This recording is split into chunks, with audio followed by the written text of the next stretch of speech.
Prologue. The day was a painter's dream. Vibrant colours, bright cloudless sky, green leafy trees reflected in a sparkling river. An inviting morning, brimming with expectation of the summer's day ahead. Laughter as families picnicked on the riverbanks, children screaming at the unexpected chill of the water. A line of jostling tourists, competing for the best angle to take a photo. I felt like time should stop when I saw her. But it didn't. The birds continued to chirp as if it were any other morning. My breath caught in my throat. She was tangled in the reeds. They had wrapped around her pale arm, the current pulling it insistently away from her body until the shoulder had dislocated and the arm bent backwards at the elbow, like a plastic doll, manipulated by a child. The rest of her was under the water's surface, bobbing. Even if time had stopped, it wouldn't have been enough. To correct things, to put things right, time would have had to go backwards, stop me before I started the chain of events that led me there, to the riverbank, watching helplessly as the little girl was pulled from the water. A policeman was wading across the river, the water parting for him, the drag of the current no match for his strong legs. He lifted her out, reached into her mouth and felt around for any debris, then tipped her upside down and thumped her on the back. Too hard. A spurt of water came out of her mouth, and my heart lifted to my throat. "Breathe," I urged her. "Breathe." His colleague reached out from the riverbank to take her from his arms. He handled her roughly, as if she were little more than a doll. I fought to get closer, unfamiliar fingers gripping my forearm and pulling me back. But my anger quickly turned to despair. Her glassy eyes seemed to lock with mine. Her soul had already left her. A scream scattered the birds, and it was only when my knees sank to the muddy ground and my fingers dug into the soil that I realized it was coming from me. No! But it was too late. There was nothing I could do but watch as the police officer desperately tried to revive her, performing mouth-to-mouth and chest compressions on the riverside for a good 10 minutes, before he let the paramedic take over and collapsed to the ground beside her, stroking her wet hair away from her face. As the paramedic pushed down into her small body, it jumped and shuddered at the force, her chest moving with his hands, pliant and lifeless. I'd have done anything to hear her cry, but the only wails were from the police sirens, as car after car arrived, lights flashing with anticipation.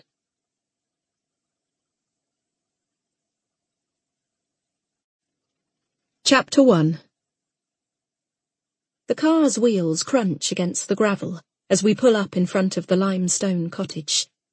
Miles of countryside behind us, and we're here, the perfect home for our little family. A shiver of excitement runs through me, and I smile as I open the car door and the fresh country air engulfs me. This is the new start I've longed for. Luckily for us, our daughter, Olivia, is abnormally calm. She slept the whole 2 hours from our flat in London.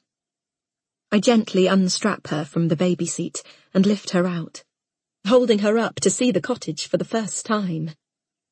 She whimpers as she wakes, squinting against the bright winter sun. Matt gets out of the car and puts his arm around me. I breathe in the cold, crisp air, feel it tingle on the back of my throat. None of the grit of London. "Happy?" Matt asks, squeezing my arm. "Yes," I say, and joy wraps around me like a blanket. Already the past seems further away, a distant memory. Now is a new beginning, The start of our life together as a family. Only the future matters. The removal van swings into the driveway as my mother-in-law appears from the path down the side of the building, which leads to her house at the back of the cottage. "Claire," she says, giving me a brief hug before taking Olivia from my arms. She presses my baby to her chest and declares that she is the prettiest little thing she has ever seen. I grin at Ruth. We're lucky to have her. She's letting us live in her mother's cottage rent-free, so that we can save up for our own place. Ruth looks doubtfully at the removal van. "You've got a lot of things." "It's mainly baby stuff," I say, taking Olivia back into my arms as we watch the men unload the cot onto the gravel. "We'll have to see if it all fits." I laugh as I look at the cottage. It's 4 times the size of our flat. "I'll open up," Ruth says as she leads us to the front door. Weeds have taken over the garden and are starting to spread from the flower beds across the doorstep. I imagine Matt and me spending a day with our hands in the soil, planting seeds in the sunshine, Olivia watching from her pram. My heart thuds as Ruth pulls out a set of keys and tries each one in turn. I can't wait to see inside. Olivia starts to grumble, and I rub her back. She's hungry. As soon as we get inside, I'll feed her. One of Ruth's keys finally fits the lock and twists uneasily. As I step over the threshold, I cough. Damp and dust and mould. The air festers. I put my hand over Olivia's mouth. "Oh," I say, as I take everything in.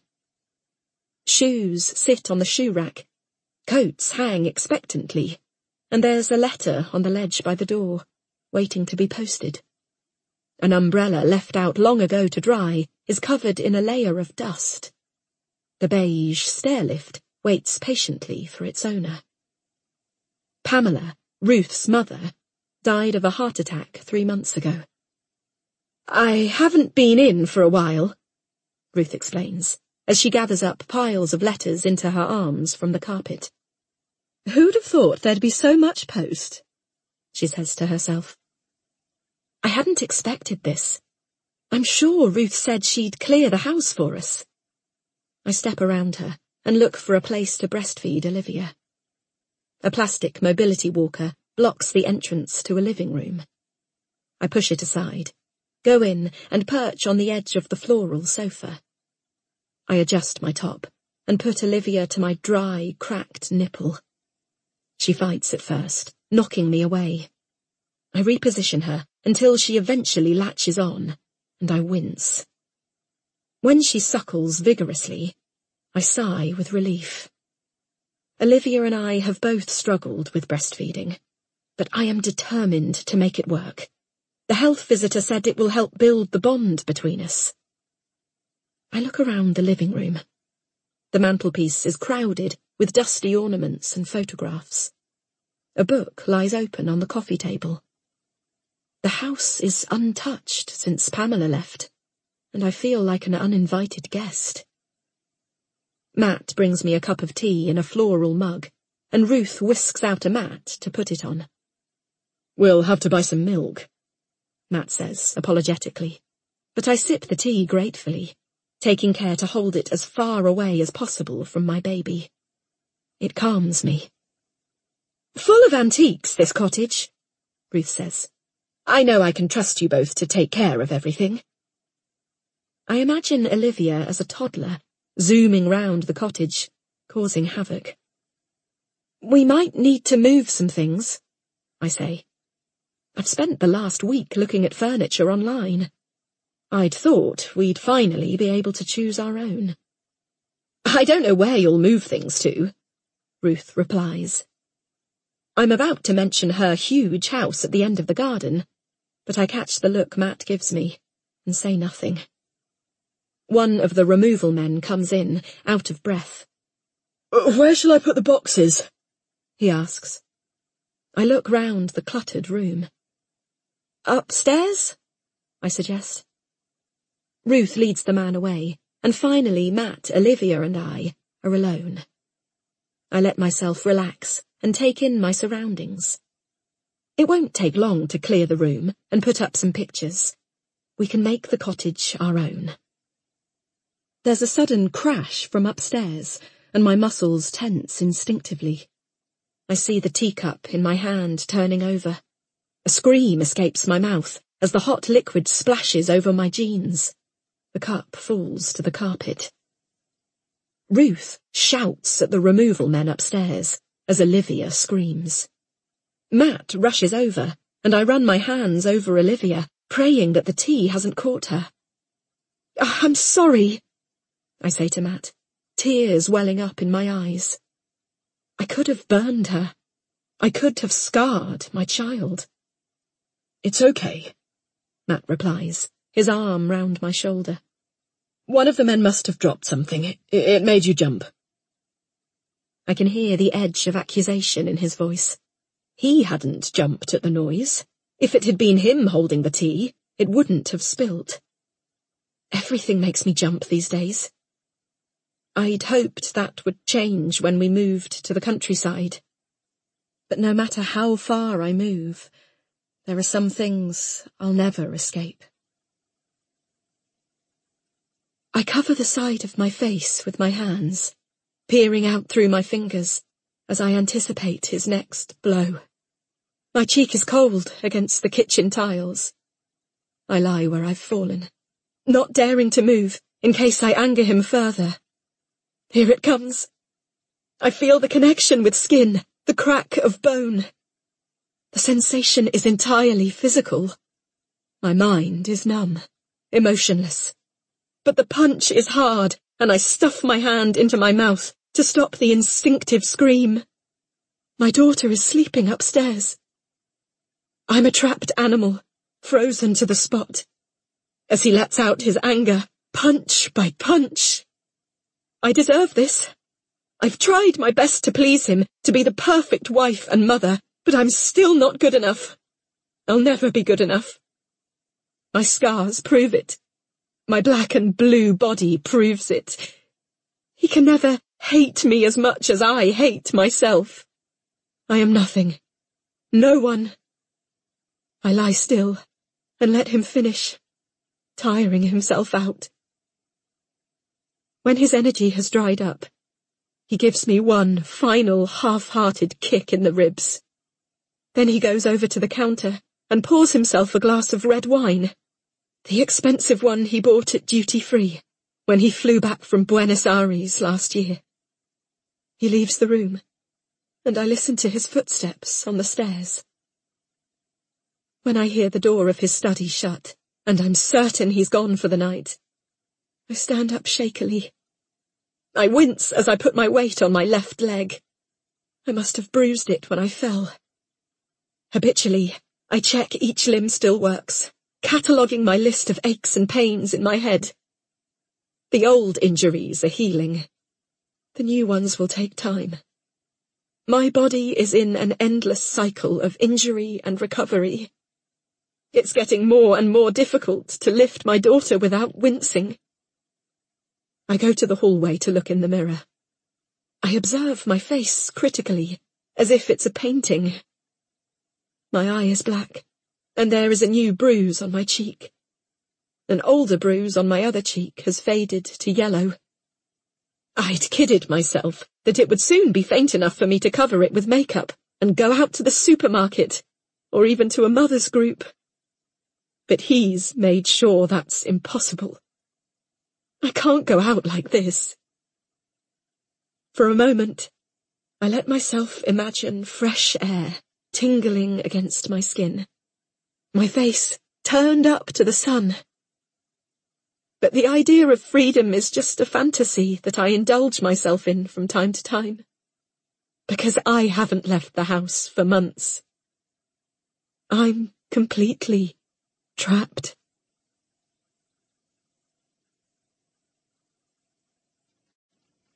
Chapter 2. Olivia's screams get louder. All I want to do is read my book about baby sleep patterns, but I can't even manage that. I'm still only on page 2. I'm never going to figure out how to make her sleep at night at this rate. Even before Olivia started screaming, I couldn't concentrate. My mind is so jumbled with thoughts of everything that needs doing, and worries about how I'm going to cope with looking after Olivia. I'd hoped that the relaxed atmosphere of the countryside would rub off on me, and I'd form a better bond with my daughter. But even trying to read the parenting books is fruitless. I never get a moment to myself. The sofa is an island amongst stacks of brown removal boxes. There's so much to unpack, but nowhere to put it. Every drawer is crammed full with Pamela's things. Ruth says she plans to go through everything herself, one item at a time, but she's not emotionally ready yet. In the meantime, we stumble and trip and maneuver around the piles of boxes in every room. We are in transition, waiting. Everything in the house is dulled by a layer of dust.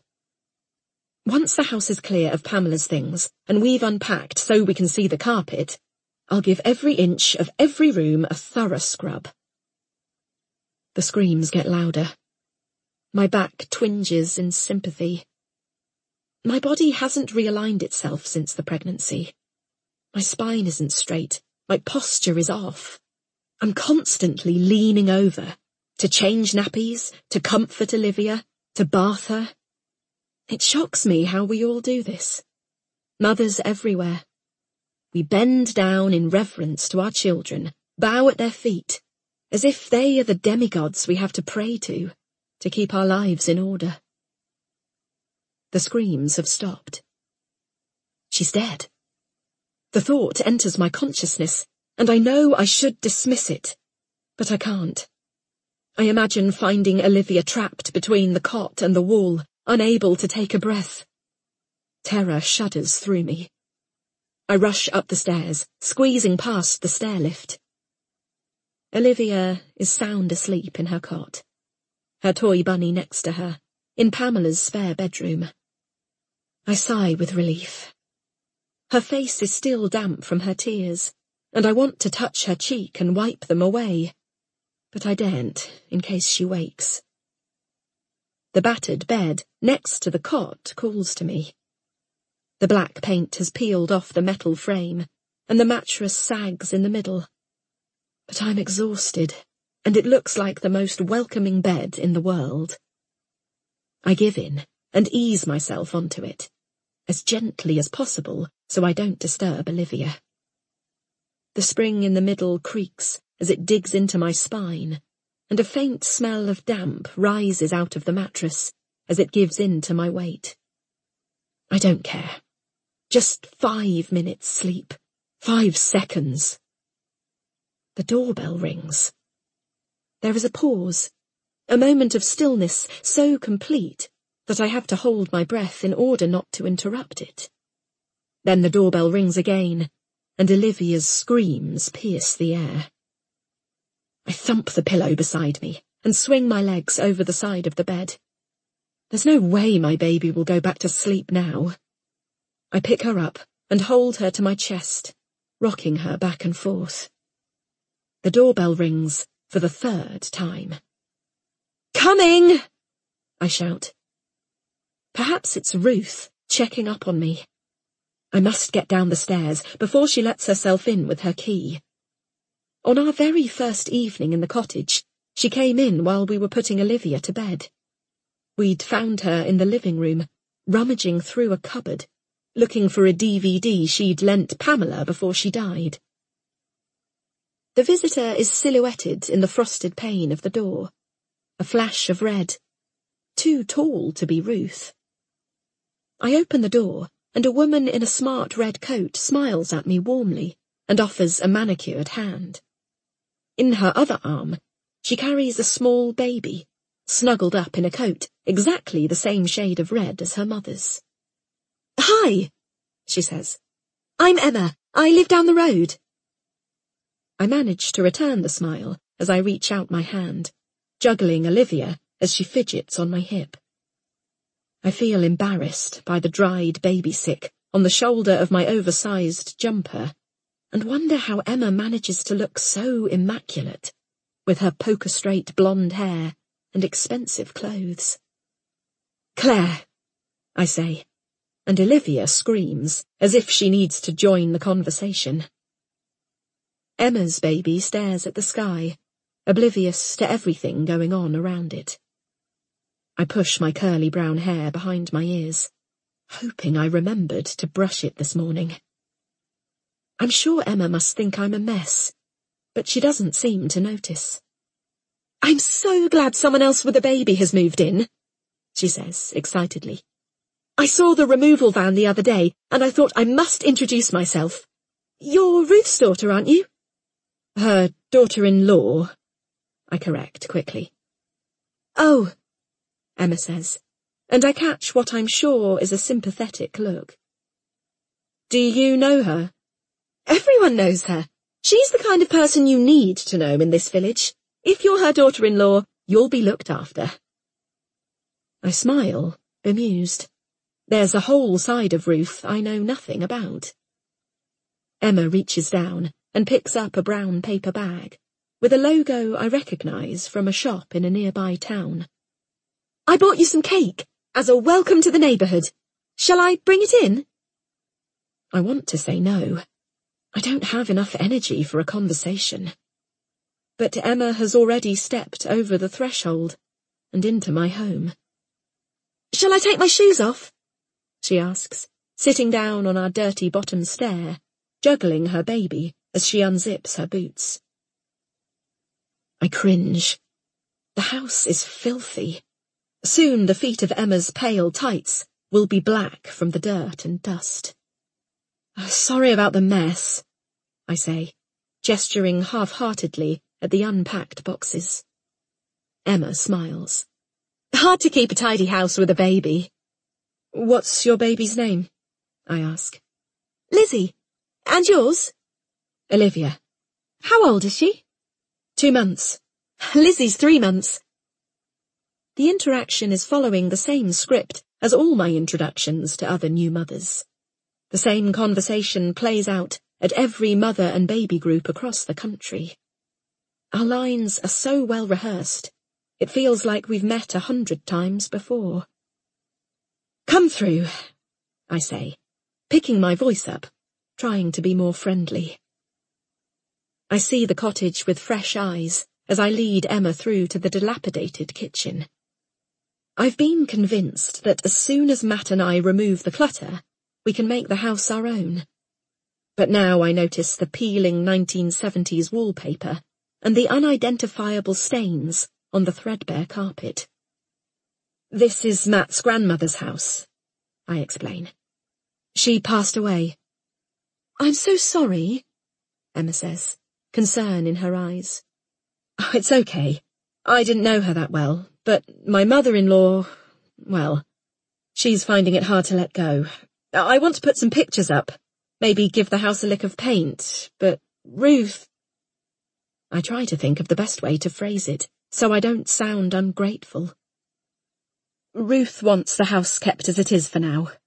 She's still grieving." "It must be difficult for her." "Yes, I know," I say. I lost my own mother years ago, and I remember how hard it was to part with her possessions. "It's an amazing place. So much history."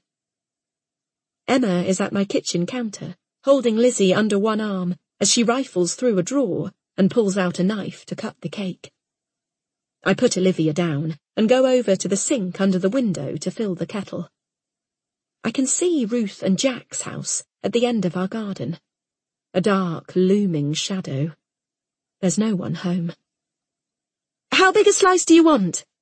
Emma asks, moving the knife round the cake to indicate where she might cut. "A small one," I say. I look at her slim waist enviously, and wonder why some women's bodies seem to snap back into shape after they give birth. In the living room, I put down the tea and cake and offer Emma a seat on the antique sofa. The flowered cushions sag as we sit down. Between mouthfuls, Emma tells me everything there is to do in the area. There's a park up the road, and the local mothers run a playgroup once a week in the village. There's more in Oxford, she says. It's only half an hour in the car. There's baby yoga, baby swimming, baby cinema. Anything you fancy doing, you can take a baby with you. What did you do before? I ask. Before? You know, before Lizzie, before maternity, before nappies and sleepless nights. Emma laughs. I was in senior management. Can't imagine it now, though. How about you? I have a childish desire to impress her. I'm a journalist, I say. It's a white lie. I was a journalist once. It feels like a lifetime ago. Local press? No, one of the big national papers. In London. I smile nervously, wondering if she'll ask for the name of the paper. I don't want to tell her. What if she looks me up and sees I haven't worked there for years? Gosh, a national paper! It's so hard to break into that field. You must have been determined. I nod, embarrassed. I don't want to talk about it. I don't want to remember how well I was doing before my career came to a swift end. Emma's eyes search mine. What brings you all the way out here? It's a long commute to London. My husband's a vet. He's setting up a new practice here, and we wanted to be closer to his parents, so they could help out with Olivia, so I'm less alone. Heat rises to my face. I hadn't meant to admit I'm lonely. But Emma's expression is understanding. Where are your family? She asks. My father was never around, and my mother... She passed away, a long time ago. I pick up my tea and take a sip, hiding behind the motion. It's my mother's birthday tomorrow. It always brings everything back. It's so hard without the support. My parents are gone too. I'm sorry. It was years ago. I was a child. We sit in silence for a moment, before Emma turns the conversation back to babies. Sleep patterns, feeding, colic. The topics are comfortingly familiar. Emma's warm and easy to talk to, and I hardly notice the time pass. We keep chatting as the sky begins to darken, but Emma doesn't seem to be in any rush to get home. When Emma eventually gets up to leave, it's already Olivia's bedtime, and even then I don't want her to go. I hadn't realised how much I craved company. Matt has been working late every night since we moved, and I always put Olivia to bed alone. On the doorstep, spur of the moment, I invite Emma and her partner round to dinner later in the week. I see the shadow cross her face, and immediately regret it. It's too soon. We hardly know each other. I don't have a partner, she says. I'm a single mother. She seems to shrink in front of me, her eyes dewy. Oh, I reply, surprised. Oh, I'm sorry, I didn't mean... She straightens up, blinking back tears. It's okay, she says, with a forced smile. At least I have Lizzie. Before I can reply, she sweeps her blonde hair back behind her ears, turns, and walks away, hurrying down the driveway. I feel awful that I've upset her, especially after we'd had such a lovely afternoon. I hoped we might be friends, but now I've messed that up. I go back to the living room and feel the silence caving in on me. Without Emma's chatter, it feels like the cottage itself is breathing, inhaling and exhaling as it bides its time. Even in my own living room I feel self-conscious, like someone is watching. Olivia's eyes follow me across the room as I clear away the teacups. Maybe it's her. Maybe my own baby is making me nervous. She's always watching. I never know what she's thinking. Sometimes it feels like she's peering into my soul and judging me for all my inadequacies as a mother. Tap, tap, tap. I jump at the noise. It's coming from upstairs. A gentle rhythm, knocking. I pick Olivia up and go up the stairs. Only half an hour ago, the cottage felt open and warm and welcoming, filled with Emma's laughter. Now the air is heavy, oppressive. Tap, tap, tap. I get to the top of the stairs and peer through the open bathroom door. It's just the blind, banging against the window frame. Emma must have left the window open when she used the bathroom. I let my breath out, and then laugh. What's wrong with me?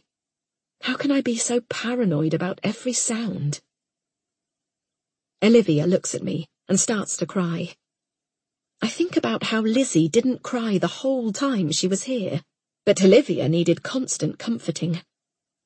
I grit my teeth as the all-too-familiar anger rises inside me. I push it back down, and it's quickly replaced by the guilt that swirls around my head constantly. I want so much to love my daughter the way I should, but I just don't seem to have it in me. Sometimes I wonder if her older sister would have been different, if she'd survived. Would she have been more good-natured? Would we have had a stronger bond? Perhaps Olivia is taking her cues from me. The loss of her sister numbed my emotions, and now I can't love my baby the way I want to. Maybe she senses my fear and reflects it back. With my daughter clutched under one arm, I pull the bathroom blind up and shut the window. It overlooks our garden. I stare out at the pond, a dark hole of dirty water reflecting the moonlight. I shiver, imagining myself submerging under its murky surface, getting caught in a tangle of weeds that lurk beneath. It's not safe having a pond in the garden with a small child. One moment of inattention, and a child could drown. I can't let Olivia play outside until it's drained. A cloud passes over the moon, and for a moment the pond disappears, lost in the dark green grass. But I know it's out there. A deep, dark hole. An accident waiting to happen.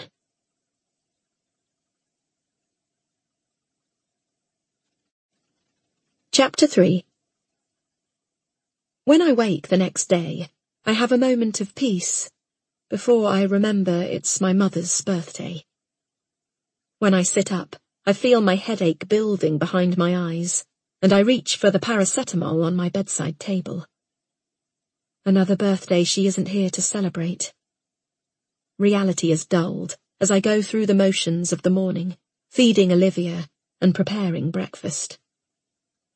While Matt gets Olivia ready, I light a candle, filling the kitchen with my mother's favourite orange blossom scent, and stand still for a moment, eyes closed, imagining she's with me. Tears slide down my face, before I'm brought back into the moment by Olivia's cries. I wipe my cheeks with the back of my hand. "Ready to go?" asks Matt gently, touching my shoulder lightly. I turn, and he sees my grief. He wraps his arms around me and holds me. After a moment, I pull away. "I'm ready."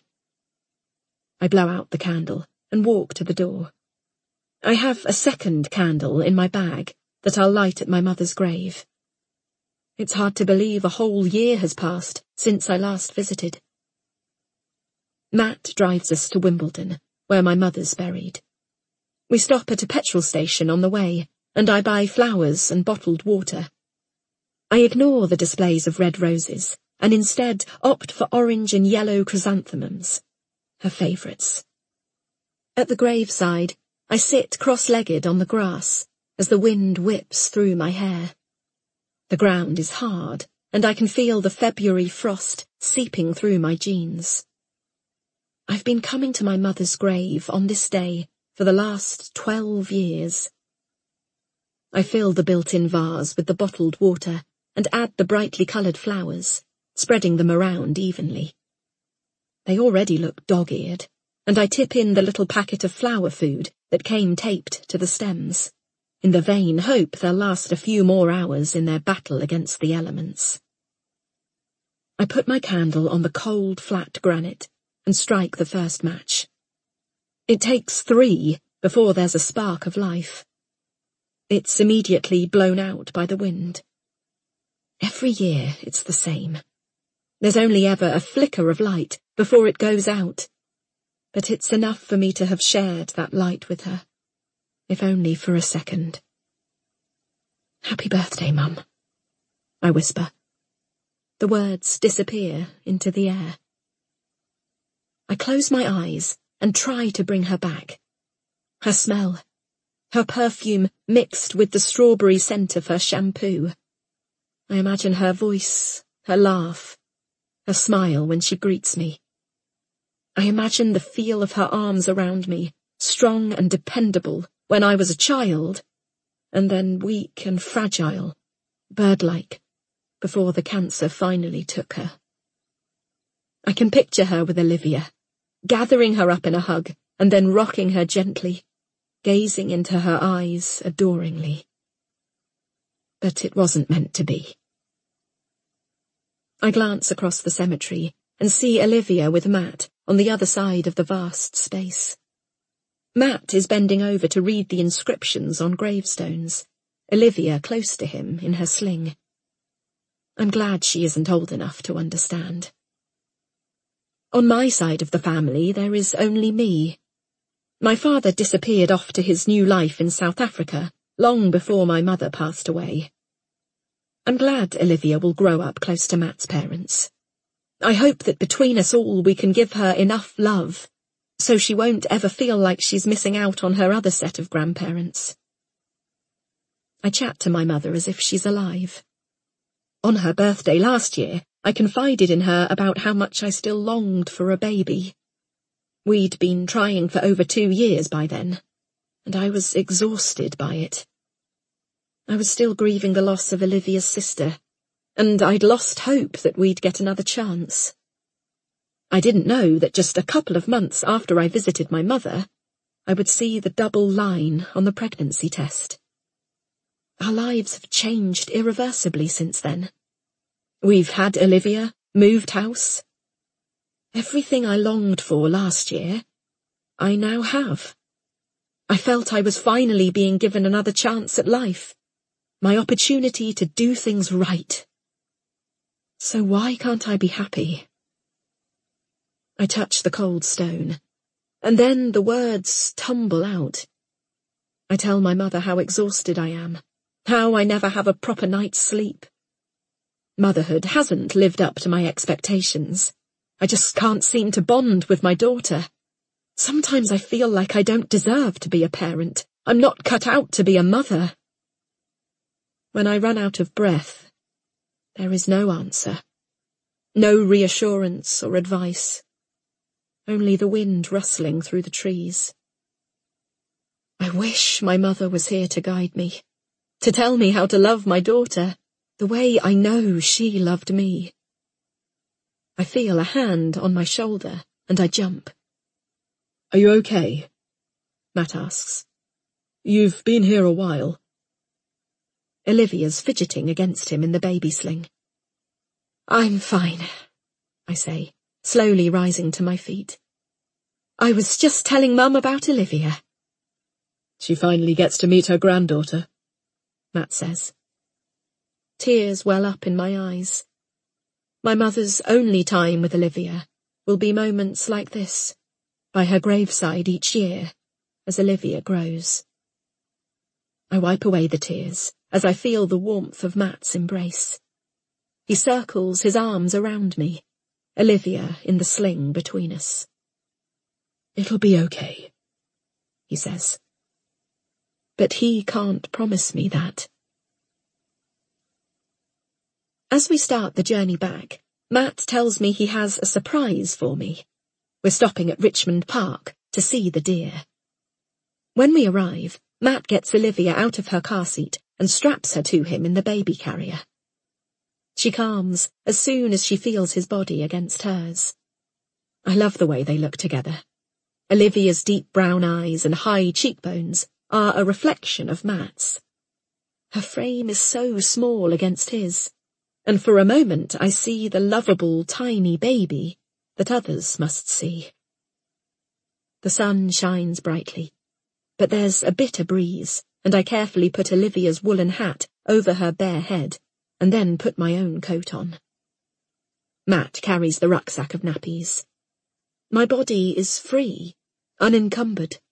I can swing my arms, stand up straight, even run if I feel like it. Matt takes my hand, and our fingers interlock as we walk towards the deer park. I feel safe. It's so good to be out of the house in the fresh air. How are you settling into the cottage? Matt asks. He's been so busy setting up his new veterinary surgery, he's hardly been at home in the last week. I don't know how to answer. I think of the cluttered house, filled with unpacked boxes. I think of how hard I'm finding it to bond with Olivia. Okay, I reply, uncertainly, remembering I was the one who insisted we move to the countryside. Matt wasn't keen at first, but I was determined. I was sure there'd be high demand for vets around here. I even found the premises for his surgery for him. Just okay? He looks at me concerned. Well, I'd expected your mother to clear out Pamela's things. Me too, but she can be difficult sometimes. Oh, I say, surprised. She's never seemed that way to me. Sometimes I think Matt takes his parents for granted. I'll talk to her about it, he replies, brow furrowed. Is everything all right? I ask. He squeezes my hand. It will just take a bit of getting used to, I think, being back. To be honest, I thought I'd never return. Oh, I say, dismayed. I desperately want us all to be happy there. Even my sister moved away, Matt says. His sister used to live in the village near Matt's parents, but she moved to Hong Kong about a year ago. She got a new job, didn't she? A better one?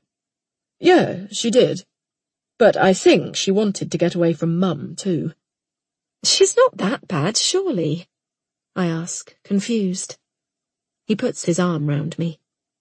Don't worry. We'll figure things out. I just need to get used to being back, that's all. We keep walking. Despite the bracing wind, Olivia falls asleep against Matt's body. We wander through the deer park, hand in hand. I remember how much I envied families like ours when I was desperately trying to get pregnant. Now I'm living the life I dreamed of. I try to summon up gratitude for everything I have. But I can't. It just doesn't feel right. Matt interrupts my thoughts. Do you remember when we were here last? He asks, smiling. Yes, I say. We haven't been to Richmond Park for 5.5 years. But that day, 5.5 years ago, was one of the best days of my life. It was the height of summer. We had a picnic by the lake and fed the ducks our leftover bread. Then Matt took me to the deer.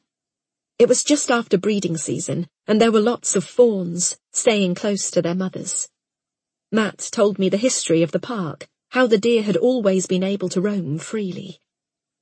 Later, when the park was due to close, we hid in the bushes, trying not to giggle as we watched the groundskeeper patrol, locking the gates and securing the park. When we were sure he was gone, we put our blanket down by the side of the lake and drank champagne. We lay down and made love in front of sleeping ducks and reeds, picnic crumbs digging into my back as I shuddered in Matt's arms. As I half dozed under the stars, I felt the most secure I'd ever felt in my life. I was loved, and I was in love. I wished the moment could extend backwards and forwards into my past and my future. I wanted the feeling to cocoon me forever. In my dreamy daze, I nodded off, and Matt woke me with gentle kisses on my neck. I sat up slowly and marvelled at how still the lake was as it reflected the stars. When I turned, he was on one knee, holding out a ring. In that moment, I felt everything was possible. My future flashed before me. A white dress, a wedding in a country house, my career taking off. My byline on the front page of a national newspaper. Matt waiting at home for me with a glass of wine when I'd had a busy day at work. Then later, a baby. The perfect family. The perfect career. I've had both. The perfect family and the perfect career. I have the husband and the baby I so desperately wanted, and I've won prizes for my journalism. But the stress of the city wore me down.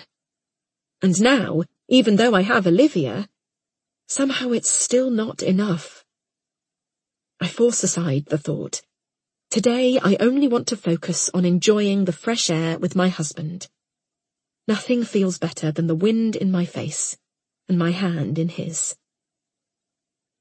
We spend another hour in the deer park, and as we walk, Matt tells me about his plans for the surgery.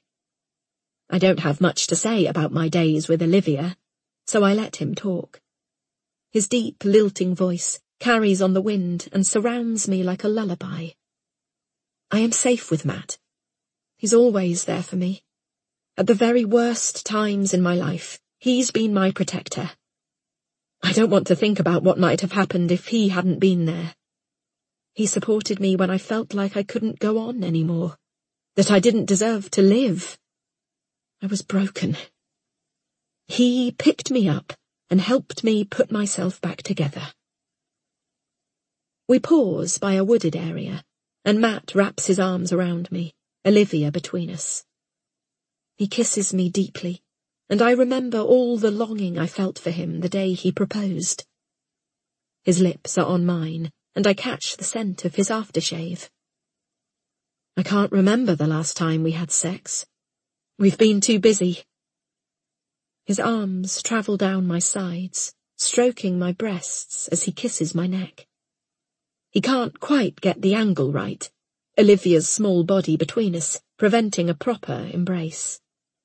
I remember whole afternoons spent in bed when we first got together. I want that again. Matt and I need to reconnect, to feel part of each other again. Let's go home, I whisper in his ear. We can put Olivia to bed and enjoy ourselves. Just the two of us. Matt grins at me, and we walk hand in hand, back to the car. I'm ready. I'm going to leave the house. As soon as my husband comes home, I'm going to open the door and step out into the air. A bubble of anxiety rises in me. It's been so long since I've been outside that I'm not sure if I'm even brave enough anymore. But I must go to my appointment. Thick, pale foundation masks the bruises on my face, but there are still hints of them underneath. My cheek a shade darker under the eye. I've made the rest of my face up to match with eyeshadow and thick eyeliner to distract. I don't look like myself, but maybe that's a good thing. My husband will be home soon to look after our daughter, while I go to my consultation with the psychiatrist at the hospital. I walk around the house once more to check everything. I run my hand over the mantelpiece like I've seen him do. No dust. I check the kitchen surfaces. No stray crumbs. I straighten the tea towel hanging from the oven. In the living room, I move my daughter along the sofa and straighten the cushions behind her. She's watching TV, staring intently at the flickering screen. The theme tune for Postman Pat tells me it's time to leave. I feel a hot flush of disappointment. Why isn't he here? Perhaps he's not coming. I hear the click of a key in the lock. He's home. Of course he is. Like he said he would be. I knew I could rely on him. I prepare a smile to greet him, and I reach up to kiss his cheek. He takes a step back, wincing away from me. What do you look like? His voice is quiet, disbelieving. I struggle to find the words. I can't tell him I need to hide his bruises, although he must know. I need to sound casual, as if this is an everyday thing, as if I haven't spent hours in front of the mirror, blending foundations to find the best cover for my canvas of injuries. I wanted to put on some makeup for a change, I say. Make an effort. His bright blue eyes stare through me. I fell in love with his intensity. Before I really knew him, I thought his passion was something to admire. But now I know that there is only a fine line between passion and anger, and I am his outlet for both. My words are powerless against his pure rage. I have learnt to stay silent until he speaks. An effort for your psychiatrist, he says, his voice increasing in volume with each syllable. An effort for your psychiatrist, and not for me. I close my eyes as I wait for the inevitable consequence of my mistake. His hands are on my neck, gentle at first. He likes to feel my muscles tense under his fingers. I start to count in my head as I wait. It's the only way to control the fear, to stop myself from whimpering. Suddenly, his fingers grip so hard I can't breathe, and he pushes me with all his strength against the wall.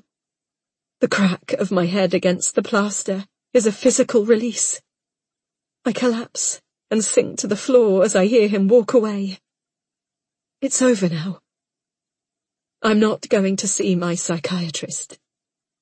I'm not going anywhere. I don't know why I ever imagined anything different.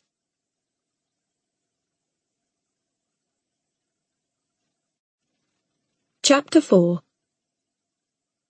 Matt is quiet on the car journey home, staring intently at the road ahead. I gaze out of the window, watching the terraced houses pass by, remembering my mother. I wish she was still here. Sometimes my need for her is almost a physical craving. I want her to hold me, to comfort me when things are going wrong. Claire! Matt prods me, and I glance over at him. What? Olivia's upset. Can you comfort her? I guiltily turn around and see Olivia has tears running down her face. I'm sorry, I say. I didn't realize. Matt glances over at me. She's been crying for 5 minutes. I must have blocked the sounds out. She cries so often. I turn around in my chair awkwardly and wave a toy in front of her face. She calms slightly and follows the toy with her eyes. When we're 10 minutes from home, Matt tells me that he needs to go to the surgery to get some work done. Disappointed tears prick my eyes. I had imagined us curling up on the sofa in front of a romantic comedy, his arms wrapped around me. Really? I'm sorry. I need to do some paperwork and try and identify new clients. I'm having a few teething problems, but things should settle down soon. It would be nice if you were home a bit more. It's hard looking after Olivia on my own. I've hardly seen him since we moved.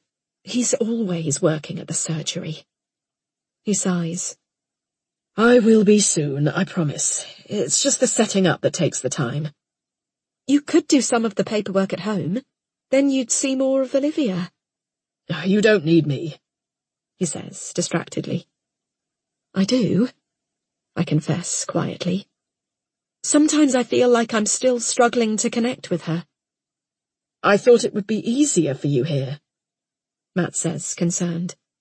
Away from the city. I don't know, Matt. I just don't feel right. It's like I'm not cut out to be a mum. You're a great mum. He always does this. When he doesn't want to do something or doesn't have time, he tells me how good I am at it. I don't think so, Matt. I'll help out more, I promise. I just need to put my all into the practice until I've gained some loyal customers. I'd expected to have a few more clients on the books by now. But you're from around here. People already know who you are. I'd imagined it would be easy for him to find customers here, in the village where he grew up. Matt's silent for a moment, thinking. It's not as simple as that, he says. People know me too well. They remember me as a child, then a teenager. They remember my past. Your past? What do you mean? Matt never talks about the past, and I'd assumed that was because there wasn't much to say about a happy, carefree childhood. Oh, just the usual teenage things, he says. I think it will take a bit of time, that's all. It will take me a while to build a reputation and find new customers. Okay, I reply, feeling concerned. We're relying on his income to save for a house deposit. In the back seat, Olivia starts to cry once more, not stopping until we arrive back at the cottage. At home, Matt takes Olivia upstairs to change her nappy, while I search around for the candle I lit for my mother before I left the house this morning. It isn't on the kitchen worktop where I left it. Matt must have moved it. I find it shoved into one of the drawers. I feel a flicker of irritation as I pull it out. Then I light it and breathe deeply through my nose, absorbing the scent and letting the memory of my mother wash over me. Matt interrupts my thoughts as he hurries in and places Olivia in my arms. Have you seen the box I left in the study? He asks, agitated. Which one? The delivery. It came yesterday. No. I need to take it to the surgery. Sorry, I haven't seen it. I'll have another look for it. I hear his feet beating against the stairs, then pacing from room to room. I hold Olivia close to me. I try to imagine my mother beside me, helping me with my baby. She would have loved being a grandmother, but she never got the chance. As I rock my daughter, I stare out into the darkness. With the lights on in the kitchen, all I can see is my own reflection. A slightly overweight mother holding a baby. She looks like a stranger. Behind the reflection, a shadow flits across the garden. A fox? Or a person? I'm aware that I'm backlit by the kitchen lights, exposed. I can't see out easily, but anyone can see in. I shiver at the thought of someone out there, silently watching.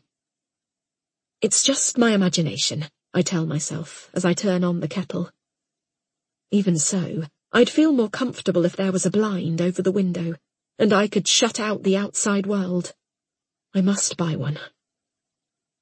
I start to wipe the kitchen surfaces, but they're spotless. I'm sure there were a few stray pieces of cereal lingering after breakfast. Our dirty bowls have moved from beside the sink and are now drying in the washing up rack. I know Matt and I didn't clear up. Ruth must have let herself into the house while we were out. She's tidied up and moved my mother's candle. I frown. I don't like the thought of her being here alone, rifling through my belongings.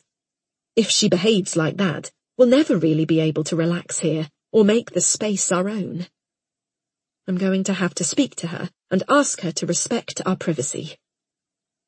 Matt reappears back downstairs, an open box in his hands. Did you open this? He asks. No, I haven't touched it. Right, he says distractedly. Do you think it could have been your mother? No. Why would she do that? I think she's been in the house while we were out. The washing up's been done. Are you sure you didn't do it? I didn't. Did you? No, he says. Look, I've really got to go. There's so much paperwork to do. Can we deal with this later? Okay, I reply reluctantly. He kisses me on the cheek as he slips his shoes on, the box under one arm. The door bangs shut behind him, and I'm left alone with Olivia. I don't know what to do with myself. My baby is quiet for once, staring placidly at the ceiling. Thoughts of my own mother flood my mind. I can't bear to be alone. I remember the present I've been meaning to give to Ruth as a thank you for letting us stay in Pamela's house. It's just a token, really, a framed photo of me, Matt and Olivia, with Ruth and Jack. I see it as the first of many family photos, symbolising our new start. I pick up the carefully wrapped gift, bundle Olivia into her snowsuit, and go to the back door. I could do with some company, and it would be nice to get to know Ruth and Jack a bit better. When I knock on the back door of their house, there's no answer. I can see the lights are on and hear the faint rumble of the television. I shift from one foot to the other, shivering in the cold. Then I knock again. "Hello?" I shout. No answer. My brain starts to fill with worry. I found my own mother slumped in front of the television, her body already cold, a daytime breakfast show chattering obliviously in the background. I knock again. Then I pick up my phone. My finger hovers over Matt's number, undecided. There's probably nothing wrong. But what if there is? I would regret my inaction forever. Just then, I hear a gentle plodding, and Jack appears at the door. He opens it a fraction. "Hello?" "Hi," I say. I expect him to open the door wider, but he doesn't. Olivia whimpers. He looks at me expectantly. I hold up the present in my hands. "I just wanted to drop this off. It's a gift for Ruth. Well, for both of you, really," I say with a smile. "Okay," he replies, opening the door slowly and letting me into the warm house. He lumbers back towards the corridor, and I follow. At the kitchen door he turns and looks at me with raised eyebrows. "Your shoes," he says. I notice my footprint on the kitchen floor and look down, embarrassed. "Sorry, I must have got a bit muddy." I struggle to take off my shoes as I balance Olivia, and Jack watches silently. Then he leads me into the living room. "It's Claire," he announces to Ruth, and she promptly stands and smiles. She looks immaculate as always, in a blue cashmere jumper, colour-coordinated with her earrings.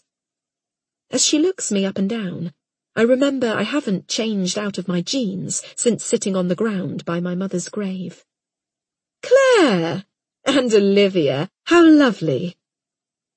The television is off now, and when Jack reaches for the control, Ruth snatches it out of his hands. "We have company," she says firmly. "Claire, do you want a cup of tea?" "Yes, please." Ruth and I go to the kitchen, and she puts on the kettle. "We don't usually have visitors at this hour," she says.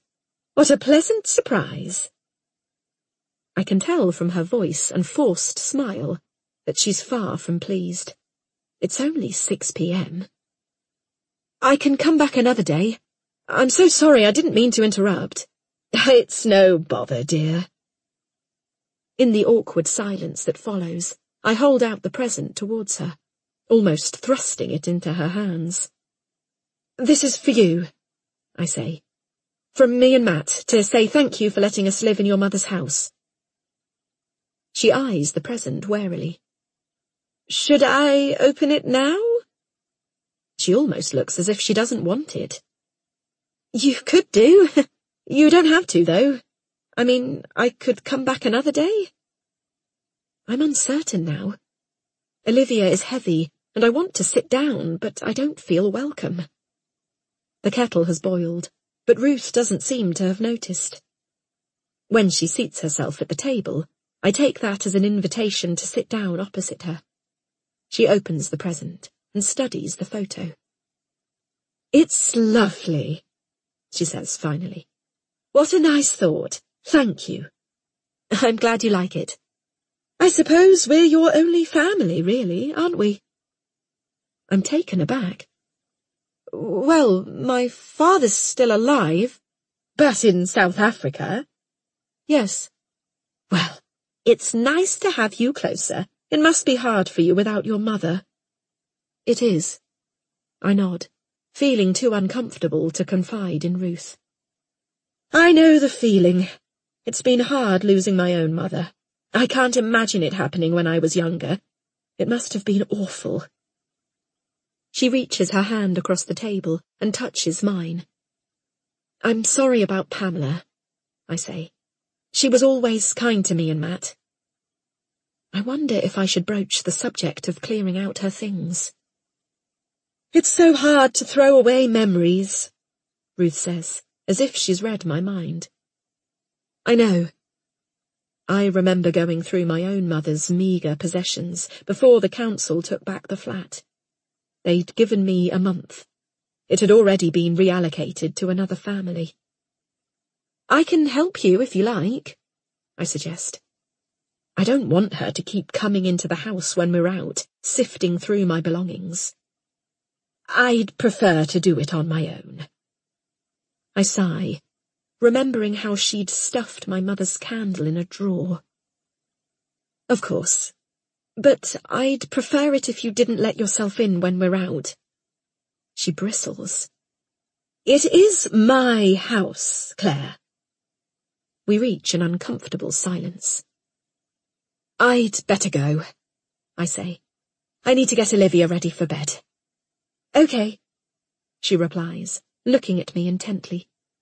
"By the way, I'm not sure whether Matt mentioned this to you, but you're both invited round to lunch on Sunday. 1 o'clock sharp." "Oh," I say. "Thank you." I'd been planning to spend the weekend trying to unpack what I could, but lunch will be a welcome break. "I'll expect you at 1 then." I start to slip on my shoes to leave, but Ruth frowns. "It's best to use the front door," she says. "We're not set up for people coming in at the back. No mat to wipe your feet. No shoe rack." I frown. It will only take 30 seconds to get to my house if I go out the back, instead of walking down the gravel driveway and then turning back again towards the cottage. But I comply. It's hardly worth making a fuss about. I carry my shoes down the hall to the front door, and then Ruth holds Olivia while I put them on. "Bye," I say. "See you Sunday.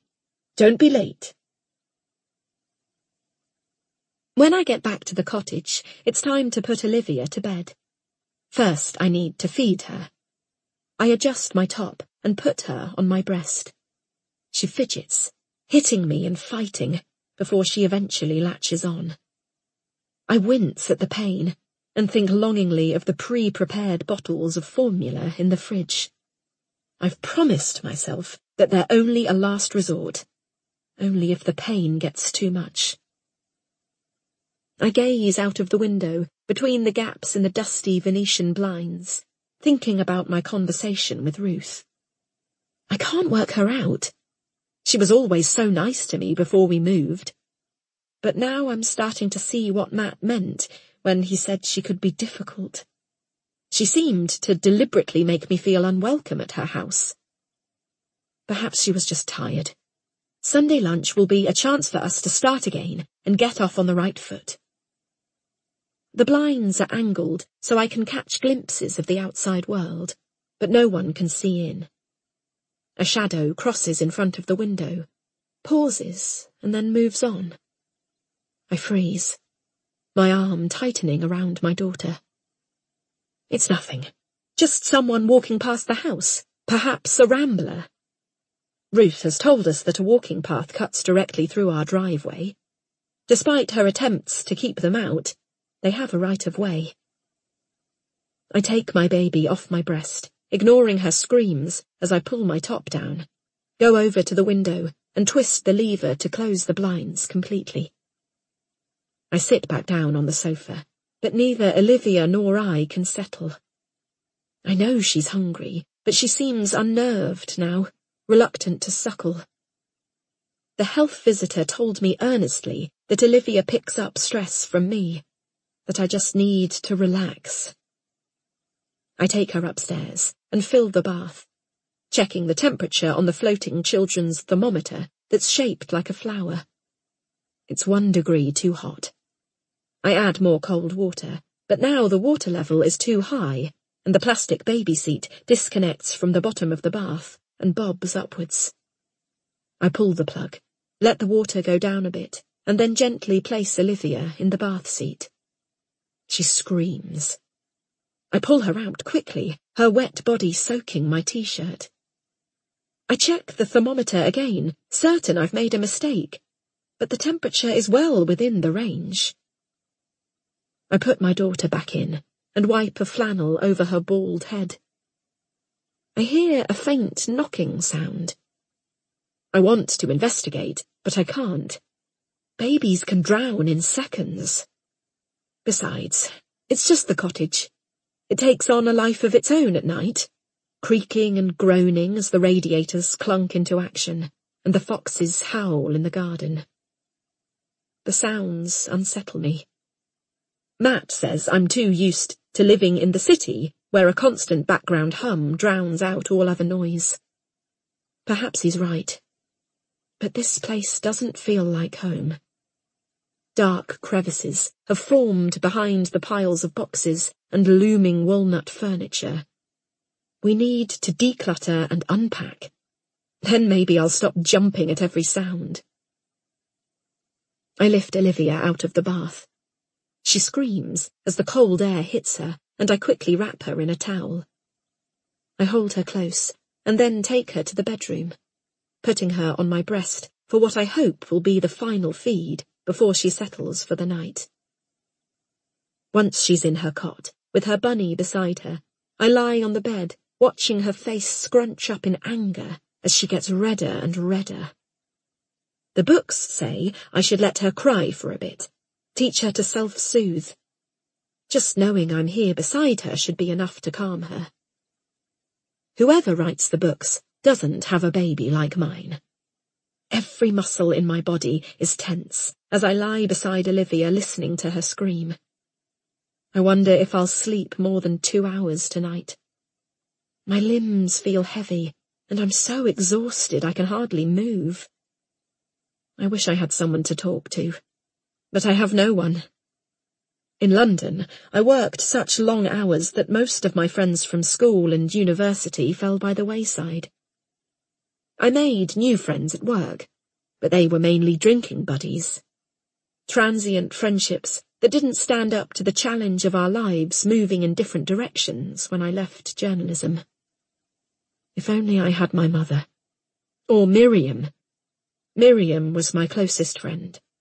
The one person who I always made time for, no matter how hectic my job was. We met at secondary school, where we'd spend hours talking about our plans for the future. My ambition was to be a journalist, and Miriam wanted to be a detective. We stood by each other until we both got there. When we first started working, we'd go to the pub every Wednesday night and speak on the phone most days, sharing the emotional roller coaster of our new lives in London. But then Miriam turned against me. I made a mistake, and she couldn't forgive me. One day, she stopped speaking to me. I tried to explain, but she wouldn't listen.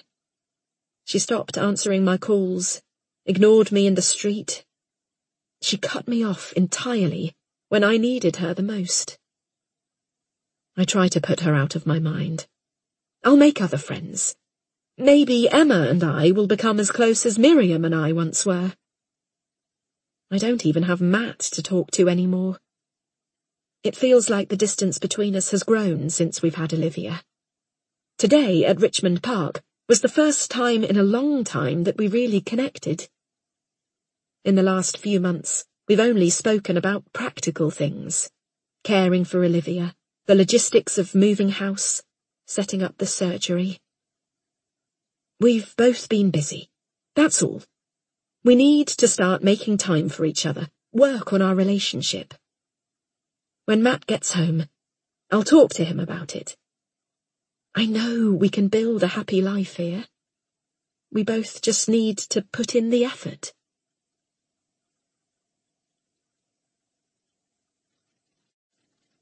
Chapter 5. I pull my smart green nursing shirt over my head and look at myself in the mirror. It's the second top I've put on this morning. The first was surrendered to baby sick. Olivia's cries chase me up the stairs and into the bedroom. Matt is with her. Even though I know I don't need to respond, my shoulders still tense instinctively. I stand up a bit straighter. I put in stud earrings to protect my earlobes from Olivia's grabbing hands and apply mascara. It's the first time since Olivia's birth that I've bothered. I want to look my best for Sunday lunch at Ruth and Jack's. My reflection frowns at me, sizing me up and finding me wanting. Now I know my mother-in-law a bit better, I worry she will think the same. I don't want to consider what Matt thinks of my post-pregnancy body. I need to get back into shape. Today is about making an effort, being Matt's wife and Olivia's mother, pretending to be the perfect family. I take a deep breath and go downstairs. I'm ready for battle. Matt is in the kitchen, pacing up and down in beige trousers and an ironed shirt. From the window, I can see Ruth busying herself with preparing the meal, checking on the roast in the oven, then pulling the cutlery out of the drawer to set the table. Matt looks at his watch. 1:55, he says. I nod and pick up Olivia. Matt has told me that we can't be early and we can't be late. We have to ring the doorbell on the dot of the arrival time. I swallow as I put my coat and boots on. We leave our front door, head down the drive, turn left on the lane, and then walk down the tree-lined gravel driveway to their house.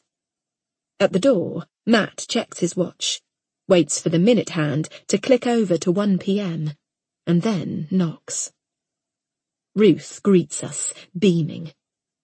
Here's my beautiful granddaughter. She wraps Olivia up in her arms, smothering her in kisses. I stand stiffly, waiting until she is handed back, and I'm given a perfunctory kiss on the cheek. We're ushered into the kitchen, where Ruth pours me a lemonade and Matt a beer. Ruth looks beautiful, as usual. Lovely earrings, I say. They are aquamarine, an exact match for the tiny flowers that embellish her scarf. I look round the kitchen, but there's no sign of her husband. Where's Jack? I ask. In his study again, Ruth says, sighing. I'm not sure if he avoids Matt and me, or if he is trying to minimize the time he spends with his wife. I remember the warmth I felt when I first met Ruth and Jack. How perfect and beautiful they seemed in their immaculate house in the country. Now I feel uncertain, not quite sure I'm welcome. How can I help? Matt asks. Should I set the table? No, everything's done. You just relax. I can feel the tension vibrating from Matt. He seems constantly on guard, ready to bolt out of the door at any moment. The doorbell rings, and I jump. Sarah! We hear Ruth exclaim as she opens the door. I'm so glad you could make it. I look at Matt quizzically and catch his sigh. Who's Sarah? I whisper. But before he can reply, Sarah is in the kitchen, petite and vibrant, telling me how pleased she is to meet me, and how beautiful Olivia is. She kisses me on the cheek, then turns to Matt hesitantly. There's an uncertain pause, and then Matt leans in to kiss Sarah's cheek, while she holds out a hand, and then withdraws it, before awkwardly accepting his embrace.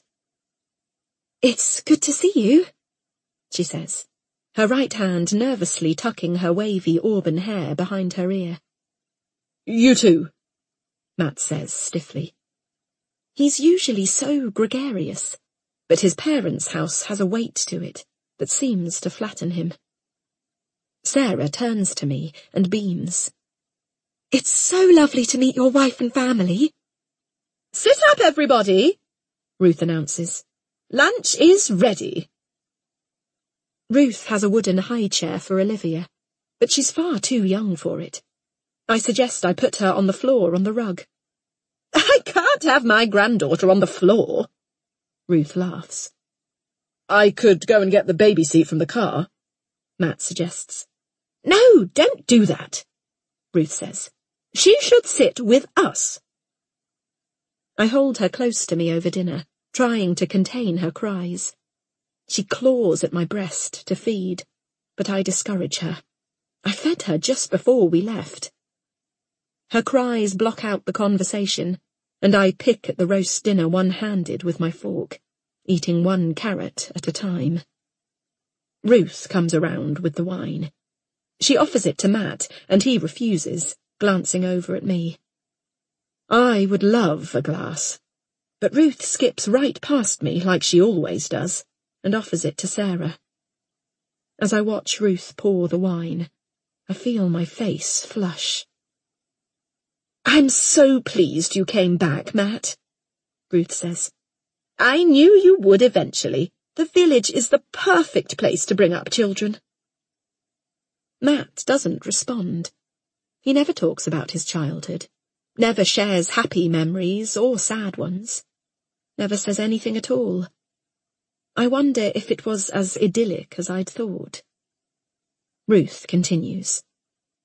"A child couldn't ask for any more growing up here.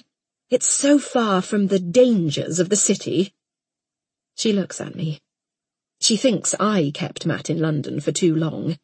She doesn't realise he didn't want to come back here, that I had to persuade him. I was the one who wanted to escape the city, not Matt. "It's lovely here," I say, through gritted teeth. I manage to manoeuvre Olivia, so she lies across me, her head in the crook of my arm. Now I have enough freedom to move both my hands and cut up some of the Yorkshire pudding and beef into tiny bite-sized chunks. It takes my full concentration just to eat my food. I let the conversation wash over me. I'm the outsider here. Everyone knows their lines except for me. Ruth is the perfect host, the caring mother, always laughing and the centre of the conversation. She carries everyone else as they perform to her script. Matt is the good son, returning back home to his mother at last and working hard for his family. Jack is the unflappable, supportive husband, taking her side in any argument. Even Sarah has a role, to recall memories of the village. And me? I'm not sure what my part is. Before we came here, I thought Ruth and I got on well. I imagined I might be her confidant. But now I think my role is simply Matt's wife, or Olivia's mother. I don't feel part of the family, excluded from the inside jokes, the subject of raised eyebrows. Ruth is reminiscing about Matt's childhood. "Do you remember how you used to follow Matt around?" she asks Sarah. Sarah smiles politely. "It was a long time ago." "Not that long ago. You were quite the little pair, always together." I see Matt and Sarah exchange a glance. "There weren't many children living round here. I had to put up with Matt." Matt laughs nervously, and Jack's face adjusts into a half smile. How's your new practice going, Matt? He asks, changing the subject. We're opening next week. I've spent this week speaking to potential clients, farmers mainly, but we're planning on treating domestic animals too. You know Sarah's been looking for a job. Ruth chips in. Sarah looks up from her roast potatoes, her face flushed. Oh, well, yes, just something local. I'm working at the supermarket at the moment, but I'm looking for a receptionist role. You could do so much more than supermarket work, Sarah, Ruth says. You wanted to be a vet too, didn't you? You had a place at Cambridge. Sarah stares at the floor, the atmosphere tense. Well, you know, things turn out differently to how you expect. I wonder why Sarah never took up her place at university. I was lucky, Matt responds. I had the opportunity to leave and study.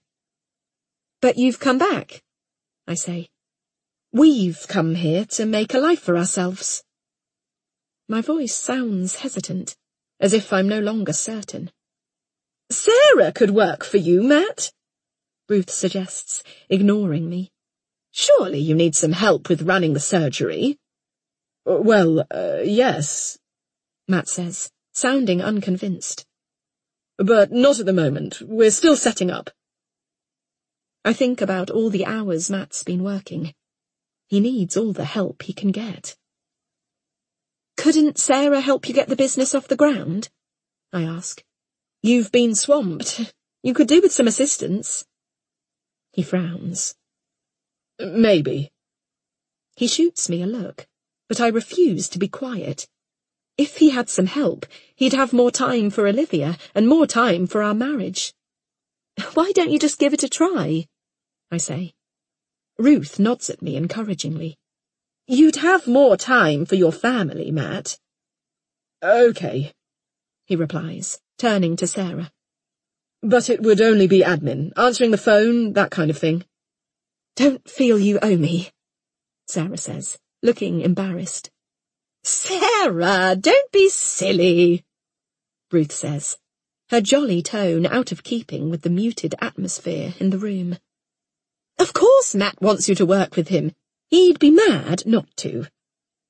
I just need to check I can afford your rates first. Matt laughs, and Sarah's face flashes with something that looks like anger. The look disappears as fast as it came. Well, if I don't have any better offers, I suppose I'll have to accept. She laughs, but I can see it's forced. Congratulations, Sarah, Ruth says, raising her glass. Let's drink to that.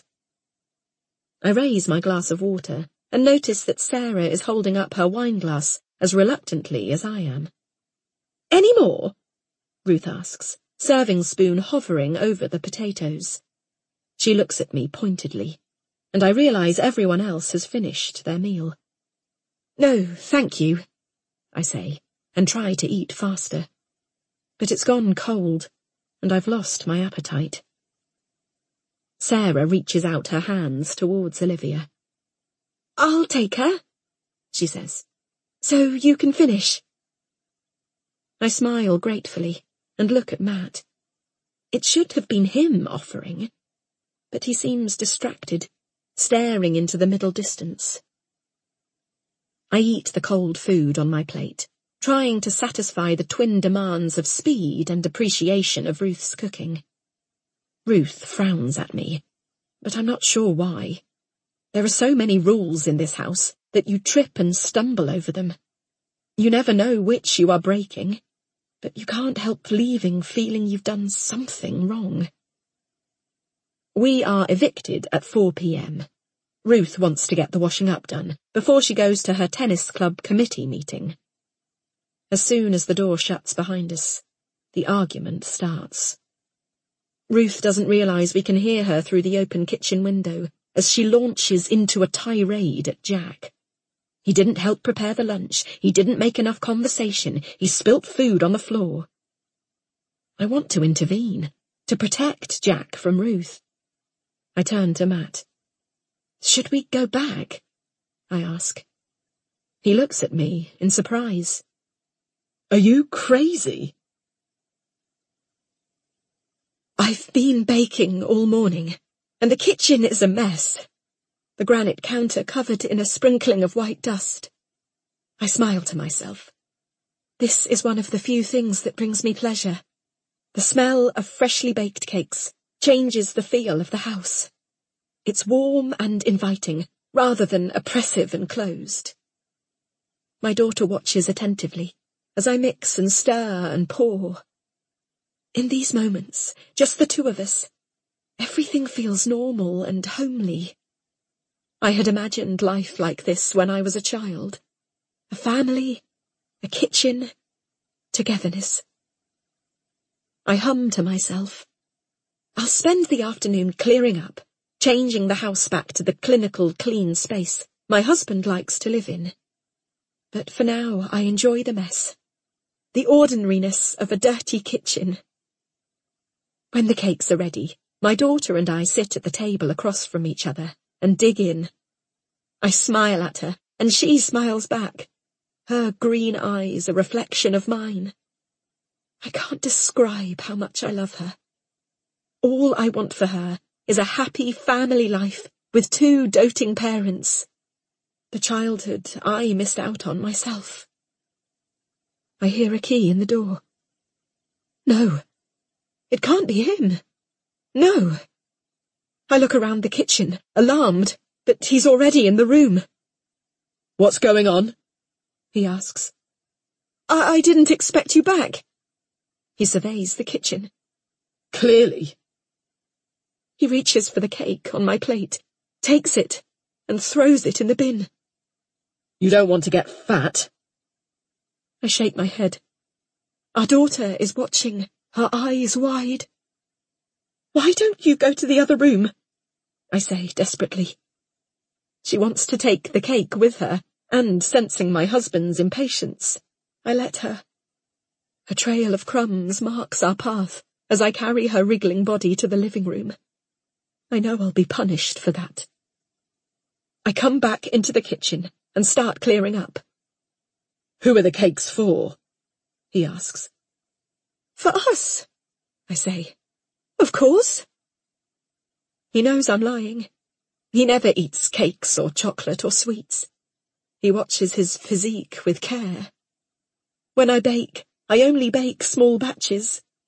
I hide them at the backs of cupboards, and my daughter and I consume everything while he's out of the house. I hide the smell with synthetic air freshener. Suddenly, his face is in front of mine. I know you're lying. Are you seeing someone else? I laugh. The idea is absurd. I never leave the house. I'm black and blue with bruises. I've no idea who he thinks would want me. Don't laugh at me. Don't you dare laugh at me. I freeze, cloth in my hand, the worktop still white with flour. I steady myself, grip the kitchen surface, and brace myself for his fists.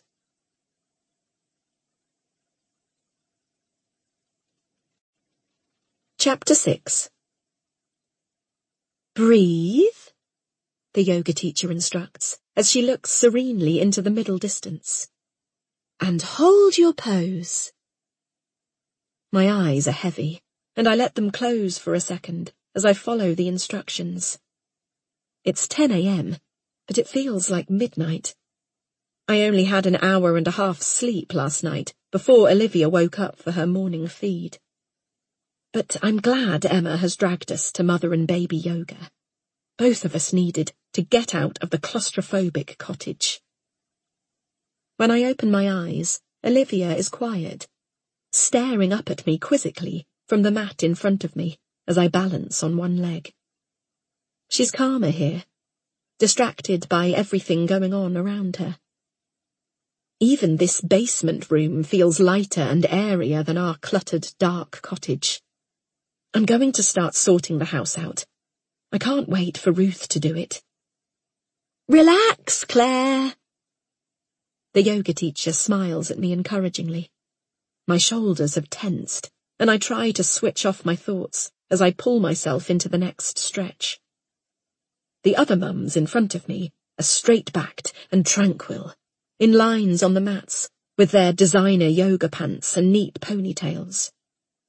In front of them, the baby girls are dressed in pretty dresses, and the boys in trousers and t-shirts. There's an unsightly stain on the front of Olivia's sleep suit, which I hope no one has noticed. I didn't have time to change her clothes before Emma picked me up. I don't know how the other mothers find the time not only to put their babies in clean clothes, but to also look after themselves, dyeing their hair and doing their makeup. Sometimes I can barely find the time to change out of my dressing gown. Emma smiles over at me. I really don't know what I'd do without her. I only moved in 2 weeks ago, and we're already firm friends. She's always coming over for a chat and a cup of tea. I've missed having a best friend to confide in. After Miriam stopped speaking to me, I didn't have anyone who I could call up for a chat when I was feeling down. I had friends from university who I met for dinner or coffee occasionally, and some new friends with babies, but no one I could truly confide in. I sigh. I don't want to think about the way Miriam and I fell out. I still feel guilty and angry that she wouldn't listen to me, wouldn't let me explain myself. I didn't think she'd let our friendship slide after all those years. Squeeze your pelvic floor as you exit the stretch, the yoga teacher instructs. Olivia is smiling at Emma's baby, Lizzie, on the mat next to her. I feel a rare glimmer of affection for her that I want to bottle and keep. This is how I should feel all the time. I'm so grateful for how serene she's been today. Breathe, the teacher repeats. I focus on the point above the teacher's head and maintain the pose. In the break, Emma and I go to the seats just outside the hall. Olivia starts to whimper. She's due a feed, so I adjust my yoga top and bra and manoeuvre her onto my breast. The chairs are hard plastic, without armrests, and this, combined with my tight yoga top, makes it difficult to find a comfortable position. Olivia slips off my breast and starts screaming. I try to put Olivia back on, but she is wailing at full volume now and won't calm.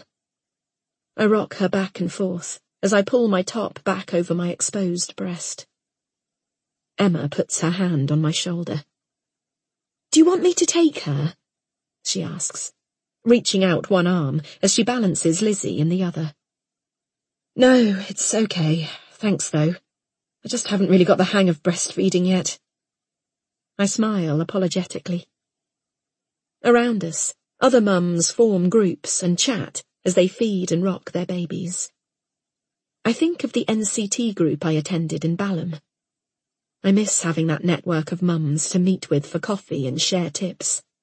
Emma is the only local mum I've met so far in the village. Breastfeeding is so hard, Emma says sympathetically. I gave it up. Good for you, I reply, smiling. There's too much pressure these days. And even though I believe this, I'm still desperate to master breastfeeding myself. I'm so lacking in every other way as a mother. I admire your persistence, Emma says. It wasn't practical for me to continue, unfortunately. Sharing custody with Dan meant Lizzie was on the bottle with him and she got too used to that. Oh, I'm sorry, Emma. That sounds really hard. I reach out and touch her arm, and she looks down at the floor, blinking back tears. The other mothers start to wander back into the class, and I try once more to put Olivia on my breast. She fidgets, and I feel my stress levels rising. You go back in, I say to Emma. I'll stay here. No, I'll stay and help you. I smile sheepishly. I'm not sure there's much you can do. Why don't I hold Olivia while you prepare yourself, and then I'll put her on? I smile gratefully. The other mothers have gone now, so I feel comfortable exposing myself more to enable Olivia to feed. I pull back my top and squeeze my nipple between 2 fingers to make it an easier shape for Olivia to grip. I see Emma watching, and I feel the flush rising in my face. That's what the health visitor said to do, I explain quickly. To help her to latch. Emma laughs. I know, she says. I remember. Make your nipple like a sandwich, right? I grin, embarrassed. Yeah, all of that rubbish. It works, though, Emma says, as she lifts Olivia to my nipple. It feels surprisingly intimate, and I cringe as I feel the back of her hand brush my bare skin. But then Olivia latches, and it's all worth it. Emma beams at me. There you go. Thank you. Thanks so much. As I feed Olivia, Emma takes out a bottle for Lizzie, and we compare notes on sleepless nights. We both feel like we haven't had a proper night's sleep since the babies were born. You wouldn't know it from looking at Emma, though. I don't know how she does it. We go back into the class and find our mats. The other mothers pull faces at their babies and mimic their expressions and babbles. The love beams out of them. Why can't I feel the same? Perhaps if I watch them and copy what they do, then the feelings will come.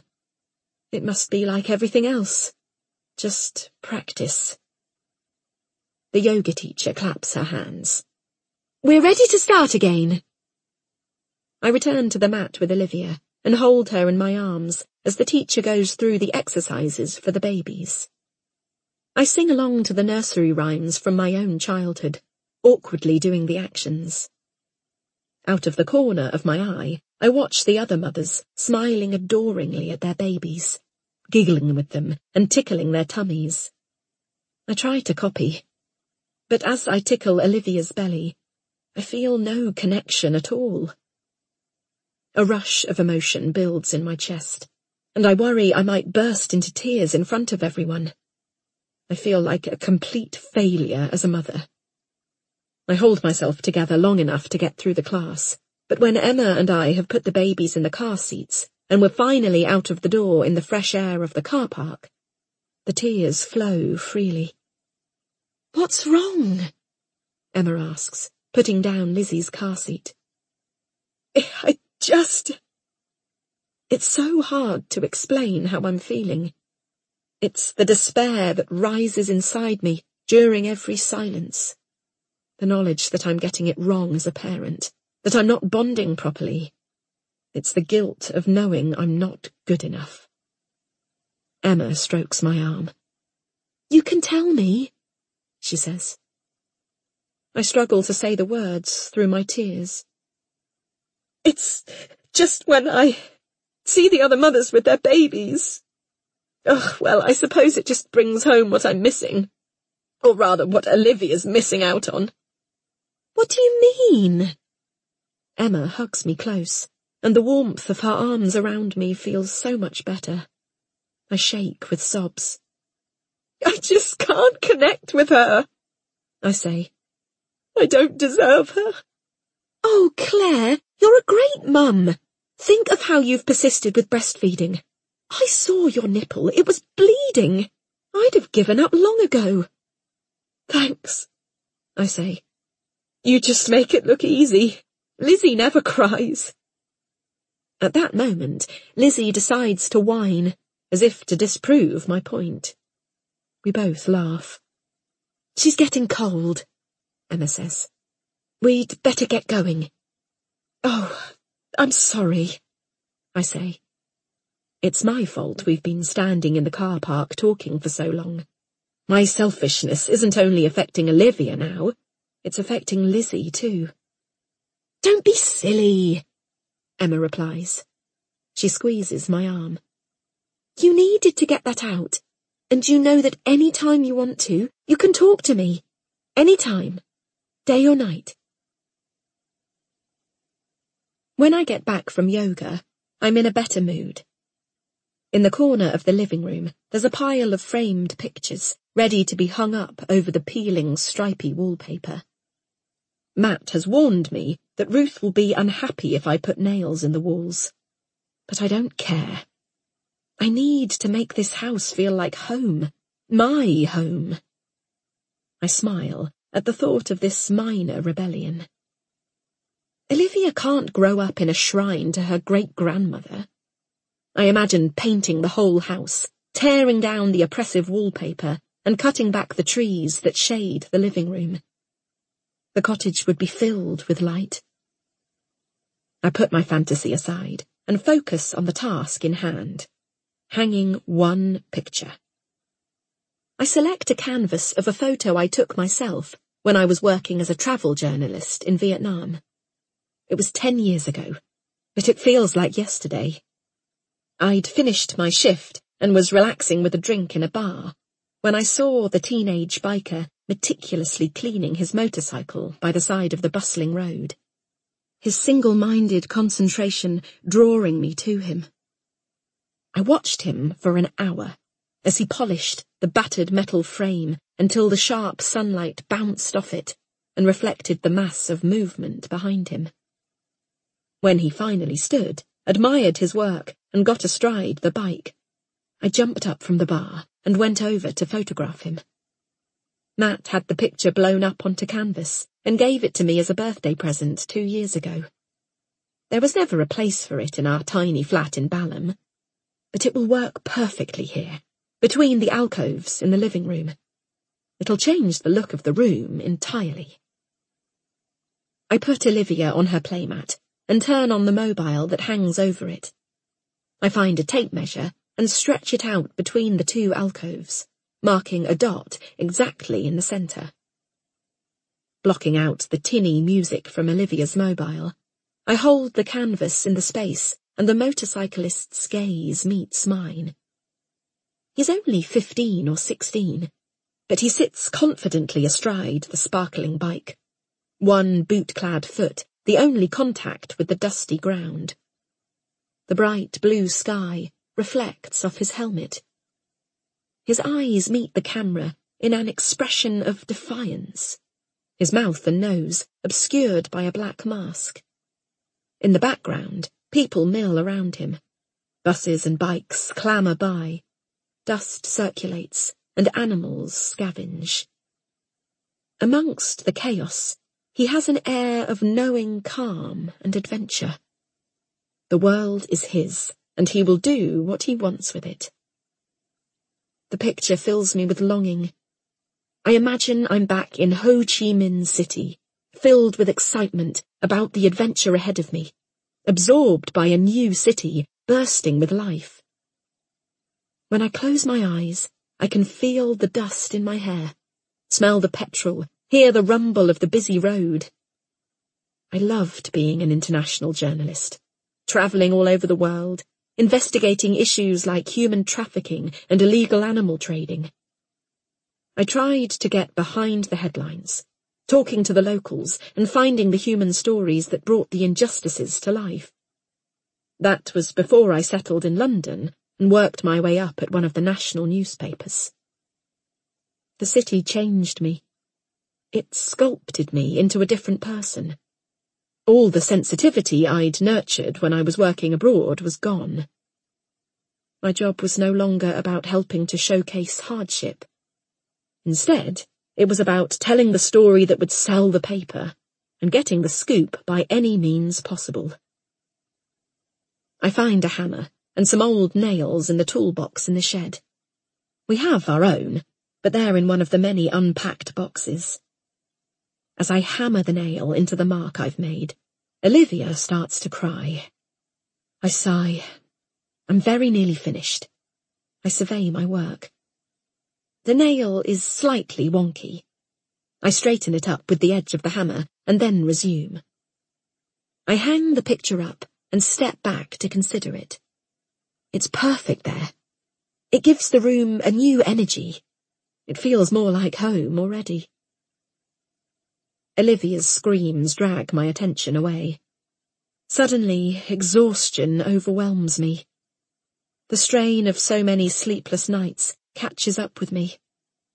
I must rest, but I can't. I have to look after Olivia, to comfort her, to feed her, to be a good mother. I'm not a journalist anymore. My job is to look after Olivia. I have to respond to her every whim. When I took the photo, I was free, happy, and determined to make my mark on the world. I'm someone else now, a new Claire. A mother and a wife with a house in the country. I pick Olivia up and stare at the picture as I wipe away a tear. The photo reminds me too much of the world I left behind. I wake up, sit bolt upright, and stare round the room. Objects start to make themselves known in the shadows. Pamela's wardrobe, the chest of drawers, the vanity table. It's okay. I'm in the cottage. I turn in the bed. I'm alone. I reach out for my phone. 8 p.m. I must have fallen asleep straight after I'd bathed Olivia and put her to bed. I must get up. Matt should be home soon, and I need to make dinner. I can hear something. Rushing water.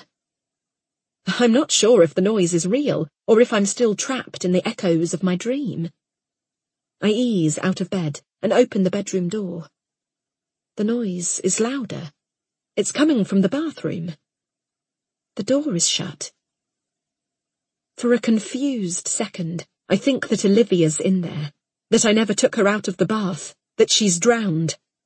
I force the door open, afraid of what I'll find. The bath is full. Water gushes into it from both the taps. There's no baby in the water. I swallow and blink rapidly, trying to get the image of Olivia floating dead in the bath out of my head. My heart's still pounding.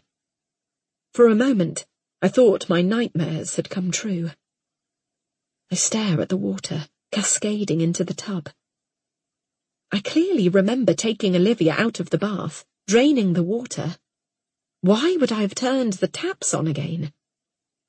The water threatens to flow over the rim of the bath, and I reach over and quickly turn the taps off. I run to Olivia's room, hold my hand above her mouth, and feel her breath on my palm. She's okay. I sigh with relief, stroking her soft hair to soothe myself as much as her.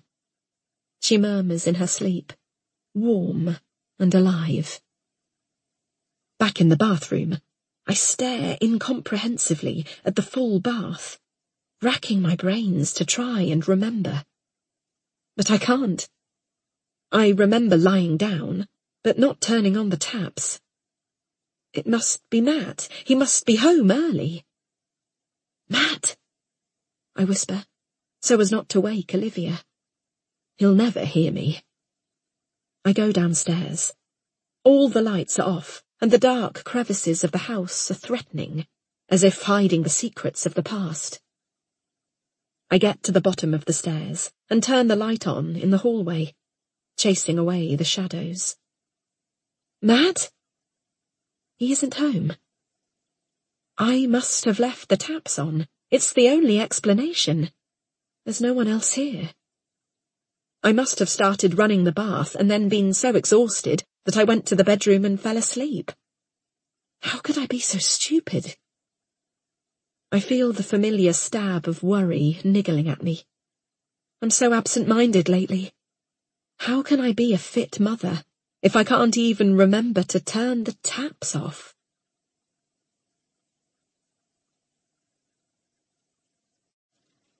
Chapter 7. The clock on the mantelpiece strikes midday, its insistent chimes echoing around the clutter of the living room. I glance up from my parenting book and see that Olivia is red-faced in her baby chair, tears streaming down her cheeks, taking fast, shaky breaths between her wails. How long have I ignored her for? I didn't mean to, but somehow I've learnt to tune out her screams, the way you'd tune out the sound of next door's lawnmower or the traffic on the road outside. Olivia's screams have turned into background noise, the soundtrack of my life. I unstrap her from the baby seat and pull her into my arms. I'm sorry, I say, rocking her back and forth and stroking her hair the way I've seen other mothers do. I have that feeling again, goosebumps on my arms, that desire to look behind me. Someone is watching. I can't put my finger on how I know, but every instinct I have is telling me, putting my body on high alert.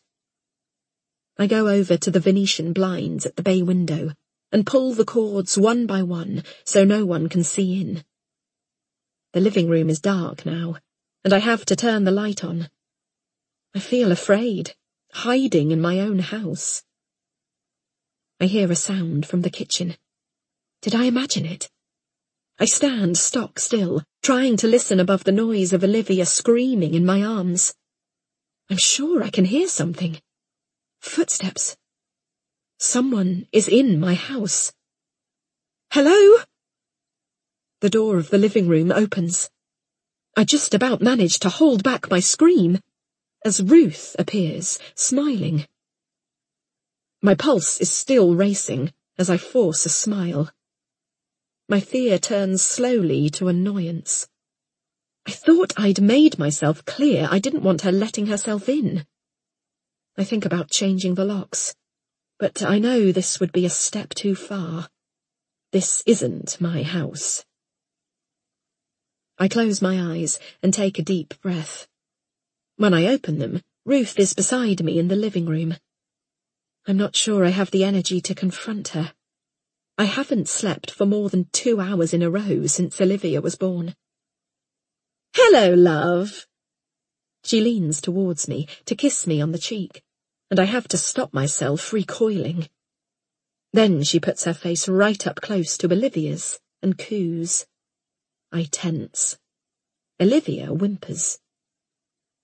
Ruth frowns at my half-drunk mug of tea on the coffee table, and I realise it has veered slightly off the mat. She picks it up, alongside a plate with the last remnants of my breakfast toast. There's no need to clear up, I say, finding my voice at last, shifting Olivia from one arm to the other and reaching to take them from her hands. I still feel shaky. It's no bother, she says, striding off into the kitchen. I hear the tap running and the washing up being done. I sink onto the sofa, defeated, but there's only a few moments of respite before she returns. She sits herself beside me and hands me a fresh cup of tea, pulling a mat across the coffee table so it's right in front of me. I put Olivia back in her chair, hyper-aware of the danger of the hot drink. Ruth looks at the picture of the Vietnamese motorcyclist on the wall and frowns. I'm not sure that really goes there, she says. I wanted to brighten up the cottage a bit. I suppose it's an acquired taste. How did you put it up? I hope you didn't just use a picture hook. We'll have to repaint before we sell in that case. Sell? I can't hide the shock from my voice. It will take Matt and me a while to save up to buy our own place, and Ruth had given the impression we could stay as long as we needed. Well, yes, we'll have to sell it eventually, of course. You can't expect to live rent-free forever in someone else's house. No, I wasn't expecting that. Confusion ripples through me. She'd offered. We'd moved away from our friends and the city because she'd made it sound like we'd be able to live here until we saved up a deposit. I feel a bit queasy. Where are the china elephants? She asks. I've moved them from the mantelpiece.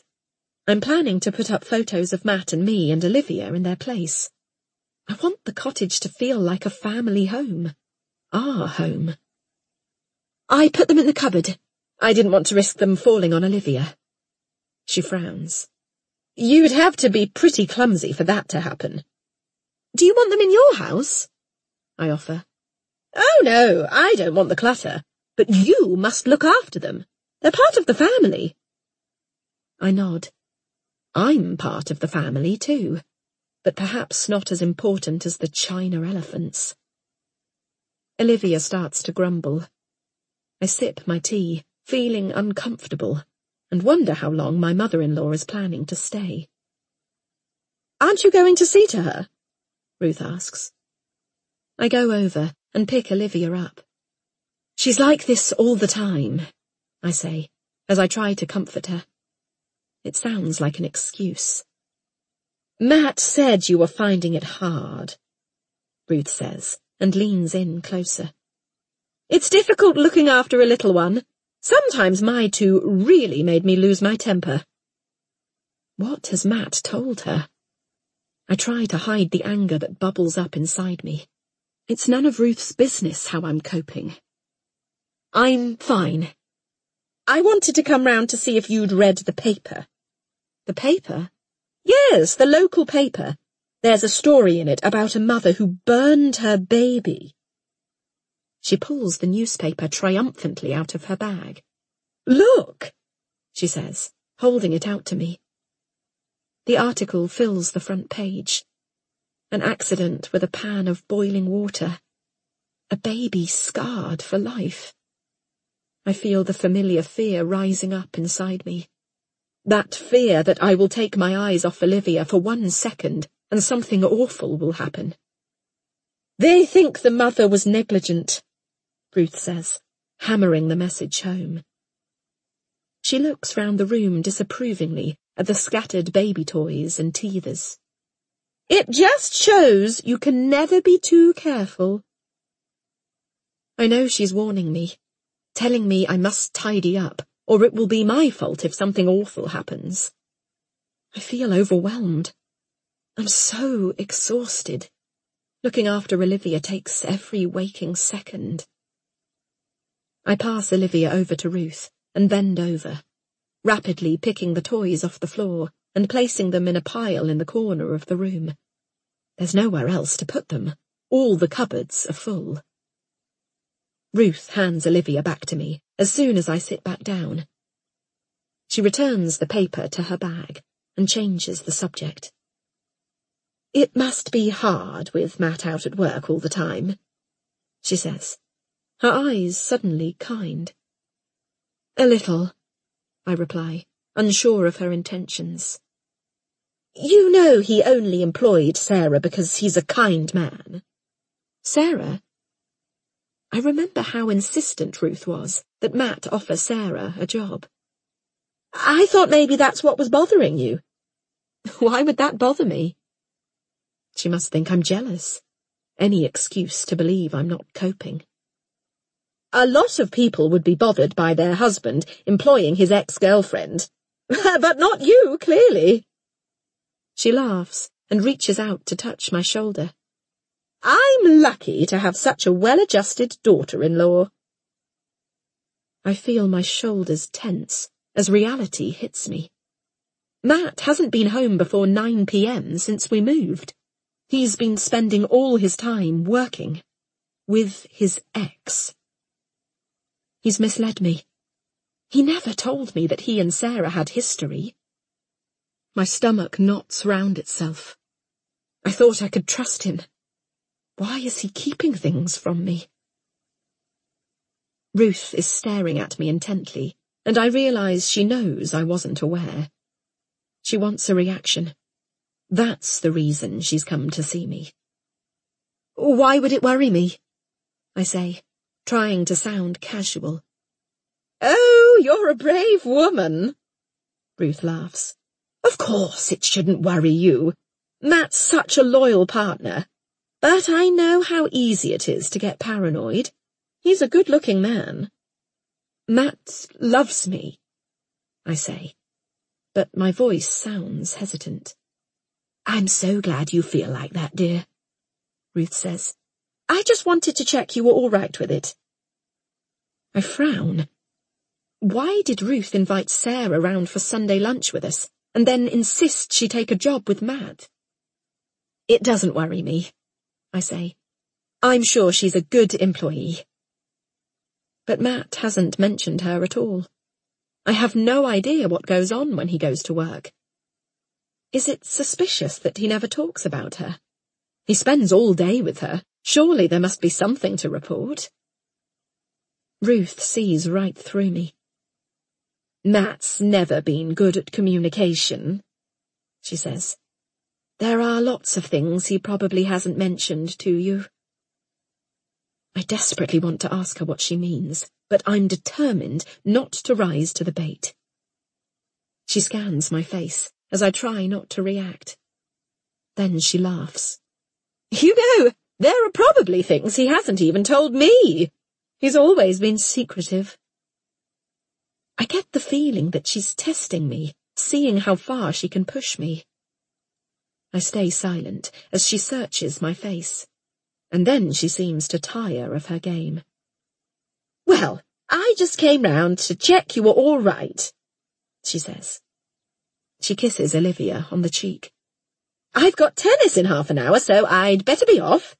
Unless you need me, of course. I'm fine. I've watered the plant in the kitchen for you. It looked a bit dry. Thank you. And this place could really do with a hoover. It's filthy. Mary had a little lamb, little lamb, little lamb. I sing loudly and tunelessly over Olivia's screams as I grate the cheese on top of the lasagna. I just need to get it in the oven, and then I'll give her my undivided attention. I close the oven door and glance at my watch. Half an hour later than I intended to put it in, but not too bad. Matt will just have to wait a little while for his dinner. He should be back any minute. My phone beeps. Sorry, I'll be another hour. Got to wrap up the accounts. Can't wait to see you later. I sigh. Why can't he just come home? I'm with Olivia all day, every day. I just want him to take her off my hands for an hour. I wonder if Sarah is working late too. My stomach knots into a ball of doubt. I've got no way of knowing what he's doing. I just have to trust him. And I do trust him. But why didn't he mention that Sarah was an ex? I feel a wall of resentment rising inside me, and tears sting my eyes. I try to put Sarah out of my mind. I can't let Ruth's words get to me. I shouldn't be annoyed with Matt for working late. When Matt and I first met, I worked day and night, while Matt was often home, preparing dinner in the evenings. But our roles have reversed. I'm at home all day with Olivia, and Matt is always out working. It feels like his life is continuing, while mine remains stuck in a relentless cycle of nappies and breastfeeding. I know I'm being unreasonable. I think of all the meals that Matt used to cook that I often thoughtlessly missed because I was still in the office, rushing round to meet deadlines and submit my copy to the editor. He'd always understood. Why can't I? But I just want him to come home. I thought he would put Olivia to bed, rock her to sleep, then wrap his big arms around me. I've been looking forward to that all day. I pick up my phone, my finger hovering over Matt's number. I shouldn't ring him. He's under so much pressure already. The practice has to make money, otherwise we'll never be able to buy our own place. And I don't want to be needy and dependent, the wife at home waiting anxiously for the husband to return. But motherhood has changed me. Here I am, with the baby I'd longed for, dependent on Matt coming home to feel human again. Olivia is still screaming, and I pick her up and rock her. I should bath her and put her to bed, but it all seems too much. I want to scream myself. I lift her and carry her up the stairs, holding her under one arm while I turn on the bath taps. I pace up and down the upstairs landing as I rock her back and forth. By the time I've got Olivia ready for bed, put her down, and waited for her screams to silence, I'm exhausted. Matt should be home by now. This time, I do text him. I'm angry. I can't help myself. I look at Olivia asleep and think how peaceful she looks. So still, almost like a doll. I think about lying down on the bed next to the cot, getting a bit of sleep, when I remember the lasagna. It's been in the oven too long. It'll be burnt by now. As I'm turning the temperature down on the oven, I hear Matt's key in the lock. I look at my watch. He's been half an hour longer than he said he would be. I hear him come through the door and go upstairs to the toilet.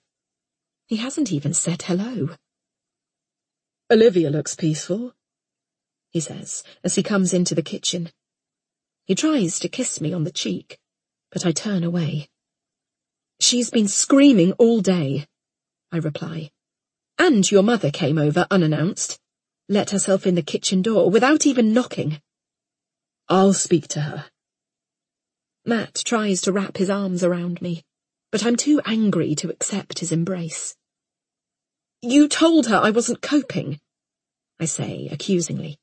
Why did you do that? I didn't say that, Claire. All I said was that it was difficult for you with me working all day, and that it made it harder because the house was full of stuff. I was trying to get her to start clearing out. I sigh. He's made it sound like it's only me that wants the house sorted, because I'm not coping. I wish you hadn't asked like that. And anyway, she says she's going to sell it once it's been cleared. She doesn't mean it. He always brushes away my concerns. Let's just eat, I say. I turn to the oven and open it. I see the charred cheese on top of the lasagna. I'll have to scrape that off. It's been ready ages. It's burnt. Thank you, Matt says. I'm sorry I'm late. I just got caught up with work. Was Sarah there? I blurt it out without thinking. Well, yes, she was. She wanted to help out. Right, I say, putting the lasagna dish on the kitchen surface with a clatter. Your mother told me she's your ex. I hate the way my voice sounds, shaky and on the verge of tears, but I can't hold back.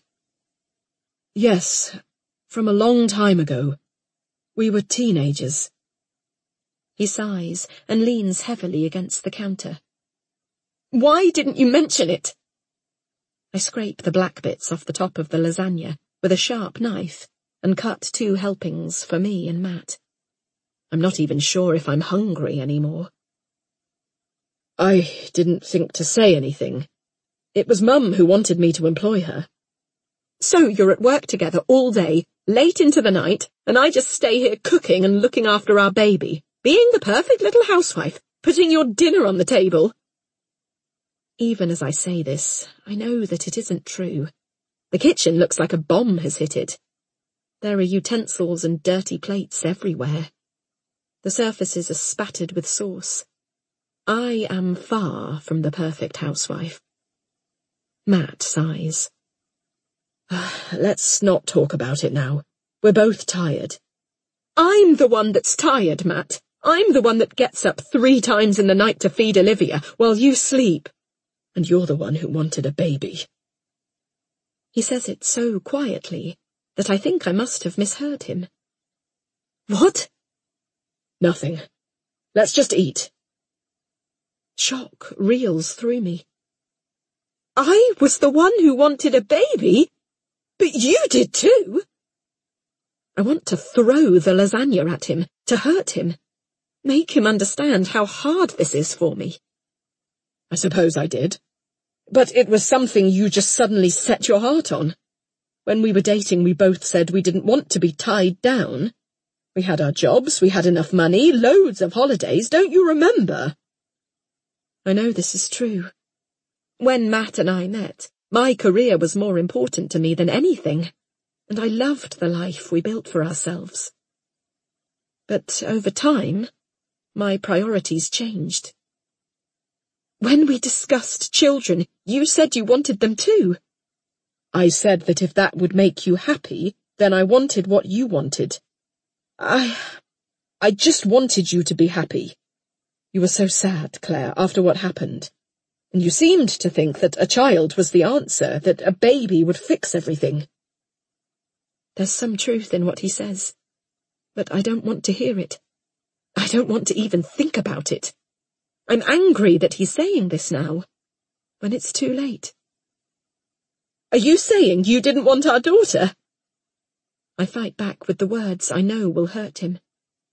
You know I'm not saying that. You're being irrational. His voice is louder now. You decided you wanted a child, and I went along with it. You went along with it? Now I'm furious.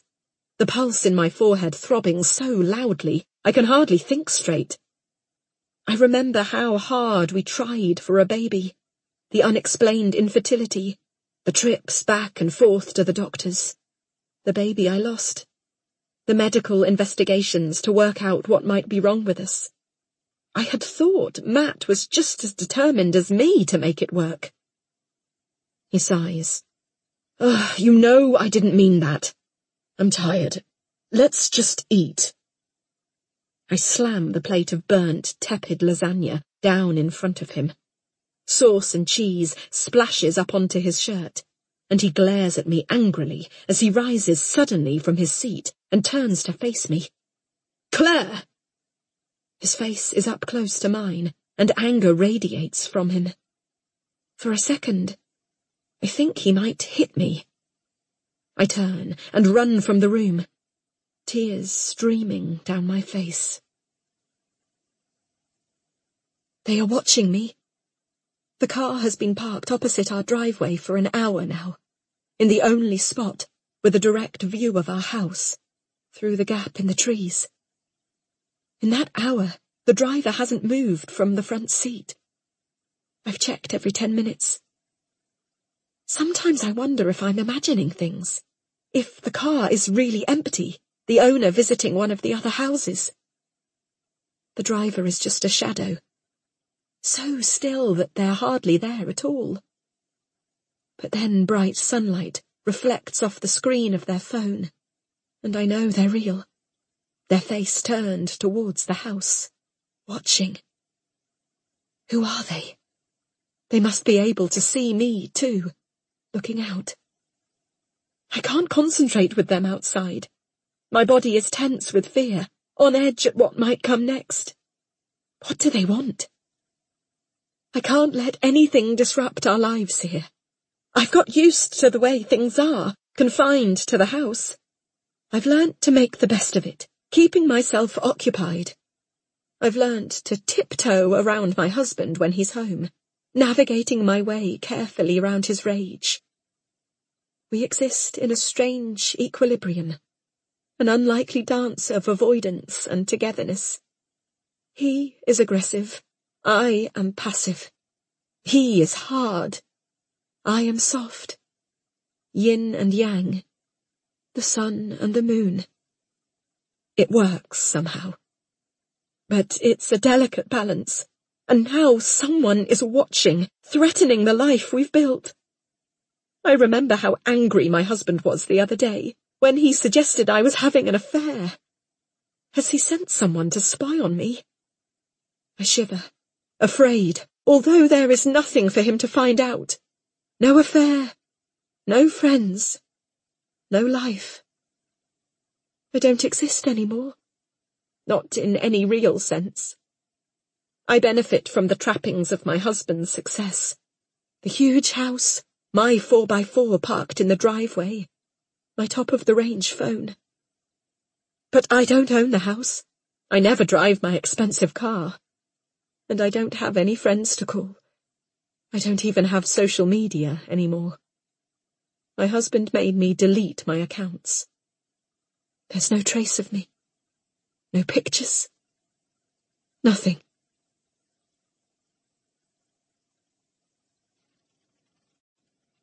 Chapter 8. Despite my argument with Matt last night, I feel refreshed in the morning. Olivia only woke up once in the night, and so I have some energy. After Matt's left for work, I start the clear out of the house in earnest. I'm sick of tripping over Pamela's things. I don't care what Matt and his mother think. Matt's hardly ever here. I'm the one who has to be in the cottage all day, every day. Without a car, I can't remove any larger items, so I put them in the garden instead. I tackle the bulky mobility aids first. After an hour, there's a collection of plastic walkers and wooden walking sticks lined up neatly next to the pond. A part of me wants to throw the equipment into the water and watch it sink beneath the murky surface. But I don't like to go too close to the edge. I'm afraid I'll lose my balance and fall in, become tangled in the darkness beneath, slowly drowning as my baby watches calmly, sitting in her chair on the other side of the patio doors. I shiver. I can almost feel the water encircling me, the reeds wrapping round my arms. I quickly return to the house and look back at the garden. With the walls of the house separating me from the water, I feel safer. I let myself feel a bubble of satisfaction that Ruth will be able to see the equipment from her kitchen window. Up until now, she has been insulated from Pamela's mess and clutter in her huge, neat and tidy house. I carry Olivia through to the living room, then grab the scissors and pierce the tape of the nearest box. Now the plastic walkers have been moved, there's a little bit more space for unpacking. The first box contains stationery and notebooks for the study. I pull out the bright orange diary that I wrote in when I was pregnant. I read it back to myself. I've spent the day shopping for baby clothes. I want this so much. I can't believe it's finally happening. My words are only from 3 months ago, but it's as if they've been written by a complete stranger. There's page after page of excited scribbles, full of hopes for the baby and for myself. I can feel the anticipation coming off the pages as I count down to my due date. I thought the baby would be a fresh start for me and Matt, a chance to put the past behind us. No matter how many screaming children I saw in supermarkets and shopping centres, I knew with absolute certainty that motherhood was what I wanted. Friends told me there were ups and downs, but all I saw was the stream of smiling baby pictures on Facebook, proud parents beaming at christenings, neat children in ironed school uniforms ready for their first days of school. Talk of sleepless nights and nappy changes went in one ear and out the other. I wanted a baby so much that I tuned out the negatives. I thought it would fix something inside me. If I had a baby, I wouldn't be so broken. The diary stopped the day Olivia was born. The many remaining blank pages waiting to record the joy of motherhood. But I haven't been able to continue. The thoughts I have now are too complicated to put down in writing. I can't let them loose on the page. I planned to share the diary with Olivia when she was older, a gift she could keep forever, detailing her first year in the world. I swallow my guilt. At this rate, it'll never be finished. Olivia must never know how I feel about her. I don't even want to acknowledge it myself. Beneath the diary is a stack of parenting books. During my pregnancy, I devoured them, determined to be the perfect mother, to make up for the fact that I wouldn't have my own to guide me. Somewhere I have a folder where I neatly summarized the key points from each book. But no amount of advice could prepare me for the reality of motherhood, and no amount of advice could replicate the natural love I'm supposed to feel for my child. Why can't I feel it? There's something wrong with me, something missing. I sigh and carry the books upstairs. I shove the diary in the drawer. Maybe one day, when I'm happier, I'll be able to look at it again and complete it for Olivia. The next box reveals kitchen equipment, plates and bowls and mugs. I know there's no place for them. Every cupboard and drawer in the kitchen is already full with Matt's grandmother's crockery. There's hardly enough space for our food. I consider emptying the box and then filling it back up with Pamela's plates and bowls. But the whole thing feels like a waste of energy, so I close it again.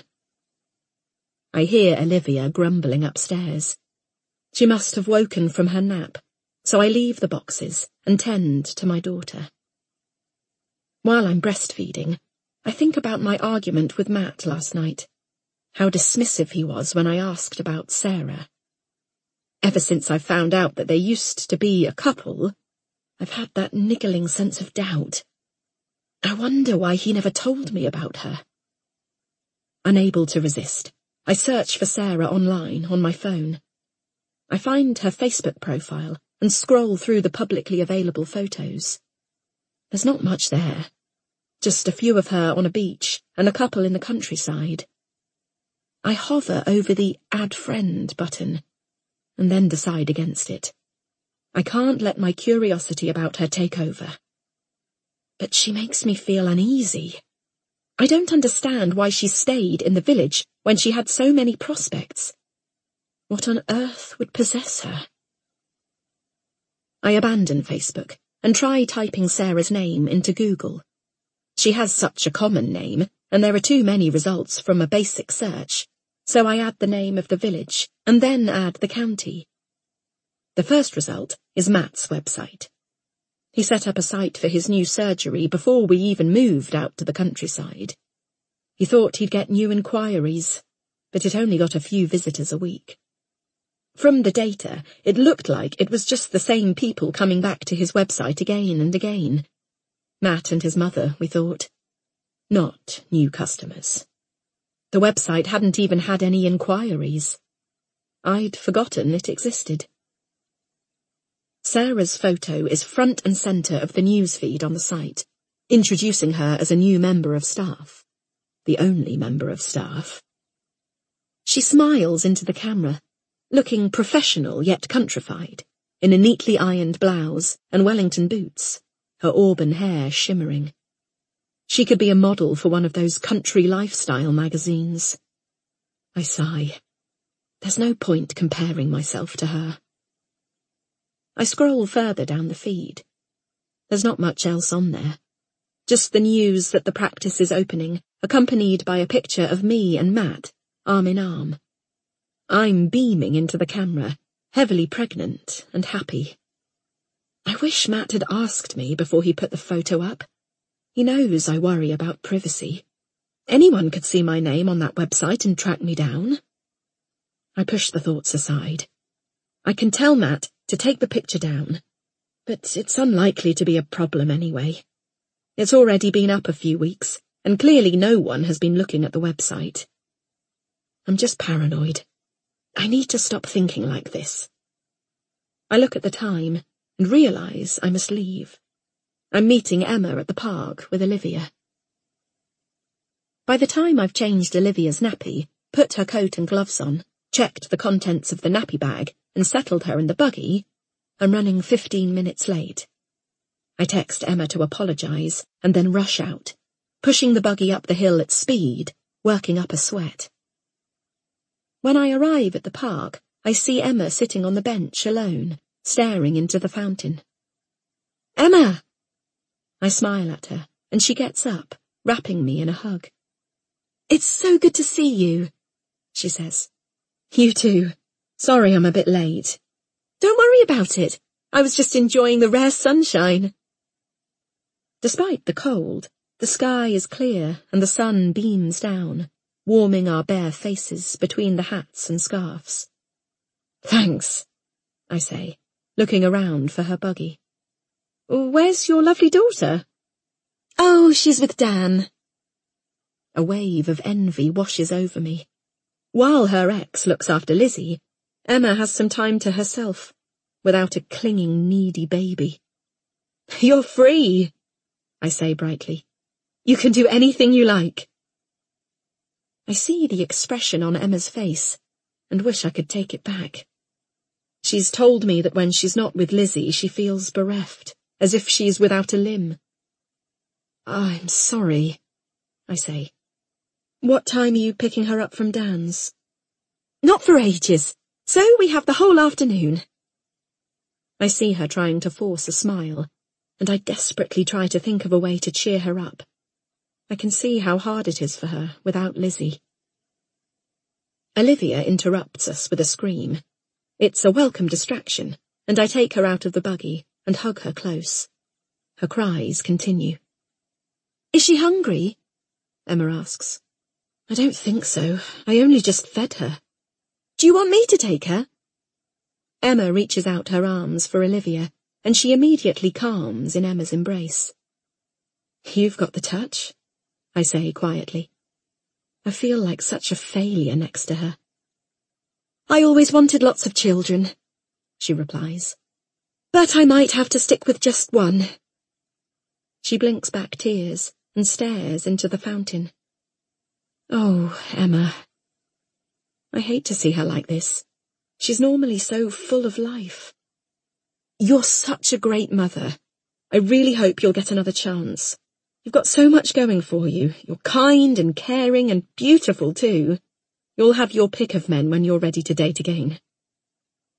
She doesn't smile like I expect, and I wonder if I've been insensitive. I don't want to dismiss her heartache. Maybe, she says despondently. I don't know what to say. I'm grateful I've got Matt. He's always been a good husband to me. At least he used to be. I try not to think about the distance that's grown between us lately, about my bubbling fears over Sarah. What's difficult, Emma says, is knowing that I'll never have the life I planned. I imagined it so differently. A family, happiness. But just one person can take that all away from you in an instant. You don't need Dan, I say. He hasn't taken everything. You still have Lizzie. I know, she says. I wish she was here now. She looks at me intently and strokes Olivia's hair. Together, they look like an advert for motherhood. Jealousy washes over me. Why can't that be me with my daughter? You're so lucky to have Matt, Emma continues. You two are perfect together. I remember what Matt said last night about not wanting children. I dab the corner of each eye to stop the tears falling. My marriage is far from perfect, I admit. I instantly regret my words.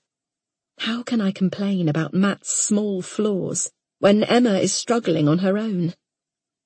But she turns to me, concerned. Is everything okay, Claire? It's nothing. Well, not nothing. I've just got an uneasy feeling. About what? Do you know Sarah?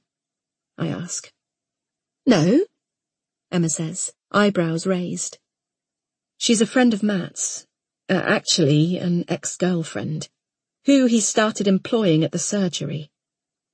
Gosh, I can see why you'd be a bit concerned. Can you? I'm so relieved she doesn't think I'm just paranoid. I mean, it's probably nothing, but... I continue uncertainly. It does seem a bit strange. Emma confirms my own thoughts. I trust him. It's just odd he didn't mention to me that she's an ex. I found out from his mother. Emma is quiet, her brow furrowed. What do you think? I ask. It's been so long since I've been able to confide in someone. I'm desperate for her opinion. I don't know.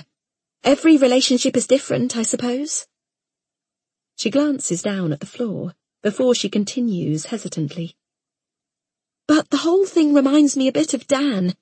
When he was cheating, he just stopped telling me things that were important. I take Olivia back into my arms and put her in her pushchair. I can trust Matt, I repeat. I know I can. But even I can hear the waver in my voice as I try to convince myself it's true. We walk through the park side by side, lost in thought. I spot a grandmother pushing her granddaughter in a pram, talking gently to the child as she strolls down the path.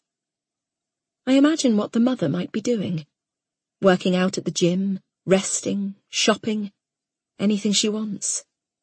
I swallow my jealousy. Do you ever wish your parents were around to help out? Emma asks, reading my mind. Yeah, I do.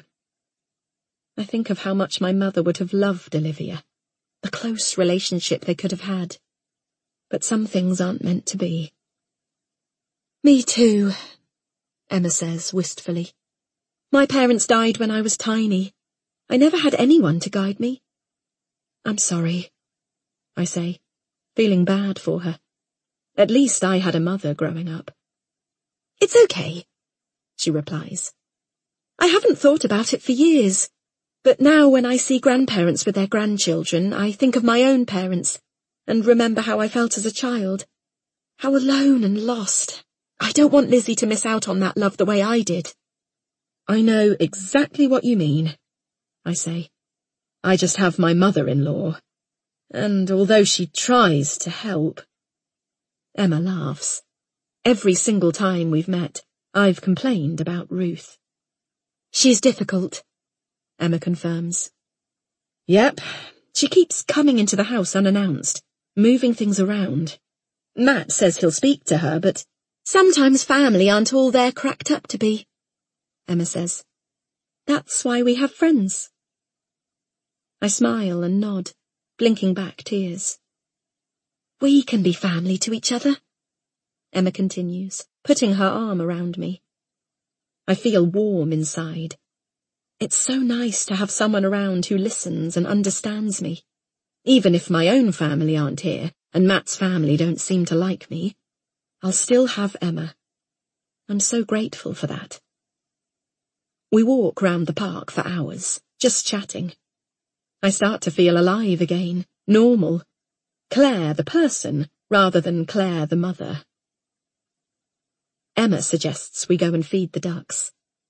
I hesitate before I agree. I'm nervous around water, especially with small children. But I know I have to get over it. The future will involve paddling pools and swimming lessons. I can't let my fear rule Olivia's childhood. We head over to the corner shop on the edge of the park to buy bread. All around the water's edge, children are throwing bread clumsily in the direction of the ducks. Some goes in the water, some falls onto the path. Emma and I watch.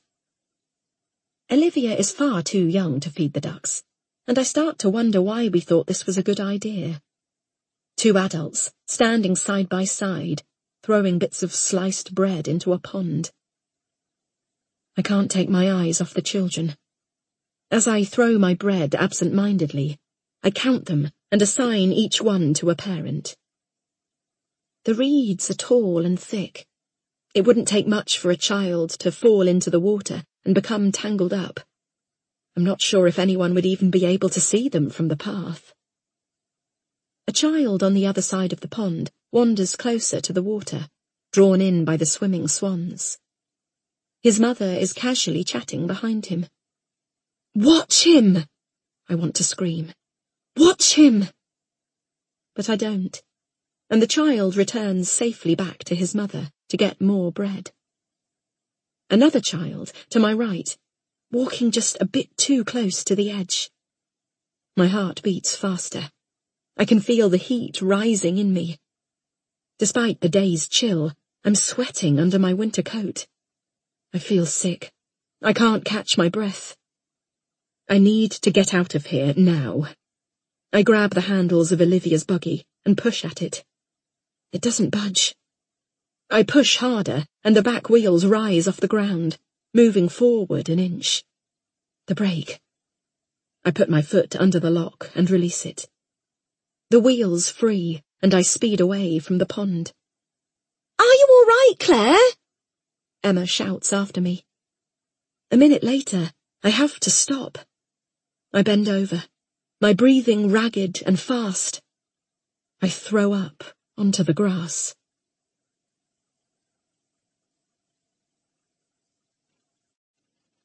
Chapter 9.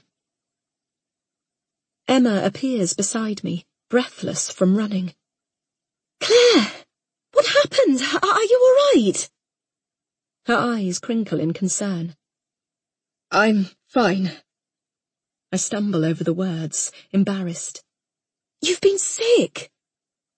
Emma takes the buggy with one hand and uses the other to guide me over to a bench. Sit down, she says. Get your breath back. I slide onto the bench, still feeling unstable and wobbly. I can't seem to control the panic still flowing through my system. Emma places Olivia opposite me. She's staring at the bright blue sky above us, unaware of the fear that's taken over my shaking body. I bend over, put my head between my knees, and try to calm down. Emma strokes my back. It's okay, Claire. Take as long as you need. When I finally sit up, I stare at the sky and try to take deep breaths. I let my hands rest on the wooden bench, attempting to ground myself. How are you feeling? Emma asks. A bit better. I manage a half smile. I'm so sorry. There's nothing to be sorry for. I just panicked, that's all. Sometimes the water... I pause as I feel a wave of nausea washing through me. I don't think I can explain how I feel, not even to Emma. It's all right, Emma says. There's no need to be sorry. I have them occasionally, the attacks. For a while I really struggled. I'm almost better now. I smile ruefully. At least I thought I was. It must be so scary, Emma says. I'm okay. Emma smiles at me and pulls some tissues out of her bag, offering me one. I dab at my eyes and then wipe the sick from around my mouth. I'm so embarrassed. I wish she hadn't seen me like this. I look like I'm not coping. Are you sure you're all right? She asks. Yes, I'm fine now. I'm so sorry. Please don't apologize. I was worried about you. She puts her arms around me, gives my shoulders a rub. Don't worry about me, I say, slowly getting up from the bench. Let's get going. I look at my watch.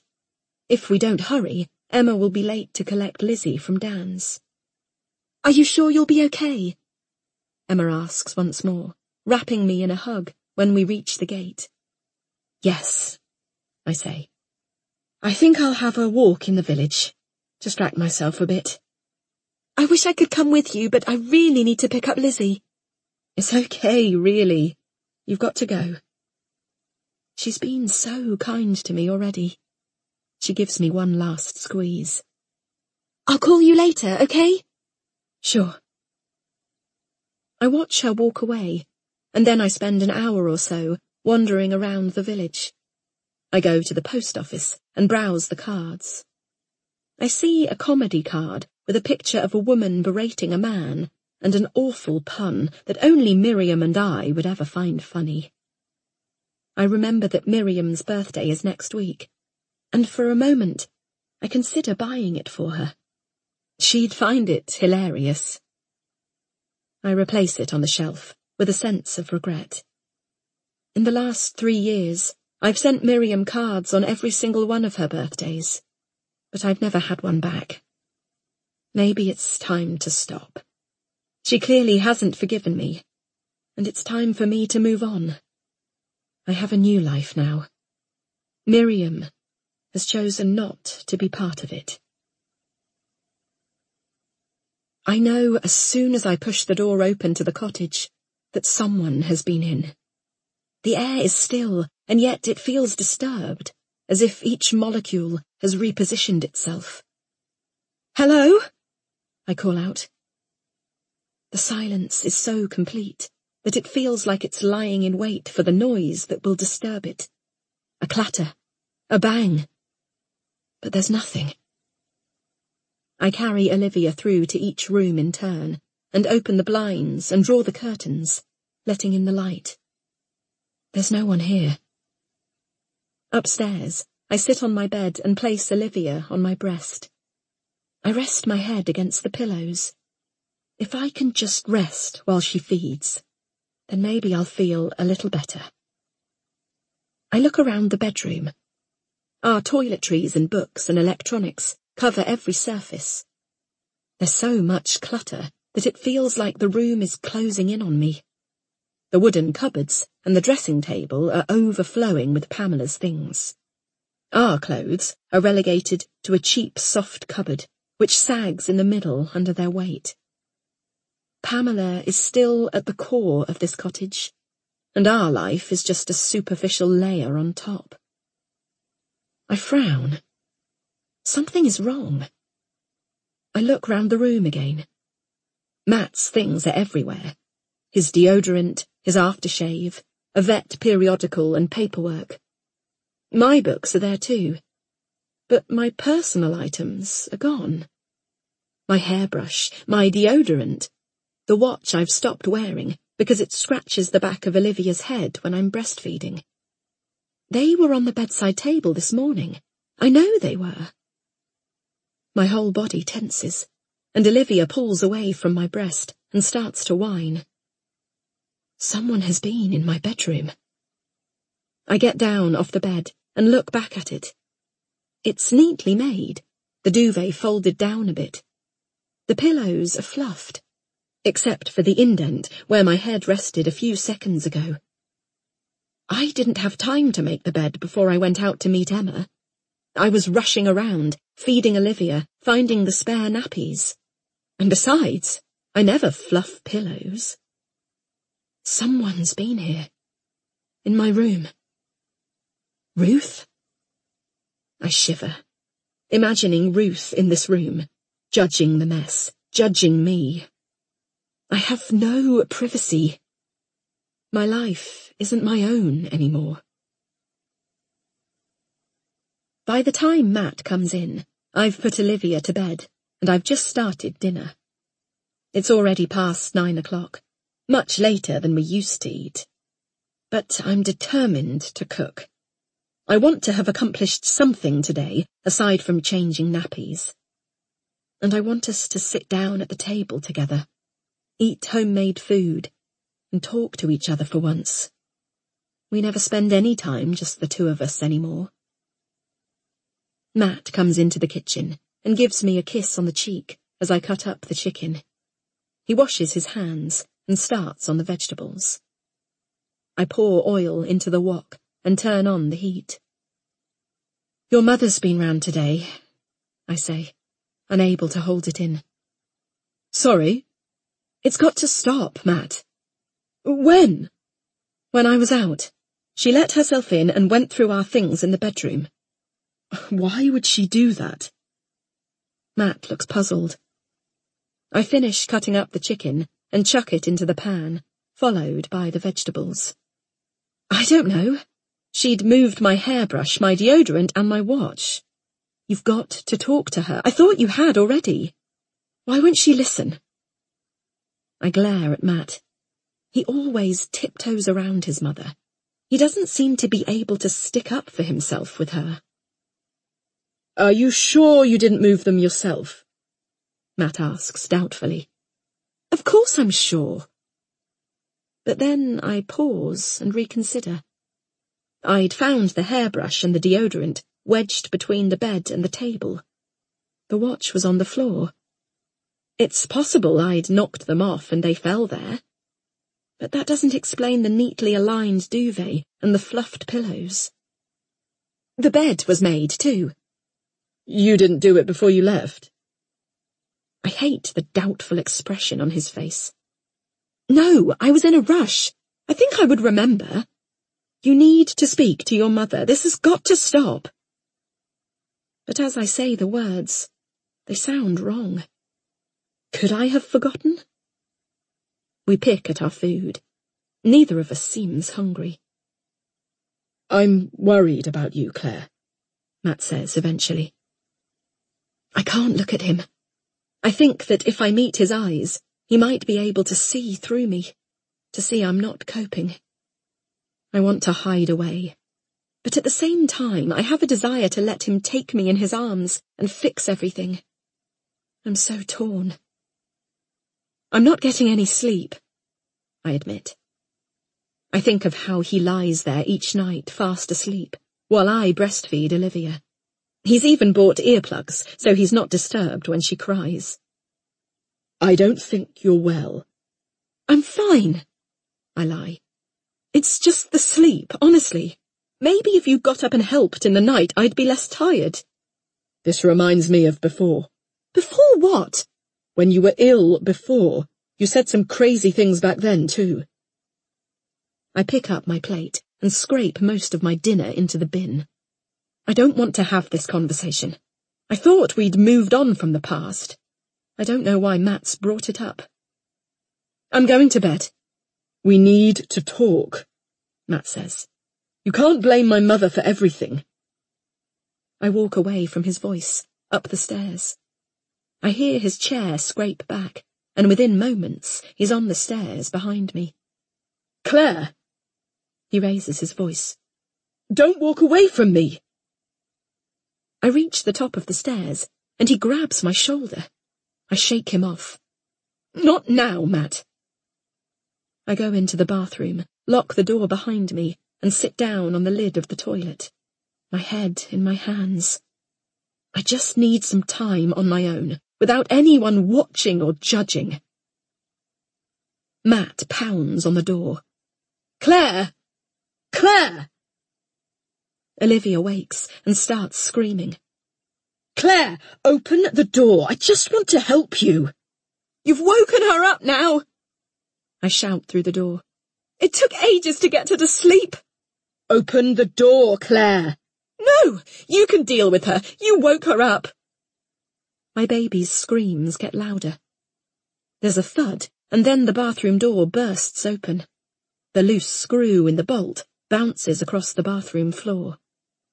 Suddenly, Matt is in the room. I stare up at him from the toilet. Claire, you can't behave like this. You need to see a doctor. You need help. What about you? What about your mother? She can't do this. She can't keep coming in, moving things around, making me think I'm going crazy. I stop, realizing what I've just said. I'm not going crazy, am I? This isn't like last time. Suddenly, I'm filled with self-doubt. Matt stares at me. Maybe something is wrong with you, Claire. Maybe you're not well. I burst into tears. I can't do this again, Claire. The practice is taking every ounce of my energy. I need to make it work, otherwise we'll be financially ruined. I can't be around 24/7 to look after you too. It's not like last time you were ill. We both have responsibilities now. I know he's right. I need to pull myself together. Put Olivia first. I'm sorry, I say. I'm sorry. He paces up and down the tiny bathroom as Olivia's screams increase to a volume that seems impossible. I hold my hands against my ears, trying to block them out. I can't deal with her right now. Go and see your daughter. I can only just get the words out through tears. He grits his teeth and reluctantly goes towards the bedroom, leaving me sitting in the bathroom on my own, shaking with sobs. Is fear a feeling, or a way of being? The car has been parked outside my house for 2 weeks now. Every day for 2 weeks. I don't know how they sit out there in the heat, without the engine on for air conditioning, the hot sun glaring through the car windows. They hardly take a break. These days, I keep the curtains shut, twitching them open in the dead of night, when I think they might be gone. But even after dark, they wait. There are shadier places to park, but that spot has the best view of my house. 2 huge conifers mark the entrance, and there's a high hedge between them. You can only see the house if you park opposite the gap. My husband chose this place for its privacy. But the reality is the trees block the light all year round, casting the house in shadow. When we go to bed, I check the street once more. Still there. I get changed into my pyjamas and lie beside my husband. I feel the tension all the way through my body. He snores peacefully, but I can't relax, not when I know there's someone still out there, patiently waiting. But for what? I resist the temptation to go to the window and peer out once more. Instead, I lie completely still, on my back. I've learnt to sleep this way. If I move in the bed, some unknown part of my body protests, a forgotten bruise. I sleep fitfully, and then wake with a jolt. Something's wrong. I hear a sound. It's very faint, but I'm sure of it. Footsteps. I go to the window. The car is there, but it's empty. Where are they? Are they in our garden, or already in the house? What do they want from us? I shiver with fear. I should wake my husband, but I can't. He'll be furious at being disturbed. I stand, stock still, listening for noise. There's nothing but the rustle of the wind through the trees. I need to check on my daughter, just in case. She's sleeping peacefully. I lean over to kiss her cheek. I want to hold her close to me, take comfort in her small, warm body. I resist the urge, not wanting to wake her.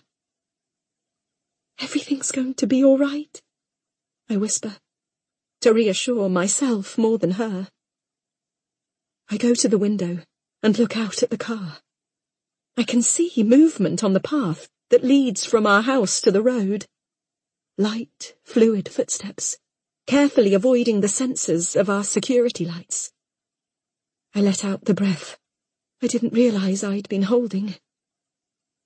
I watch the figure get in the car, and I blink as the headlights flicker on, illuminating the shadowy street. The engine starts, and I stay at the window until the car has pulled away and disappeared around the corner, out of sight.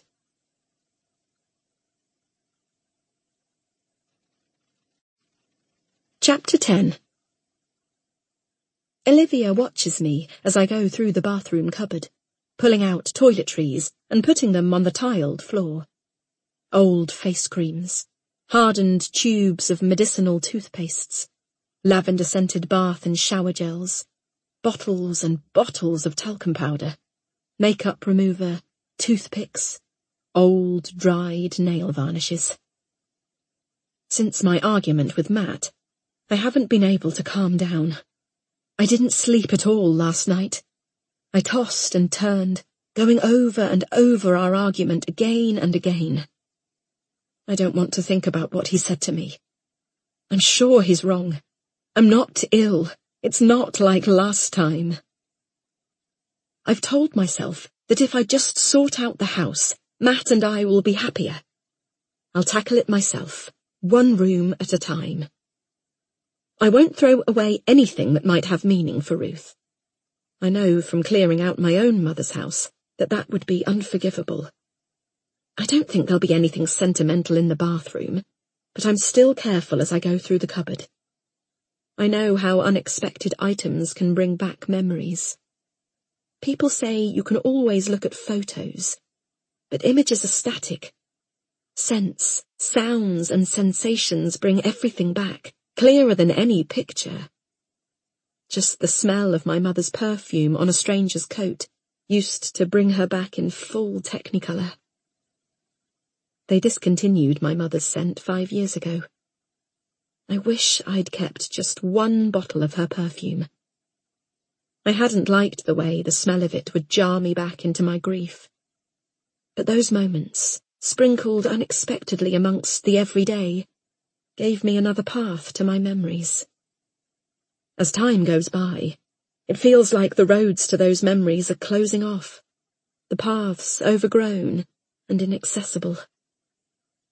There are some things I'll never throw away.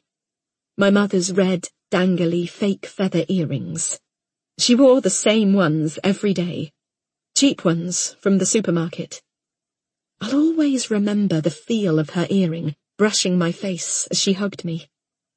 Sometimes, when I'm feeling lost, I take them out and hold the fake feathers against my cheek, remembering her. If someone else had been sorting through her house, they would have thrown them out. A ball of anxiety forms in my stomach. Like most of my things, my mother's earrings are in a box somewhere, waiting to be unpacked. At the bottom of the cupboard, there are boxes and boxes of unopened tights. I feel moisture at the corner of my eye as a tear forms and drops down onto my cheek. I wish my mother was still alive. I wipe the tear away and think of Pamela, and that expectation we all have that our lives will continue indefinitely. Pamela would have anticipated walks that she never took, chatting to friends she never saw again. I hardly knew her, but as I pull out the boxes of unopened tights and put them into bin bags for the charity shop, I feel like she's with me, watching. Olivia stares at me as tears run down my cheeks. I thought babies were supposed to sense your emotions and respond, but Olivia just watches as my face goes blotchy and my eyes redden. I stand and grab the toilet paper. I blow my nose aggressively, letting the noise fill the silent room. Looking in the mirror, I wipe my eyes. Sometimes I don't recognize myself anymore. I wanted to change, to be someone different. I needed to leave the woman I'd become behind in London. The city had hardened me. All I cared about was my career, getting the front page scoop. But it got out of hand. I've tried so hard to change. But who am I now? My eyes search my face for meaning, but there's none. I'm lost. I look down at Olivia and see she's fallen asleep. My sobs had no impact on her.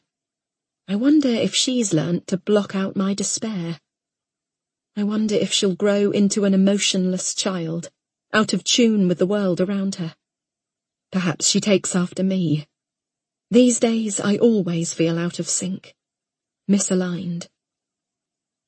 Going back to the cupboard, my vision blurs through tears. I speed up the sorting process, grabbing handfuls of toiletries and shoving them in the bin bag. I no longer go through each item in turn. I no longer let myself feel that stab of disappointment that Pamela never got to use these things.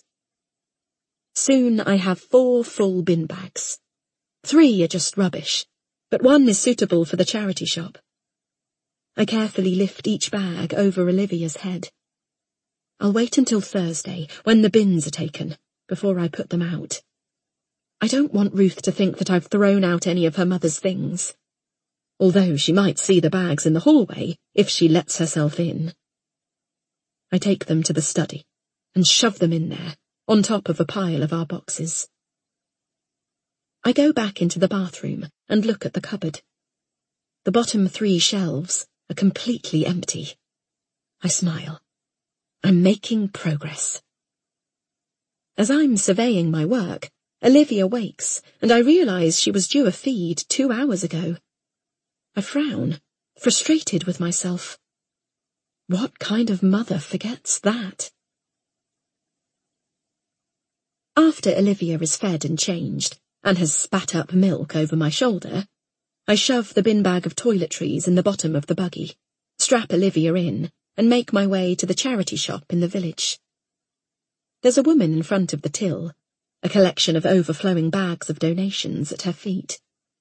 She picks them up 2 at a time and hands them over the counter to the volunteer. As she picks up the final bags, one bursts open, and baby clothes spill out over the desk and drop to the floor. Sorry, she says, gathering them up with her hands. I reach down to pick a baby grow up off the floor. It's tiny, with delicate embroidered blue hearts dotted over white cotton. It would just about fit Olivia. It's beautiful, I say. Must be hard to part with it.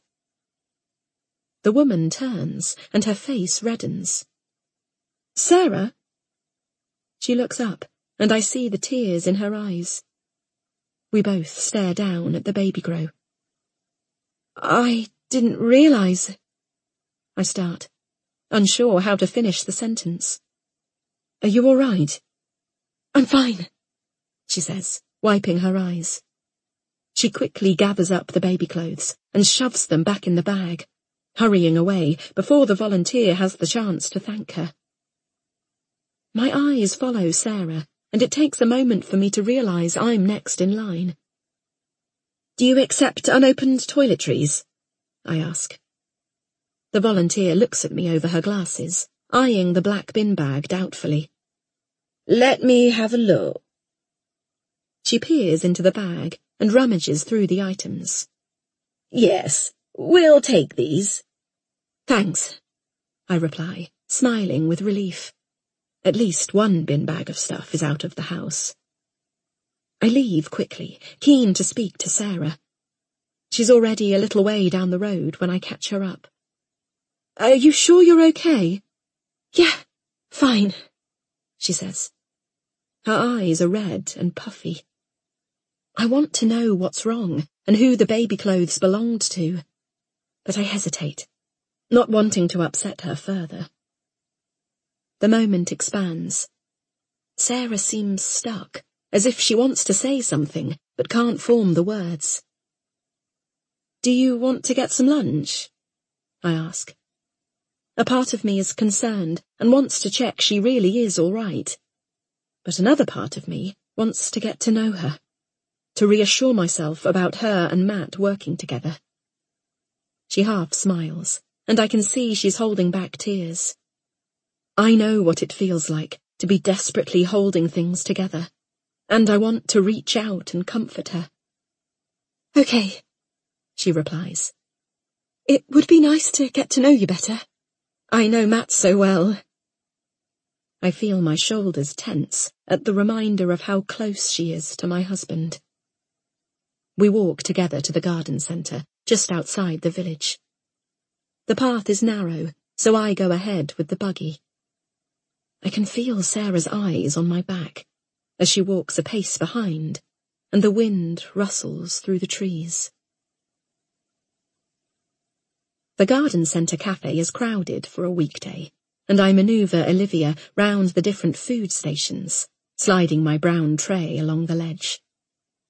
Cutlery clinks, and there's an irregular ring from cash registers opening and closing.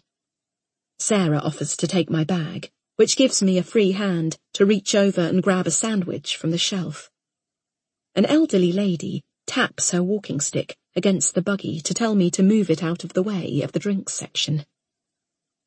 We take the only remaining seats, in the coldest part of the conservatory-style extension, and place our trays on the tiny table.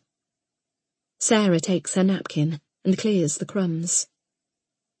Olivia whines, and I rock her from side to side, holding her higher than usual so she doesn't bang her head on the plastic table. So you've been having a clear-out? I ask. Yeah, Sarah says. She meets my eyes. It's been a bit emotional, actually. I've been getting rid of things I should have parted with years ago. I want to ask Sarah about the baby clothes. I wonder if she has a much older child. She's never mentioned any children before, but then again, I hardly know her. I've been getting rid of Pamela's old toiletries, I say, so I can create a space for me and Matt to actually live in. Sarah smiles. Ruth can be difficult. I suppose you've known her a long time? Since I was a child. She's always had a knack for getting her own way. Any advice for me? I ask, hopefully. Sarah looks at her coffee. If you want me to be completely honest, my only advice is not to trust her. I mean, she can be lovely when she wants to be, and she always puts her family first. That's a good thing. It's just that when you're not part of the family... Matt and I are married, I say. I want to sound confident in the security of our relationship, but I hear my voice waver. Maybe it will be different for you then. She smiles reassuringly. Ruth seems to like you now, I reply, trying to disguise my jealousy. Now I'm not a threat to her, Sarah says. When we were going out, I never knew where I stood. I thought of Ruth and Jack as family. I was wrong. They were quick to cast me out when I didn't fall into line. I thought you and Ruth were friends. Anyone in this village, with any sense, gets on with Ruth. We play tennis occasionally, that's all. I feel uneasy. Everything Sarah's said makes sense. Ruth is friendly one minute and cruel the next. She's right. I can't trust her. How are things at the surgery? I ask, changing the subject. You know, fine. I'm glad I had the day off today, though. Made me get on with things I'd put off for far too long. Olivia's whines get louder, and she scrunches up her face, ready to scream. Poor thing, Sarah says. She's fed up. Can I hold her? I'm good with babies. I hand her over hesitantly, but Olivia calms down as soon as Sarah holds her in her arms. You're a natural, I say, seeing how content Olivia looks. Thanks, she replies, as she pulls faces at Olivia. I could always babysit for you, if you ever fancied a night off. I like looking after babies. I nod. Matt and I do need some time together, just the two of us. But can I trust her? Thanks, I say. That's really kind of you. Well, any time. Just let me know. Are you a mother yourself? I ask, unable to hold back my curiosity any longer. Oh, no, she says. She smiles a little sadly. My time didn't come. There's still time. Maybe. I had a miscarriage years ago. I haven't found the right person to try again with since. I'm so sorry, I say, reaching out and touching her hand. I know exactly how she feels. I had a miscarriage too, before Olivia. I was 20 weeks. I had to give birth to the baby. A little girl. Olivia's sister. I shiver as I remember the horror of it all, and my eyes fill with tears. I can hardly stand to think about it. Sarah hugs Olivia closer to her, stroking her hair. Mine was a late miscarriage too. 14 weeks, brought on by stress. Was that why you had the baby clothes? I ask gently, wiping the tears from my own eyes with a paper napkin. She reddens. Yeah, I couldn't bring myself to throw them away. Not until now, years later. It's a brave thing to do. I have my own bundle of clothes for a baby that no longer exists, wrapped up in tissue paper in a box somewhere in the cottage. It was a long time ago. It feels like it's time to give away the clothes. Time to move on. Yes, I say, thinking of all the things that I can't move on from, the nightmares that still haunt me from events 3 years ago. Sarah contemplates her coffee.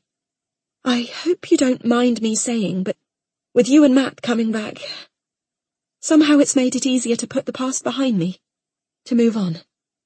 I see you with Olivia. You're a proper family. I swallow a lump in my throat. It's not always easy. Well, it's good to see Matt happy again. It sets me free, somehow. I can see he's moved on, and it means I can too. We are happy, I say. If I repeat it often enough, perhaps it will become true. And he finally got his baby. His baby? I look up at her, confused. She meets my eyes. I'm sorry, she says awkwardly. I thought... I suppose I thought you realised.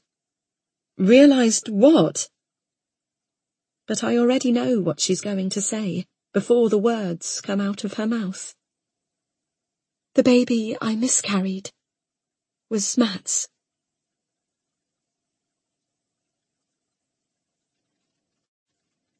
Chapter 11. Matt's not home until late in the evening, his eyes red-rimmed with exhaustion. Busy day? I ask, handing him a glass of water. Yeah, lots of admin. Sarah had the day off and the phone kept ringing. I saw Sarah today, I reply. We went for lunch. Oh? He says, as he collapses down into a kitchen chair. He looks like he might fall asleep where he's sitting. She told me a few things, you know, about the past. I see Matt's body tense, and he straightens up in the chair. I wait for him to speak, wondering if he knows what I'm about to say. I continue. She said that a long time ago she was pregnant with your baby, and she miscarried it. Yeah, he says softly, as if he hopes I won't hear his answer. Why didn't you mention it? It's in the past, Claire. But it's a big thing. When I miscarried our daughter... Sobs choke me, and I have to pause for a moment. I can hardly bear to remember. When I had my own miscarriage, you comforted me. You never mentioned you'd been through it before. It didn't seem like the right time. You were so lost in your grief. Our fertility problems could have been something to do with you. But you must have known that was unlikely, as Sarah had been pregnant too. Why didn't you say anything? I remember how desperately I'd wanted a baby, how I'd thought it would fix everything. We'd had so many tests to work out what was wrong. Claire, the doctors couldn't explain the problems. No one ever really thought it was a problem with me. I hear the implication of his words, that it was a problem with me. My high levels of stress, my anxiety. I wonder if he was secretly relieved each time the pregnancy test was negative. I just wish you'd told me. It's such a big thing. How could you keep it from me? When we go to bed, Matt falls asleep instantly, as if he hasn't got a care in the world. But my anger grows as I lie awake, listening to the house creak and the wind groan. Why has he hidden so many things from me? His phone vibrates, but he doesn't stir. Usually I'd leave it, but this time I reach over. The display says he's got a text from Sarah, but I can't see the contents. I tell myself that it could be about work. Perhaps she's sick or going to be late in tomorrow. But it's 11 p.m. Why would she be texting him this late? I look at Matt's sleeping body beside me and feel more alone than ever. The sun's shining, and the people in the pub gardens swill their pints as they gaze at the river. Olivia is older, about 2. Her blonde hair has grown out long and wavy, and she has the same determined jawline as Matt. She holds a stick and prods it into the shallow water, trying to lift up a pebble from just below the surface. She gazes adoringly at her father as he crouches beside her. The sun beats on the back of my neck, and I smile. Matt lifts Olivia up so that her feet dangle over the surface of the water, and it tickles her toes. She laughs, and I laugh with her. Then Matt starts to wade into the water, going deeper into the centre of the river. My laughter catches in my throat. Matt's jeans are soaked, turning a deep dark blue. I can't see his face. The only noise is the rush of the river. An empty plastic water bottle flows past, faster than I'd expect. The current's strong. I watch as Matt holds Olivia above the water and then suddenly submerges her. I'm frozen in place on the riverbank as her face disappears below the water. Matt holds her down. I want to run to her, but I can't move. I want to scream, but I can't open my mouth to breathe. Seconds pass, then minutes. Matt pulls Olivia's limp body from the water and holds it in his arms, staring down at her face as if he can't understand what's happened. I wake. My scream catches in the back of my throat as I bolt up in bed. My breathing is fast and my heart beats faster. I'm drenched in sweat. I see shadows in the room, flitting across the curtains. I turn on the light. There's no one there. It was just a dream. Beside me, Matt stirs in his sleep and rolls over, pulling the cover over him. I creep under beside him, wrapping my arms around his warm back. It offers no comfort. I lie still, my body tense, despite Matt's warmth. The dreams are back. I used to have them every night in London. I thought they would stop when we moved, but it seems I'll never escape them. Why do they haunt me? Why can't I let go of the past? I hear a creak, a pipe, or someone on the stairs. I listen intently. Outside, the wind blows through the trees. A car roars down the main road. Another creak. A footstep? Matt snores gently. I know I'm imagining things, but I won't be able to sleep until I've checked. I ease myself out of bed and pad softly over to the door. I stand stock still, listening. There are no sounds, just my imagination. It would be amusing if I didn't still feel the ball of fear inside me, solid and hard in the centre of my stomach. I wonder if I should take something from the bedroom, a weapon. If I really think there's an intruder, isn't that what I'd do? I glance at Matt's still body. I can't wake him just because of my paranoia. He'll only start going on about me being unwell again. I go to Olivia's room. Her nightlight illuminates her, sleeping soundly, one arm above her head. I can see her chest rising and falling gently with each breath. I catch a movement out of the corner of my eye. It's just a car's headlights, casting the shadow of a tree onto the bedroom curtains. Olivia stirs, and I leave, not wanting to wake her. In our bedroom, Matt sleeps on undisturbed, and I feel a flicker of resentment. Something still doesn't feel right. I turn the light on in the hallway. It's too bright for 4 in the morning, and I blink myself into a fuller state of consciousness. I make my way downstairs and check the front door. It's double locked. We never use the bolt, but now I reach down and slide it across the bottom of the door. I go through the kitchen to the back door and try the handle. The door doesn't budge. It only has a simple key lock. I peer out into the darkness. I wonder if we should add a bolt so it can only be opened from the inside. I stare out at the garden. If there's someone staring back, then they can see right into the house. There's no blind to cover the glass of the back door. I'll order one in the morning. Suddenly, I see a reflection move in the glass. They are behind me. I scream as I turn, bracing myself for attack. Matt. It's only Matt. Why are all the lights on? He asks, rubbing his eyes. I thought I heard someone in the house. I look at my bare feet, feel the cold tiles beneath them. I realize how ridiculous the whole thing sounds. I have come down alone in my nightdress to confront an intruder. What? Why? I don't want to tell him about the dream, especially when he already thinks I'm going mad. I'm sorry, I say finally. I just thought I heard something, that's all. It's nothing.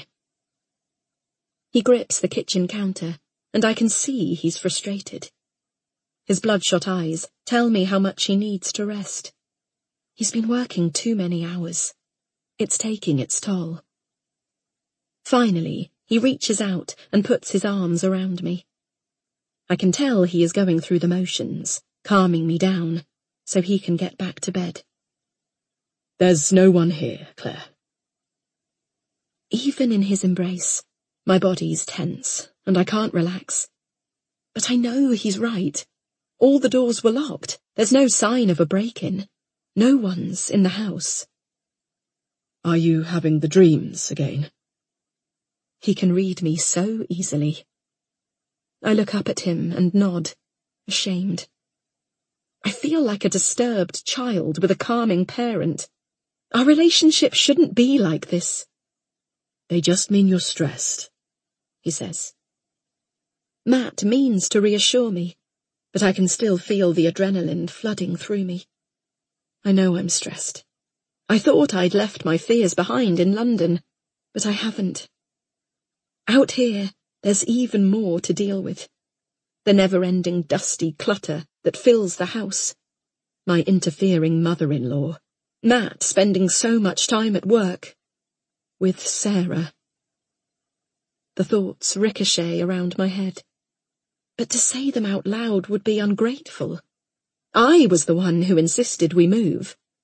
I was the one that wanted all this. Matt's arms around me should comfort me. But something still doesn't feel right. I wish I could calm down, but I can't seem to relax. I pull away from Matt's embrace. I should be grateful that he loves me, both at my best and at my worst. Even when I messed up, he was there to help me pick up the pieces. I know I can rely on him. Matt goes to the kitchen sink and pours 2 glasses of water. He hands one to me, and I take a sip. I think you should go to see a doctor again, he says. I don't want to see a doctor. I don't want to have to explain how I feel. I don't want to admit that I'm falling apart. It was only a dream, Matt. Let's go back to bed. Claire, please. Just think about it. I'm sure a professional could help. All right. I'll think about it. I follow him out of the kitchen and up the stairs, checking the back door and then the front door as I pass. They're still locked. As we go back into the bedroom, Olivia's screams pierce the night. Matt looks over at me and sighs. She's awake now, he says accusingly. Don't worry. I'll go. Thanks. I need to get some sleep so I'm okay for work tomorrow. He settles himself into bed under the covers, puts in his earplugs, and turns away from me. I sigh as I hear his breathing deepen. I go into Olivia's room. Her face is wet with tears, and I lift her out of the cot and hold her close to my chest. She squirms in my arms, and I sit down with her in the rocking chair. I hum a lullaby, to calm myself as much as Olivia. I do the only thing that will quieten her, and put her on my breast. She struggles against me before she latches, and then settles. I move back and forth in the rocking chair, but the positioning of the wooden armrests makes it difficult to get comfortable while holding Olivia. My arms start to ache, and I keep humming. The tune helps me ground myself, place myself in the real world, escape the dream. That's all it was, I tell myself. A dream. But in the deathly silence of the night, reality and dreams seem to merge. It's hard to know what's real. Olivia's nightlight chases away the shadows, and I'm grateful. There's no one here but me and Olivia. I checked the whole house. No intruder. But still, I feel the goosebumps on my arms, the sense that something's not quite right.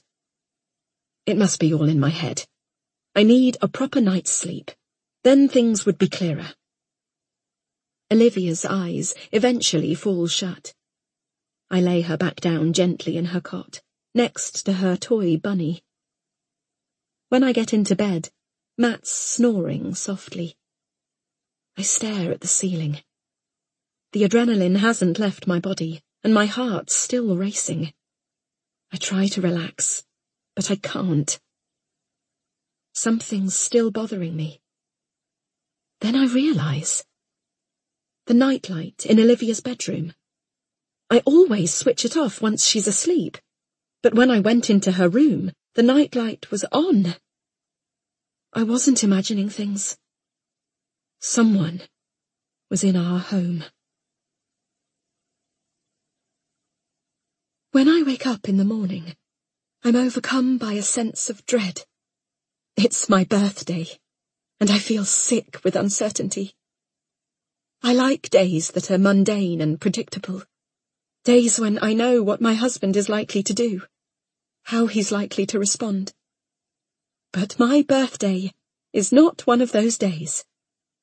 I have no idea how he'll behave. It's still early, and the rest of the house is sleeping. I creep out of the bedroom and into the bathroom. I should wash before my daughter wakes and the day bursts into action. But I don't want the sound of the shower to wake my husband. Instead, I think about what I might wear. I flick through my clothes in the wardrobe in the spare bedroom, considering them in turn. They are from another life. Designer dresses from when my husband used to take me out for meals. Smart suits for work. I don't know if I should make an effort to look nice today. I'm only going to be in the house with my daughter, just like any other day.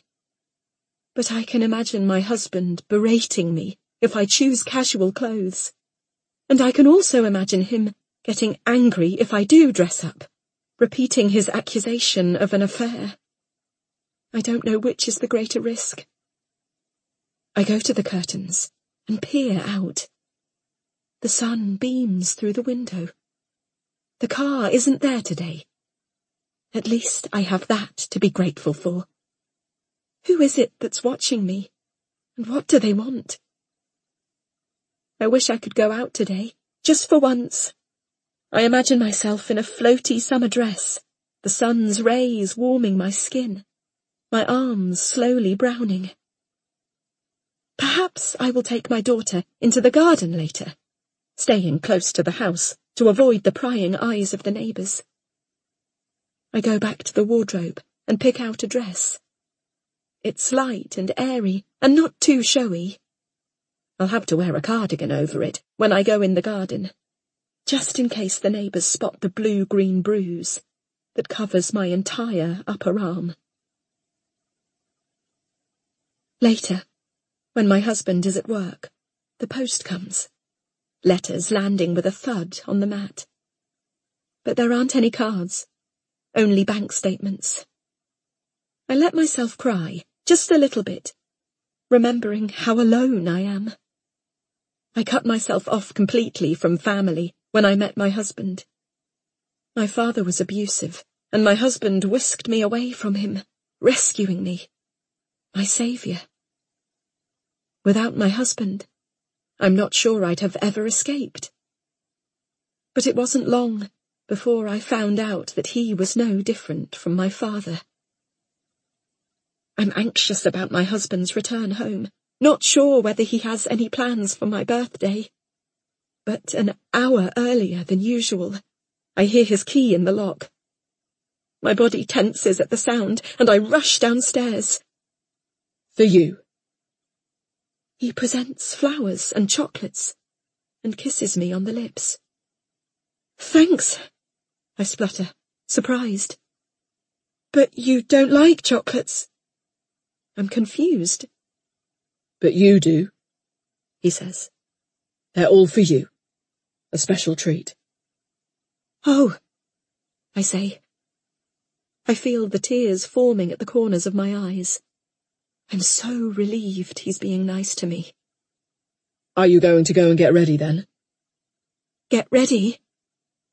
I feel a ball of anxiety knotting in my stomach. Is he taking me out? The thought makes me queasy. It's been so long since I was out in the world that the idea of crowds of people talking and laughing seems oppressive and frightening. Yes. Put your nicest clothes on. I go upstairs and dress with trepidation. Designer dress. The diamond teardrop earrings he bought me for our 5th wedding anniversary, and the matching necklace. Makeup. Layers of it, until my bruises are covered, and I look human again. But I feel afraid. I really don't want to leave the house. When I go downstairs, my husband offers me a glass of red wine, and I take it, my hands shaking. He has put our daughter to bed. Everything is so out of the ordinary that I'm terrified about what will happen next. We are off script, in an unknown land. I hear noises from the kitchen, pots and pans banging. My husband smiles at me. That's the chef, he says. I've hired a professional chef to cook for us. I smile, glad we are staying in, and even gladder that a third person is here as a witness. My husband always behaves impeccably in front of other people. The dinner is delicious, and at some point I relax, and we laugh and joke together. It's like old times. I force down a feeling of sadness that this situation is so rare, that our relationship isn't always like this. I focus on the moment, focus on enjoying myself. After dinner, he takes me in his arms and kisses me, his tongue delving into my mouth, his hands casting over my body roughly. Upstairs, he throws me onto the bed. I feel a flush of fear and arousal as he pushes my skirt up and then unbuckles his belt. Happy birthday, he says. After it's over, I listen as he goes to the bathroom, brushes his teeth, and goes downstairs. I wrap the duvet around myself, still dressed apart from my knickers. I feel the wet tears on my face, the flood of despair. I don't know why I'm crying. He still wants me. He still loves me, doesn't he? Hugging the pillow to me, I let my tears spread across it. I don't know why I feel like this. He's been kind to me today. I should be grateful. Shouldn't I?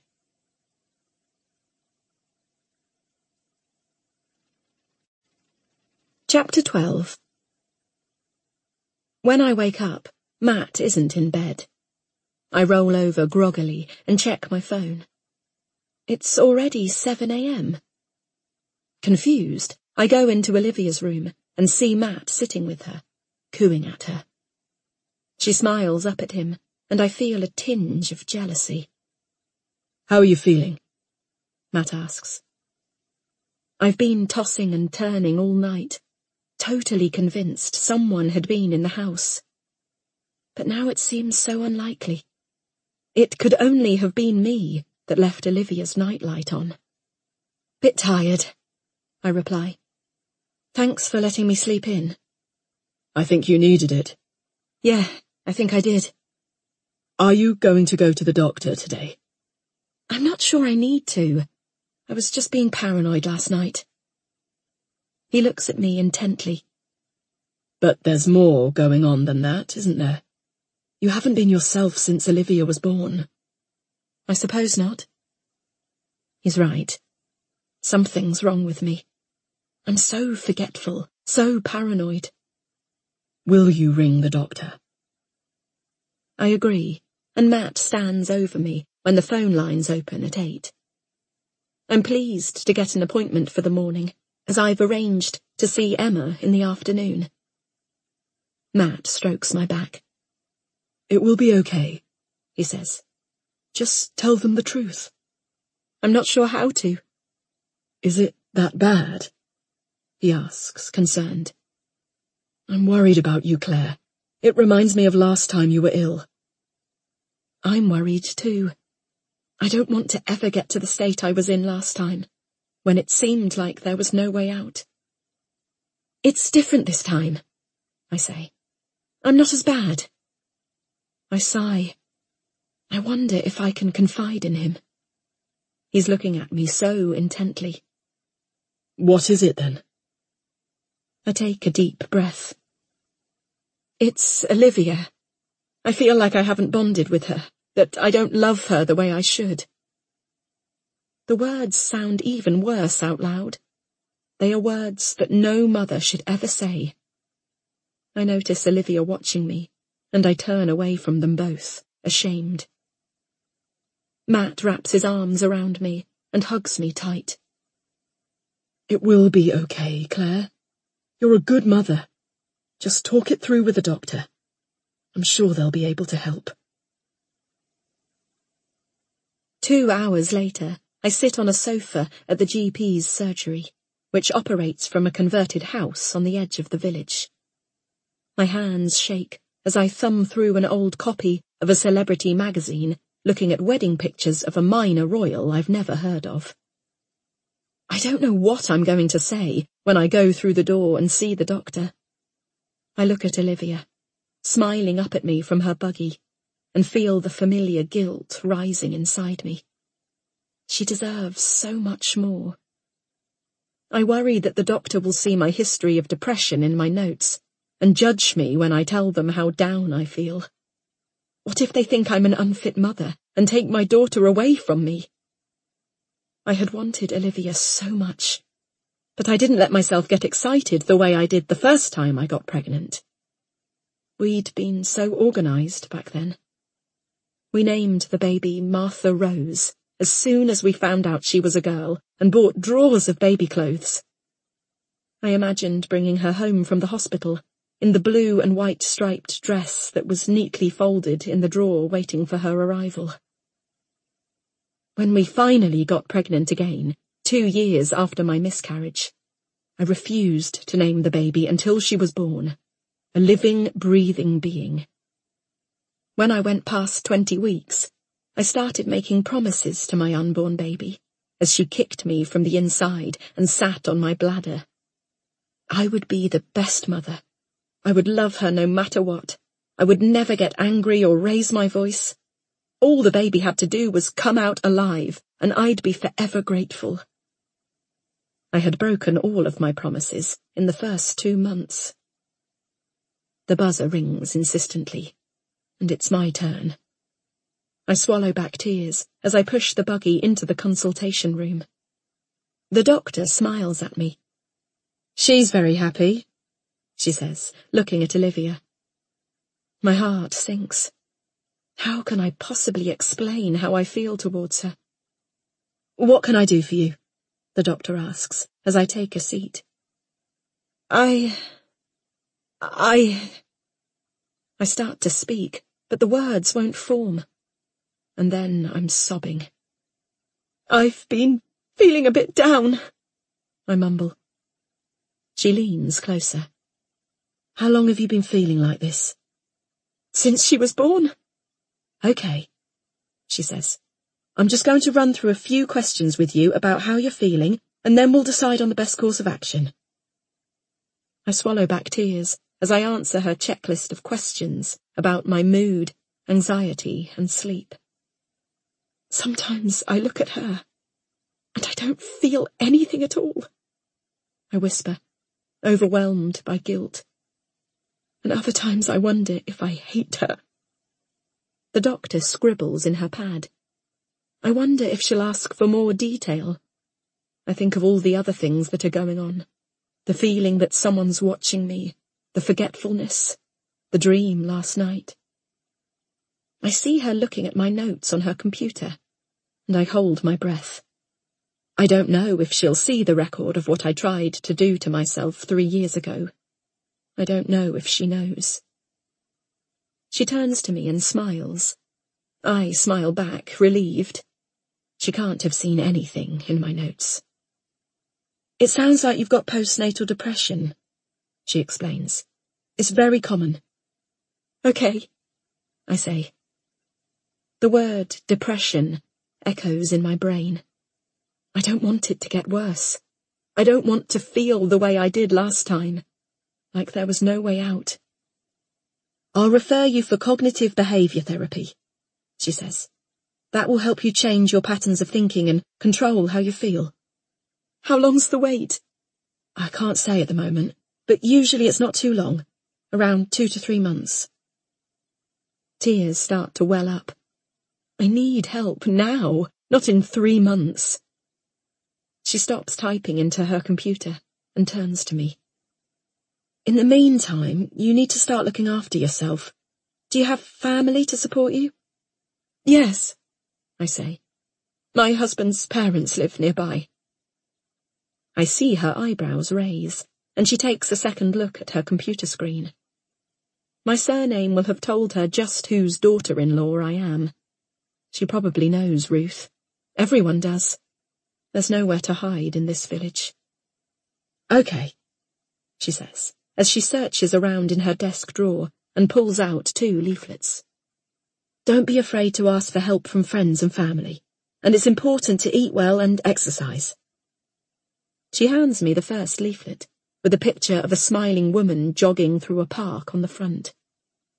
Thanks, I reply, feeling crushed. Exercise isn't going to be enough. It took so much effort to tell her how I felt, but I won't get professional help for ages. I'll have to struggle on with Olivia, on my own. In the meantime, here are the numbers for some mental health helplines, just in case you need them. I take the leaflet from her, but I know I'll throw it straight in the bin. I don't want to ring a helpline. I just can't. I swallow back tears as I wheel the buggy out of the room. 3 months sounds like a lifetime to wait. I don't know how I'm going to get through each day. When I arrive at Emma's flat later that day, I'm still shaken by the appointment. I settle down on the sofa with Olivia, while Emma makes tea and Lizzie wriggles on her playmat. I look around the neat and tidy living room and feel a twinge of jealousy. There's never any clutter at Emma's flat. No baby things lying around on the floor. No boxes. Just clean, neat lines, white walls, and tasteful framed prints. Emma brings me my tea, and I let it warm my hands before I take a sip. I'm looking forward to this, she says brightly. I nod. Today, Emma's helping me with an annual ritual, preparing gift packs for the local children's home. It's something my mother and I used to do together every year. I've continued the tradition since she died. But this year, I nearly didn't bother. The date crept up on me unexpectedly, and I hadn't done any preparations, and I didn't have any connections with the children's homes local to here. When I mentioned it to Emma, she wouldn't let me just give up. She rang round children's homes, found one that was nearby and willing to accept the gifts, and then took me shopping for the small toys and toiletries we needed for the bags. Today, we're wrapping the toys and baking fairy cakes to add to the packs. We start with the baking, placing Olivia and Lizzie on a rug on the floor so they can watch us. Olivia's eyes follow my every move intently, while Lizzie stares at the ceiling light, fascinated. As I mix the ingredients together with my hands, I think about all the years that have passed since my mother died. For a long time afterwards, Miriam would help me put the gift packs together, and then we'd reminisce about my mother over a drink at the local pub, where Mum and I used to celebrate her birthday each year. For the last few years, I've prepared the gift packs alone. It feels better with Emma by my side today. Are you all right? Emma asks. You've been a bit quiet. I'm okay, I say. It's an obvious lie. A tsunami of emotion rises up inside me. Tears well up as I think of my mother and the doctor's appointment earlier. What's wrong? Emma asks, putting her arm around me. I let the wooden spoon fall with a clatter into the mixing bowl. I went to the doctor this morning. She diagnosed me with postnatal depression. I'm so sorry, Claire. That must be awful. I'm just finding it hard, I say. I wish I was like you. What do you mean? You and Lizzie. It seems to come so naturally. Being a mother is such a struggle for me. Emma puts her hand gently on my shoulder, and I shudder with sobs. It's okay, she says, comforting me as I wipe away my tears with the back of my hand. Sometimes I don't think I even love her. I don't have it in me. I glance up at Emma, waiting for her to judge me. But she says nothing, and just holds me, letting me cry on her shoulders. You know you can talk to me any time. I nod. We should arrange something to cheer you up, Emma says. There's a new boutique wine shop opened in Oxford. We could try the wine tasting there one day. Maybe, I say, non-committally. When I'm feeling down, alcohol is the thing I want most in the world, but what I need least. If I start drinking when I feel like this, I'm not sure if I'll be able to stop. You need a night out, Emma smiles. I imagine myself in a club, dancing and carefree. It seems like a distant dream. I'll never have that life again. I can't, I say. Matt works all hours and I'd never get a babysitter. Besides, Matt and I never go out together anymore ourselves. He spends more time with Sarah than with me. His ex.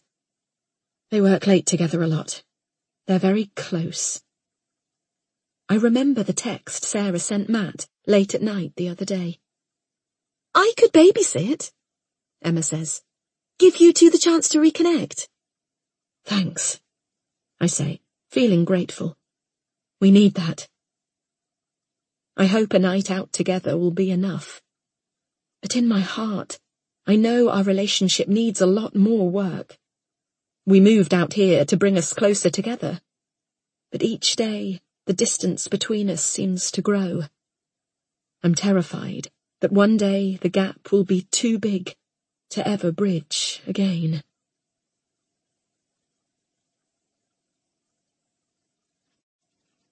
Chapter 13. My eyes flick open, and I look at my phone. 6:30 a.m. I lie still and listen to the sounds of the house creaking. I can't hear any noise from Olivia's room. She's normally awake by this time. I roll over and try and get comfortable under the duvet. I'm exhausted. I turn the pillow over and rest my cheek against the cold cotton. I can feel the minutes ticking away until Olivia wakes up. But I can't get back to sleep. My body clock has been reset by my daughter. Matt murmurs in his sleep, and I watch as he slowly wakes. He sees me and rolls towards me, his arm wrapping around me and cupping my breast. I sigh. Last night, we finally had the time to talk properly. As well as opening up about my postnatal depression diagnosis, we talked about getting the intimacy back in our relationship. It's something we both want. But not right now. Right now, I just want to sleep. I roll away from Matt. If I can get just half an hour's rest, then I'll feel so much better. Matt ignores my signals, snuggling close to me, his fingers stroking the nape of my neck. I feel my body awakening, but I don't want it to. I want to drift back into the soft cocoon of sleep. Not now, Matt, I murmur. He moves away from me, turns the other way, and I hear his grumble of frustration. I thought this was what you wanted, he whispers. It is, Just not now. Then when? Later, I mumble, trying to switch my brain back off, to let myself drift away. Then Olivia groans, and every muscle in my body tenses. Stay asleep. Please stay asleep. Another groan, followed by a full-blown scream. I put the pillow over my head. At least it's Saturday. Matt can do some of the childcare. Can you pick her up? I ask. He moves closer to me again, his arm encircling my body, wanting me to respond. I can't do it while she's screaming, I mumble. She'll calm down. Can you pick her up, Matt? I feel the bed shift and hear his footsteps on the carpet as he heads into Olivia's room. He picks her up without speaking and brings her back into the bedroom. I reach for her drowsily, placing her on my breast. Matt slips back into bed beside me. What shall we do today? I ask. It's the first day we've had together as a family in such a long time. I wonder if Matt will help me catch up on the housework. Maybe we could do a bit more of the unpacking and then go out for lunch. It would be nice to get out of the house. Mum wants us to go to the winter fair with her. I turn my head towards him. You did say no, didn't you? He sighs. It will be nice, Claire. She only wants to get to know you a bit better. But I haven't seen you all week. Even as I hear myself speak, I know it sounds selfish, but I had hoped Matt and I could talk some more today. About his past, about Sarah, about our relationship, all the unanswered questions that keep me up at night. We can't do that with Ruth there. Try and be nice to her, Matt says. He leans over and kisses my cheek, before getting out of bed and going to the bathroom. As I hear him turn on the shower, I lie as still as I can. With my eyes closed, I listen to the rush of the water as Olivia feeds from me vigorously. This is my life. A wonderful husband, a beautiful baby daughter, a cottage in the country. I should be happy. What's wrong with me? The fair is at the garden centre where Sarah and I had lunch the other day. Ruth insists Matt drives, and Jack sits in the front, while Ruth and I squeeze into the back next to Olivia's car seat. Throughout the journey, Ruth chats to Olivia as if she's an adult, telling her all about the other women at the tennis club, who's having an affair, who's had a breakdown. Matt stares straight ahead at the road, oblivious. The garden centre cafe is covered in garish multicoloured lights, and as we approach, a man in a high-vis jacket directs us towards parking in a field. In the time it takes to park and get Olivia and the buggy from the car, we could have easily walked. I pull my hood up over my head against the wind and walk through the muddy field a little ahead of Matt, Ruth and Jack, enjoying imagining, just for a moment, that I am completely alone. Inside the entrance, curry and pizza food stalls sit uncomfortably beside the local craft displays, where men and women in 18th century clothing demonstrate everything from blacksmithing to basket making. I watch as a man puts an iron rod in a fire to heat it, and then attacks it with a hammer to bend it into shape. I'm glad Olivia is safe in the buggy, unable to reach out and burn herself. I don't know how parents with older children cope. They must have to be constantly vigilant to keep their children from harm. Jack wanders off to look at the farmer's market, and Ruth falls into step beside me. We haven't seen much of you lately, she says. It's good we're getting some time together today. It's nice to have you so close. I look at her, surprised. It's what I wanted, I say. Family nearby.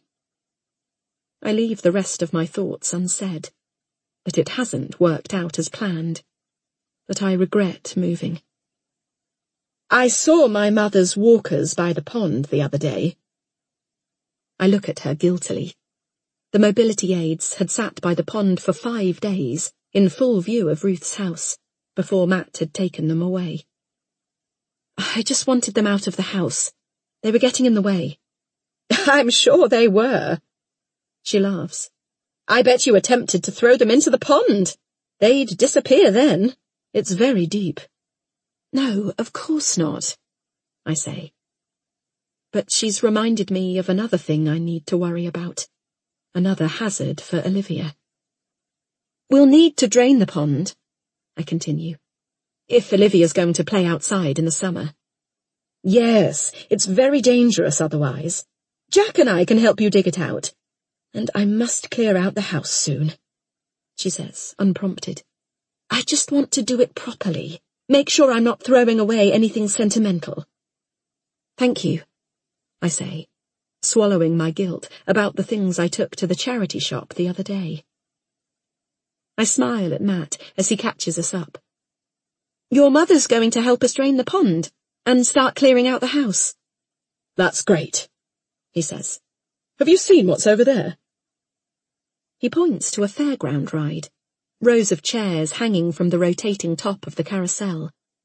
Loud 90s music bursts out from its speakers, asserting its presence.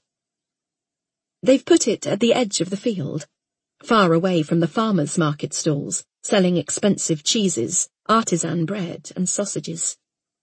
It's the kind of ride where you feel like you're flying. I remember going on something similar when I was a teenager. The sense of being on top of the world, adrenaline coursing through me, butterflies in my stomach. This one's probably older than me. It's rickety and doesn't seem to be attracting many customers. A man sits smoking next to the booth, which announces it's £3 a ride. Matt turns to me and grins. Do you want to go? He asks. For a moment, I want to say yes. I want to be free again, childlike, just focusing on the sensation of the wind through my hair, my feet dangling below me. I look down at the buggy.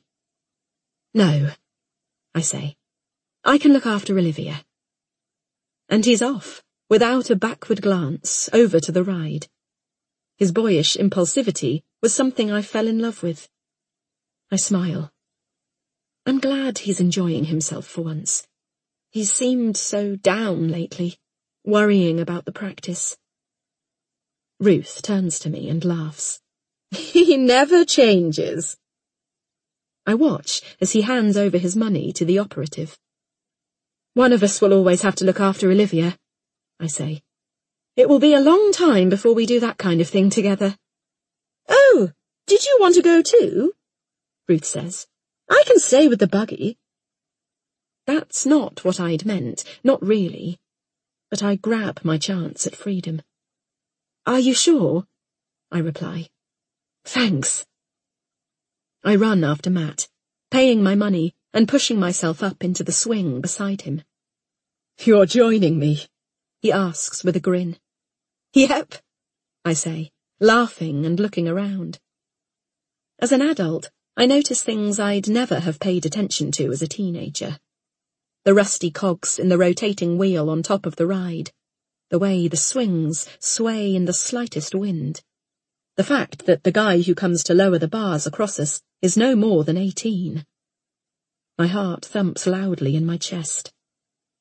The ride starts to turn, slowly at first, and then faster. I try not to think about the fact that it has only been assembled today. I look back towards the ground, seeking out Ruth and Olivia. I can't see them at first. The chairs gather speed, and it's hard to pick them out in the blur. We start to rise high in the sky as the ride goes faster and faster. I feel the breeze in my hair. Matt laughs. I spot Ruth's purple coat in the crowd, but I can't see Olivia, my eyes searching desperately for her. Then I see something.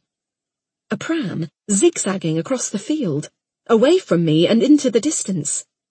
A grey and blue pram. My pram. being wheeled away by a woman in a long, dark coat. I feel sick as the ride spins, and I try to turn my head to follow the pram. "Olivia!" I scream. "Olivia!" But no one can hear me. The wind is too loud. Beside me, Matt hasn't turned his head. "Matt!" I crane my neck, but the G-force works against me, and it's a struggle to keep looking at him. "Matt!" I wave my arm, reaching out to hit him, gripping the metal chain with my other hand. I make contact with his elbow, and he turns. "What?" I see him mouth the words, but I can't hear the sound.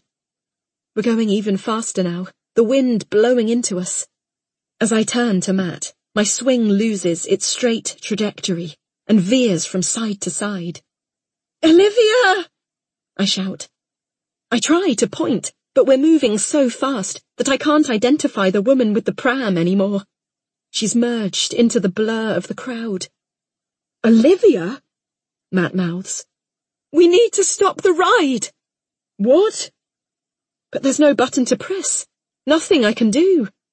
My heart beats faster and faster. Right at this moment, my daughter is being taken away from me. Right now. I'm blinded by panic. "Stop the ride!" I shout. No response. No one can hear me. "Stop the ride!" It's slowing of its own accord now, the beat of the music slowing with it, and I can see Ruth in the crowd again, looking at her phone, oblivious to the absence of the buggy beside her. "What's wrong?" Matt shouts, and now I can hear him. "Olivia, I left her with your mum, but now the buggy's gone." The ride's still spinning, but I'm close enough to the ground to release the bar across my chair and jump down. I fall, banging my knee on the metal floor. Matt jumps down beside me. I run, pushing aside spinning chairs. I get to the small gate and run down the steps, dizzy and unsure of my footing. I rush over to Ruth. "Where's Olivia?" I ask, breathless. She looks up from her phone. "Good ride?" "Where's Olivia, Mum?" Matt says, catching up. "Oh, Sarah took her. She needed a nappy change." I burst into tears. She's safe. "Mum," Matt says, "you need to tell us before you hand her over to someone else. Claire was worried." "I could hardly tell you, could I?" Ruth looks perplexed, her eyes flicking back to her phone. "You were on the ride?" "She's okay then?" I ask, struggling to get the words out through the wall of relief. "Of course she's okay." I see Sarah coming towards us with the buggy. I break into a run towards my baby. Sarah's smile turns into a frown when she sees my face. "What's wrong?" But I already have my arms in the buggy, desperately undoing the buckle and pulling my daughter out into my arms. "Olivia," I whisper into her hair. "Olivia." I never thought I'd ring a helpline, but I don't know what else to do. My birthday was a one-off event, a taste of how family life could be if things were different. Now everything's returned to normal. I'm trapped inside the four walls of this house, trying to entertain my daughter all day, every day, trying to convince myself I'm okay. I know I shouldn't feel this way. I'm lucky. I have a successful husband, a big house, a beautiful daughter. A leaflet for a helpline for mothers dropped through my door a few days ago. Since then, I've been reading and rereading it, turning it over in my hands until the edges are worn. I just want someone to talk to. My daughter is asleep upstairs. This is my chance. I type the number into my phone and then stare at the digits. I swallow, and then, without letting myself think, I click the call button. The phone rings and rings before it connects. "Hello?" The voice on the other end sounds harassed, as if I might have interrupted something. "Hi," I say. Have I got the right number? Is this the helpline for mothers?" "Yes," she says, her voice softer now. "How can I help you?" "I don't know, really." I laugh. "I'm not the kind of person who rings helplines. I normally have it all together. This whole thing's a mistake. I shouldn't have rung." I consider hanging up, but something makes me hold on. "What kind of person rings helplines?" "I don't know. Lonely people." "Are you lonely?" I swallow. "Perhaps a bit. I don't go out that much." I run my hands over the bruises on my arms, pressing each in turn and flinching at the pain. "You don't go out?" "No, I don't like to." "Why not?" Can I tell her? I'd be too ashamed to tell a friend. And besides, I have no friends to tell anymore. "I have a lot of bruises, and I don't like to go out in public." It sounds so pathetic, so impossibly vain. "How did you get the bruises?" "My husband. He has a difficult job. He gets stressed." "Are you saying he hits you?" I feel uncertain now, as if I might be making a huge mistake, to reveal the part of our marriage that's just between me and my husband, the part I'm ashamed of. But I desperately need to talk to someone. "Is this conversation confidential?" I ask. "Of course." "Yes. He hits me." I say it so quietly, I think she might not hear. But she does. "I'm so sorry," she says. My stomach knots, and I instantly regret saying anything. I'm not a victim. I don't need her pity. Calling the helpline was a mistake. I need to get off the phone before I tell her anything else. "Gosh," I say, trying to smile, so my voice sounds more upbeat. "I didn't realize the time. I really have to go. My daughter will be waking up from her nap." "Sure," the woman says, but I don't think she really believes me. "I never got to ask your advice on activities to do with my daughter in the house," I say, trying to convince her that I called for a practical reason. But my voice cracks as I speak. We both know that's not what I really called about. "Well, you can call back any time. We're open 24 hours a day, 7 days a week."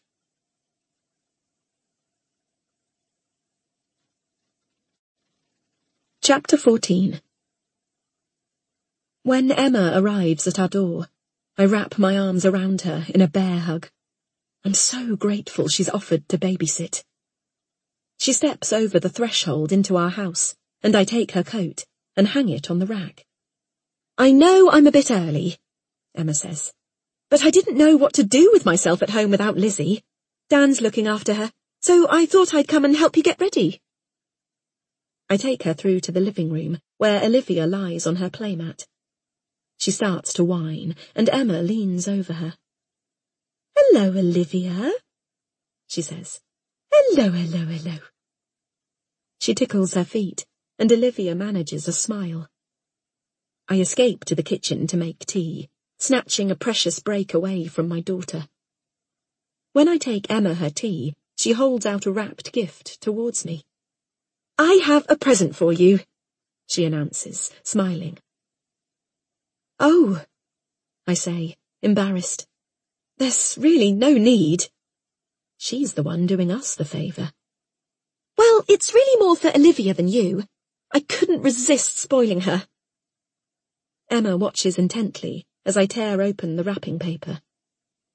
Inside is a picture. It's a drawing of children playing on a bridge over a river, dropping sticks into the water.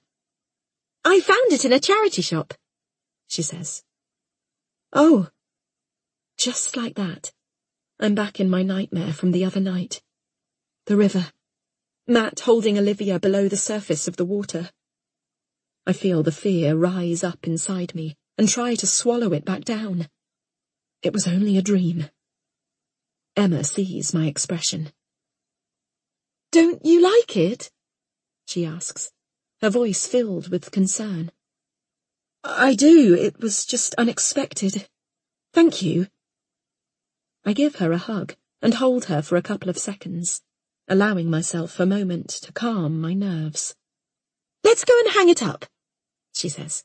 "It'll cover the wallpaper I know you hate. Make Olivia's room into a proper nursery." "Don't worry, I can do it later." "No, let's do it now. We'll never get round to it otherwise."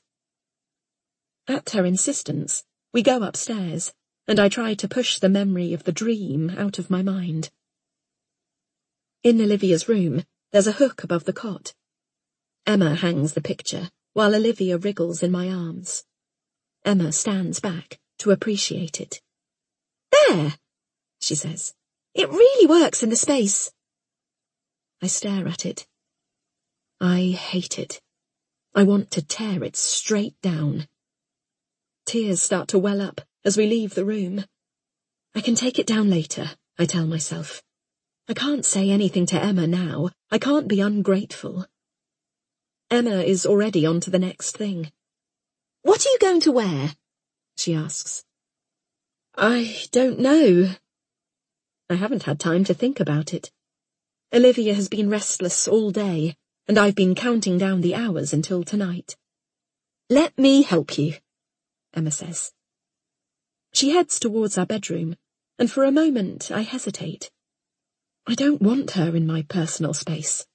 I haven't cleared away the nappy bags from earlier, and the washing basket is overflowing.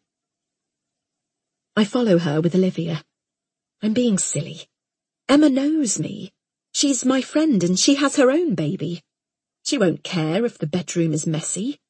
She knows what it's like trying to keep on top of everything. I strap Olivia in her chair in the bedroom, but she immediately starts crying. I draw the curtains and sit on top of the tangle of duvet on the unmade bed to breastfeed her. Emma steps over Olivia's rattle on the floor and goes over to the temporary fabric cupboard that's sagging under the weight of our clothes. She thumbs through my dresses. "This one's nice," she says, holding up a blue and white striped dress that I last wore to a spring wedding 5 years ago. "Definitely doesn't fit," I say. I've kept it in the cupboard hopefully, thinking that one day maybe I'd squeeze back into it. I indicate my stomach. "I guess it takes a while to shift the baby weight." I say it lightly, but I feel horribly self-conscious.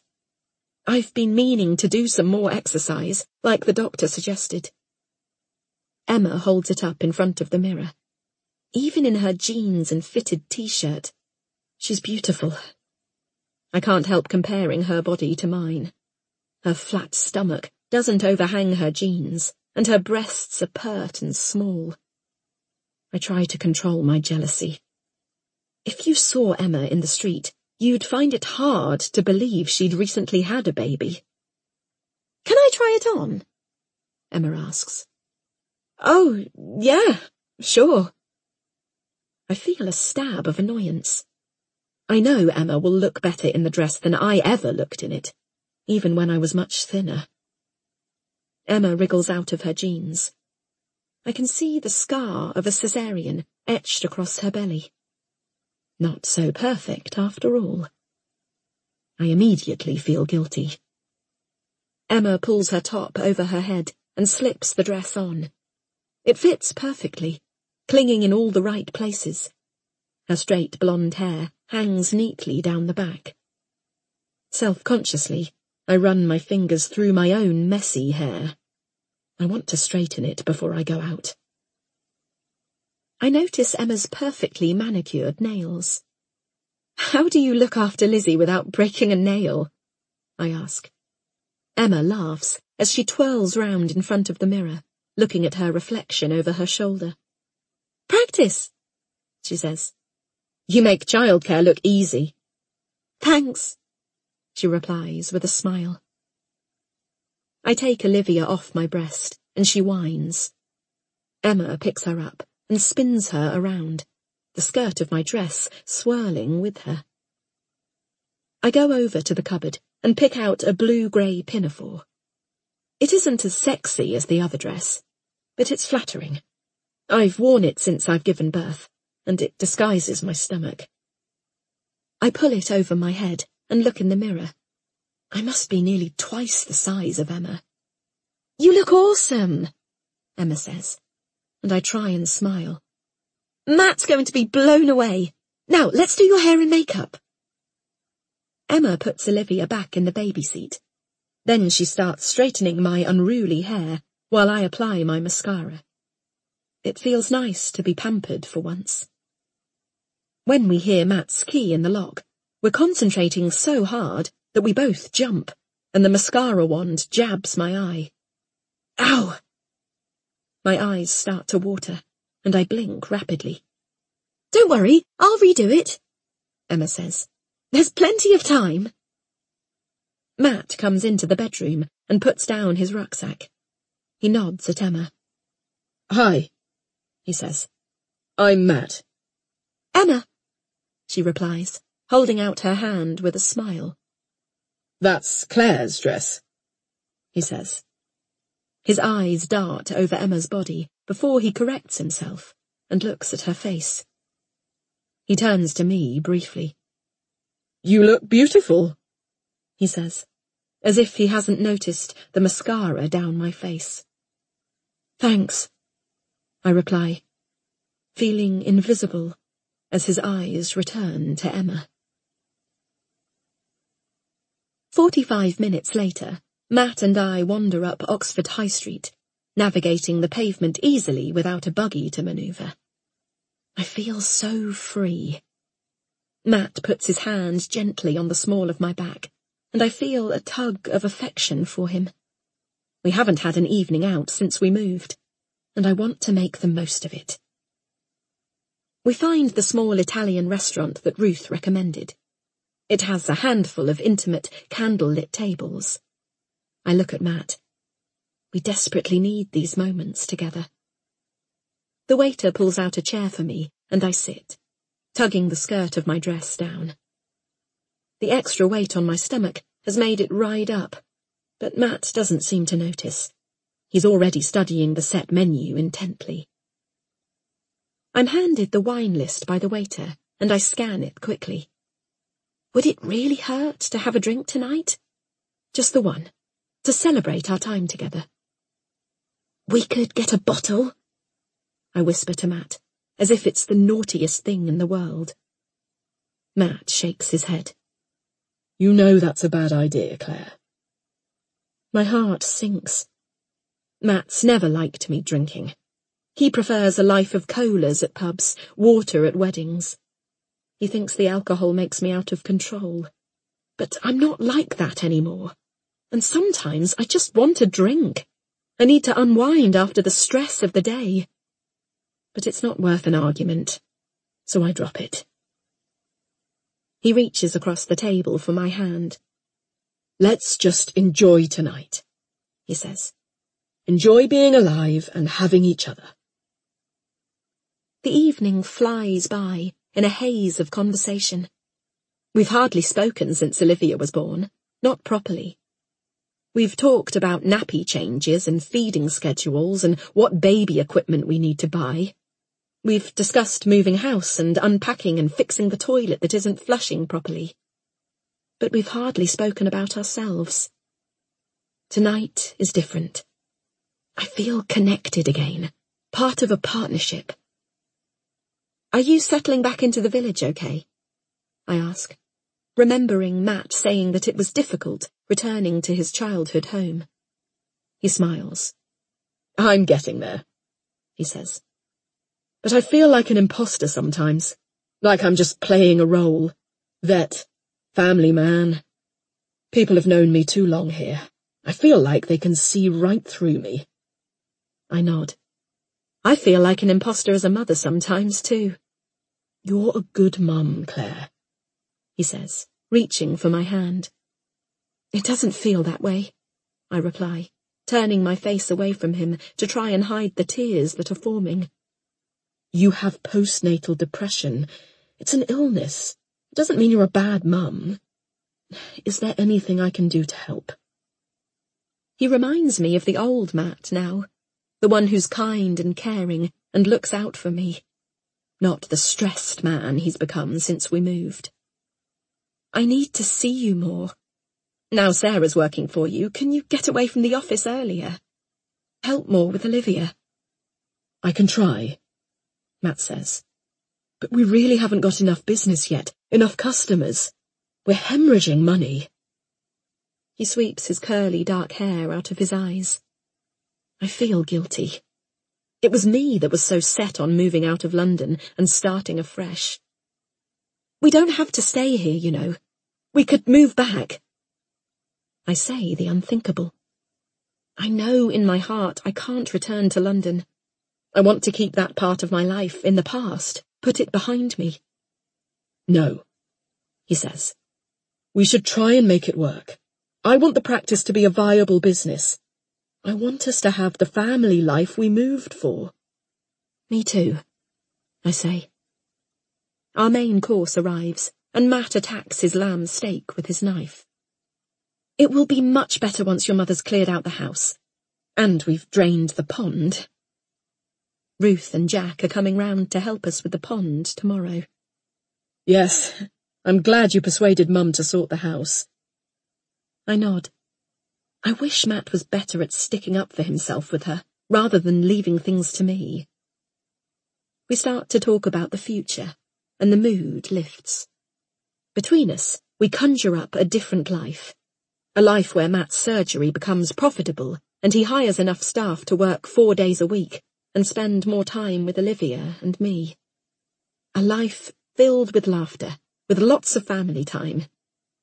In our fantasy, I find freelance work as a journalist, and diligently write articles after Olivia's gone to bed. Ruth clears the cottage and helps with babysitting, and eventually we have enough money to put down a deposit on a house of our own. I think we can do this, Matt says, smiling. Me too. I'm relieved we're on the same page again, sharing our dreams and aspirations, imagining our lives together. Matt leans across the table and takes my hand in his. I want to reach out and touch him properly.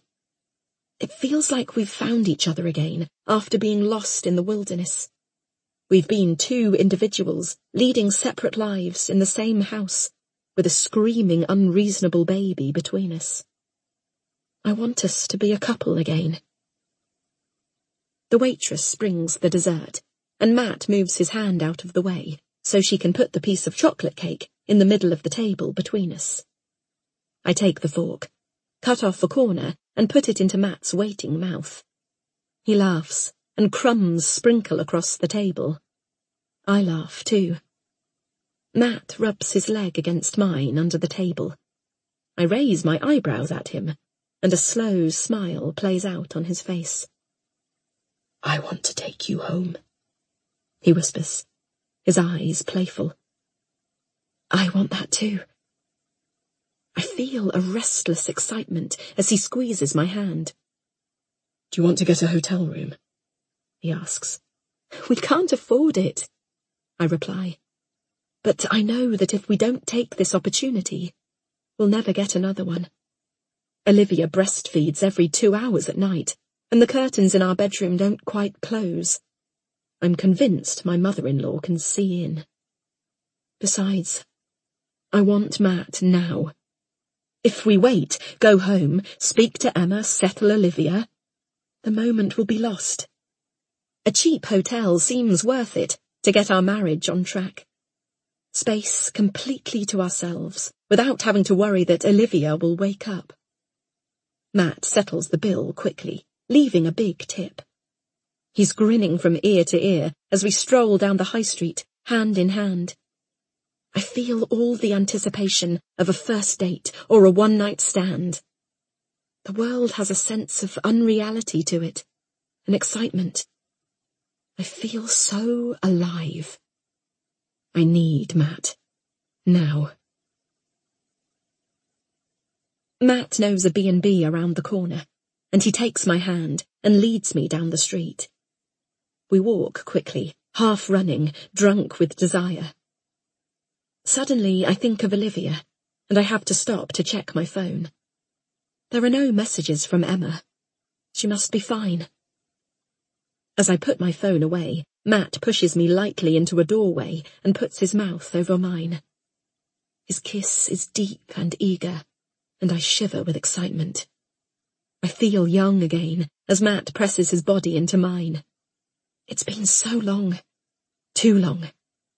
Matt's weight pushes my body against the glass panel of the shop door, and I worry the alarm will go off. I feel his hot breath on my neck as his hand moves down my dress and brushes my bare skin. I want you, he whispers. Not here. I'm breathless as his mouth moves lower, his kisses moving down my neck. I look over his head to the map on my phone. The B&B's only 5 minutes away. I mumble into his hair. I push him lightly, and we move back into the street. A man glances sideways at us, and I run my hand through my tangled hair and blush. Matt reaches for my hand. I can see the B&B sign, I say, and we speed towards it. The entrance is a small blue door, with a tiny sign on the doorbell. Matt prods the doorbell confidently. There's no speakerphone and no immediate answer. Matt's mouth is back over mine as we hear footsteps on the stairs. The door swings open. Do you have a room for tonight? Matt asks, breathless. 150, the woman says, looking us up and down. It sounds too much, and for a moment I question the whole idea. We'll take it, Matt says. Follow me. The check-in is painfully slow, and we listen to the details of the breakfast that costs an extra £15, and a description of the local area. Matt catches my eye and grins. Neither of us wants to admit we live locally. Eventually, we're left to our own devices. We follow the threadbare carpet, down an unlit corridor, to room 7. I open the door with trepidation. The handle is sticky. We turn on the light, but the bulb is so weak it does little more than cast shadows. I can just about make out the brown and green 1970s zigzag pattern of the carpet. In this light, it's impossible to tell whether the room has been cleaned. But right now, I couldn't care less. Matt interrupts my thoughts, wrapping his arms around me and pushing me back onto the bed. I relax. As Matt positions himself on top of me, I reach one last time into my handbag and check my phone. No calls from Emma. Olivia is fine. Matt's body sinks into mine, and I wrap my arms around him. We kiss, and I roll him over so I'm on top of him. I'm eager to discover him again. Everything feels new and exciting, as if we've only just met. I unbutton his shirt slowly, my fingers lingering on the small patch of hair on his chest. His torso lifts, muscles defined as he shrugs out of his shirt. He doesn't have time to go to the gym anymore, but his body remains ripped from his physical work. I run my hands through his hair and then back down over his chest. He cups my breasts, then lifts my dress over my head. I wish I'd dressed for sex, but I hadn't. When I got ready, I automatically put my dress on over my nursing bra. My breasts are trapped inside, but it's only a second before Matt releases them, and my nipple is in his mouth. I pull away, the sensitivity too much. He kisses my neck, and I stretch myself out, welcoming his lips and his hands as they delve lower. As I fiddle urgently with the buckle of his belt, I realize I've needed this. I wonder if this connection can fill the desperate emptiness inside me, if this is all it will take to fix me. Matt sits up and pulls off his trousers and boxers. I pull down my off-white cotton knickers. I climb back on top of him, and he's inside me in one swift motion. I see the reflection of my phone flashing on the ceiling, but I ignore it. I'm lost in the moment, the feel of Matt inside me, my skin against his. At last. I savour it, closing my eyes and losing myself in his rhythm. We've waited too long for this, and when it comes, it's fleeting, intense. My orgasm draws me in and then lets me loose. Too soon. His quickly follows. I allow myself a few minutes in his arms, our naked bodies sharing warmth. I want to linger here forever. But I picture Emma waiting for us patiently, sitting straight-backed on our sofa, and I pick up my phone to check the time. There's a missed call from Emma. I remember the flash of the phone against the ceiling, my brain fuzzy with desire. My choice to ignore it. Panic consumes me. There's only one reason Emma would have called. Olivia. Sounds and images flash through my head. Olivia screaming, Olivia's limbs broken and bent, Olivia burned, Olivia drowned. The clunk of Olivia hitting her head as she falls out of her cot. The smell of bleach at the hospital. A tiny body surrounded by nurses. I pull away from Matt's arm, a dead weight around me. I jab at the call button on my phone. It rings. And rings. Listening to it ringing, I collect my knickers, bra and dress from their scattered locations across the room. I imagine us racing to the hospital. I give Matt a hard push to get him out of the bed. Voicemail. I press the call button again as I wriggle into my underwear. "What's wrong?" Matt asks from the bed. I shush him, even though the only sound at the other end of the phone is the incessant ringing, until it goes to voicemail once more. Why isn't she answering? Maybe they aren't allowed phones in the hospital. Maybe Emma doesn't want to answer because she can't bear to tell me bad news, to tell me my daughter's dead. Maybe I should be sitting down to make this call. "Hello, Claire?" She's picked up. I can't speak. I'm terrified of what she might say. But the background is quiet. There are no hospital sounds, no sirens. "Claire, is everything all right?" I force the words out. "Where's Olivia?" I ask. "She's upstairs," Emma says. "In her cot." The relief is so intense that I sink back onto the bed. I let out the breath I was holding. "Oh," I say. "Oh. How's your evening been?" she asks. "Good," I say, glancing at Matt, who is staring at me, bemused. "It's been good." Matt starts stroking my arm, and I push his hand away. "Don't rush back," Emma says. "Everything's fine here." "You rang me?" I ask, my voice shaking. The adrenaline has not yet dissipated. "Oh, yeah, I did. Just to tell you she went to bed okay and not to worry. Be out as long as you like." "I think we'll come back now," I say. I can't lose the uneasy feeling, can't slow my heartbeat.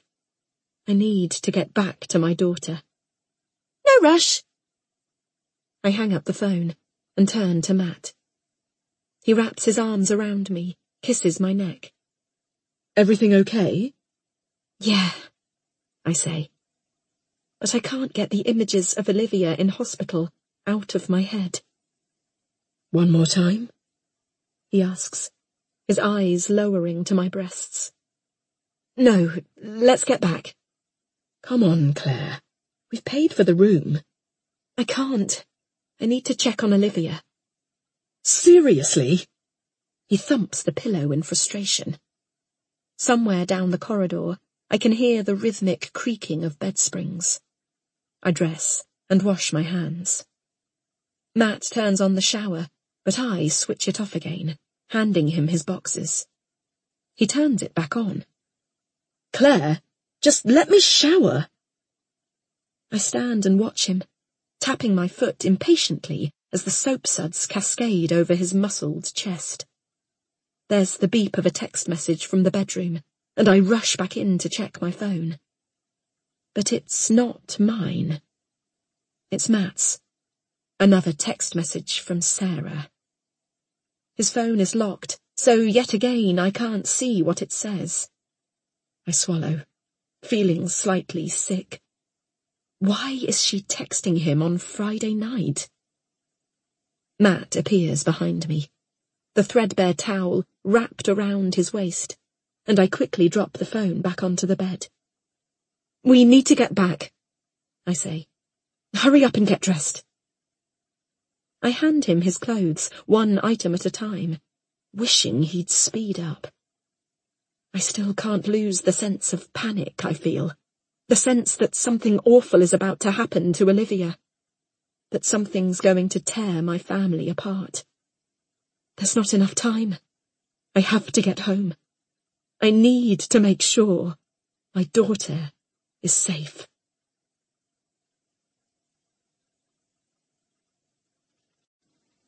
Chapter 15. My hands tingle in the bitterly cold air. The grass is hard with frost, but Ruth has arrived with Jack and Sarah in tow, determined to fulfill her promise to dig out our pond.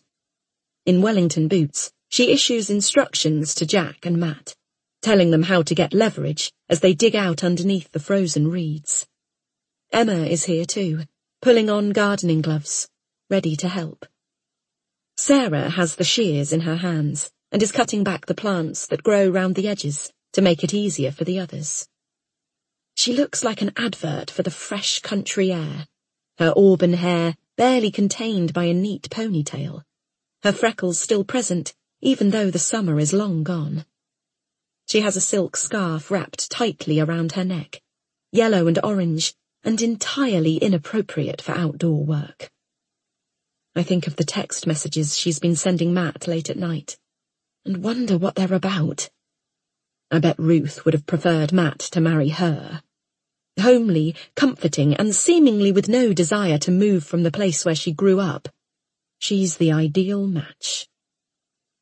I park Olivia's buggy by the back door. She's wrapped up warm in her winter snowsuit, hat, and mittens. She stares out at the pond, fascinated by everything going on around her. I can feel my Wellington boots chafing the back of my ankles as I bend over my baby. Ruth has found them for me in the shed, and they are slightly too small, digging into me. She's beautiful. Sarah is beside me, cooing into the buggy. Thanks. Olivia manages a smile for her before she twists her head round, trying to get comfortable. Sarah puts her hand on my arm. I'm so sorry about the fair, she says. I didn't realize you'd notice Olivia was gone while you were on the ride. I thought I was being helpful, changing her nappy. What does she mean she didn't think I'd notice? I wonder for a moment if she was testing me, seeing if I'd miss my own daughter. I dismiss the thought. It's just paranoia. Instead, I smile at her. It's okay, I say. Next time, just ask me first. Of course, Sarah says. Honestly, I'm sorry. Ruth interrupts us with a shout. Bring Olivia over here. She points to the path leading to the pond. She can watch the action. I hesitate for a second, and then remind myself that I can't let my fear of water define my life. Olivia will be fine. She'll be right next to Ruth. I wheel the buggy over, making sure it's not too close to the pond's edge. As I park it next to Ruth in a shady spot on the concrete path, it feels like a relief to hand responsibility for Olivia over to someone else. Ruth looks down at Olivia and waves at her, before turning back to issue instructions to Matt, who was now calf-deep in the pond, tugging at the reeds. An image enters my head, uninvited. A tiny arm, tangled in the reeds. I push the thought away. "I expect we'll all want a cup of tea soon," Ruth says to me, and I gladly retreat to the kitchen, away from the pond. I'll be pleased when it's empty, and I no longer see the light reflecting on the water when I look out into the garden, taunting me. I turn on the kettle and get out the mugs. For a moment, I observe the scene outside. A harmonious family, working together. It feels good, like a warm embrace. Maybe I can learn to like Ruth, or if not, then at least understand her. They are the only family I have, after all, and I'm lucky to have them around. I watch Ruth bend over the buggy to talk to Olivia. She clearly loves her granddaughter. I can't ask for more than that. I just wish I could love Olivia the same way. Someone squeezes my shoulder, and I jump. "I didn't mean to scare you," Emma says, joining me at the sink. "I scraped my hand on a thorn. I just need to clean it up. I'm sure there are some plasters somewhere." I go to the cupboard that's still full of Matt's grandmother's medication and root around. There are some plasters at the back, and I take one and hand it to Emma. "Are you all right?" she asks. "Just about coping," I say, forcing a smile. Her eyes crinkle in concern. "You don't have to carry everything on your own, Claire. You can talk to me any time." "Thanks. I know you're there for me. But I think I'm used to it now. I felt this way since she was born." I remember when Olivia was first handed to me. I'd expected to feel the overwhelming love everyone had told me about, that I was looking forward to so much. But she was a blood-stained, scrunched-up bundle of flesh. She screamed and screamed, a high-pitched mewling, like a strangled cat. Skin to skin, that's what they'd said, and I held her close against me. Two bodies together. I waited to feel something, willing myself to feel anything. But my first feeling towards my baby was resentment. My second feeling was crushing guilt. "Things will work out the way they should," Emma says, putting her arm gently around me. "I promise. It may not seem like it now, but there's karma in the world. Everything corrects itself in the end. You'd better get back out." I'm ashamed of my tears, and I suddenly want to be on my own. I can't bear the thought of her judging me. "They'll be wondering where you are." I run upstairs to the bathroom and dab at my eyes with loo roll. When I look in the mirror, they are still red-rimmed, and I stay a little longer, sitting on the closed toilet. I want to stay here forever, but eventually I get up, take a deep breath, and leave the bathroom. I go into my bedroom to apply some makeup over my blotchy face. I stop stock still. Someone's there. "Sarah?" She's by the window. In her hand is a photo of me and Matt that she's picked up from the dressing table. We're on our honeymoon in Borneo. I'm smiling ear to ear with my arm around Matt. There's an orangutan just about in shot behind us, if you look closely. I got the photos printed a few days ago, and put them out to remind myself what Matt and I have together. "What are you doing?" The way she was staring at our photos so intently makes me feel uneasy. She's in my personal space, touching my property, scrutinizing the photos of my honeymoon. With my husband. She puts the frame down clumsily, and it falls face down. She quickly rights it. "Oh, I'm sorry." She seems flustered. I was waiting for the bathroom and I wandered in."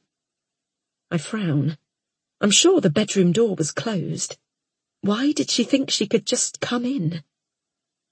"The bathroom's free now," I tell her abruptly. She leaves, and I go over to the dressing table, rearranging the photos so they align.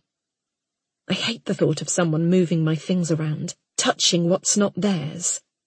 It reminds me of my hairbrush falling between the bed and the table the other day. I'm certain Ruth moved it when she was nosing around. No one seems to respect anyone's privacy around here. I apply my makeup quickly and hurry back to the kitchen, still feeling annoyed with Sarah. I pour the hot water over the tea bags and position the cups on a tray. Ruth, Jack, and Emma have started to move the rocks that line the edge of the pond, but they stop for a tea break. Matt is talking to Sarah, their heads bowed together. He tips his head back and laughs. I bristle. He hardly ever laughs with me anymore. I force a smile as I hand them their mugs, before giving the remaining cup to Jack. Emma comes straight over. "Are you okay?" "Fine, thank you," I lie. She follows my gaze to Matt and Sarah. "They get on well?" she says quietly. "Well, you know, they have shared history." I think about how much time they are spending with each other, much more time than Matt spends with me. Then I think of Sarah in my bedroom, and the late-night texts she's been sending. What does she want with my husband? Emma frowns, and we watch Sarah and Matt go over to Olivia's buggy and coo at her. Olivia's tiny hand grabs at Sarah's bright patterned scarf, and Sarah laughs as she pulls it away. "She's broody. She wants a baby," Emma says, matter-of-factly. "But she doesn't have a partner," I laugh. But as I watch Sarah fussing over Olivia, I wonder if there's something in it. She had said she hadn't found the right man since she miscarried Matt's baby. What if she's not over him?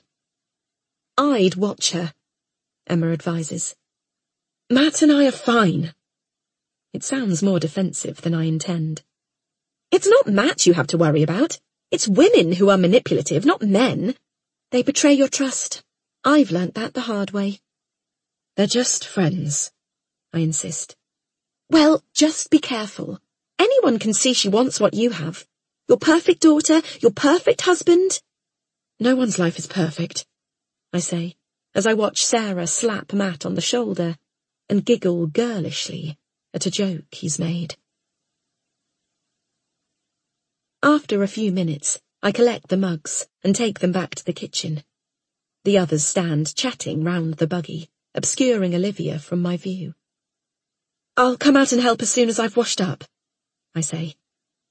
The truth is, I long to be on my own, away from everyone. I'm finding it difficult being by the pond. It brings back too many memories I'd rather forget. I turn on the taps to fill the sink, when I notice a movement out of the corner of my eye. The buggy. Olivia's buggy. It's rolling down the path towards the pond. I shout out, but no one turns. They can't hear me through the kitchen window. I run to the door, push it open and run down the path. "The buggy! The buggy!" They turn to me, away from Olivia, and I watch as the buggy reaches the pond, and the front wheel tips into the water. The whole thing teeters on the edge for a terrifying second, before the back wheels follow. Within moments, it submerges. "Hi." "Hi." I'm glad it's her on the other end of the phone. The calm, familiar voice. I call the helpline so often that I feel like I know her now. I've lost all pretense of ringing about parenting activities. I ring because I need to talk. I ring because she listens. "What's been going on in the last few days?" she asks softly. I think that I can't live with him anymore. His behaviour. I think I've lost my sense of what's normal." "What's he done?"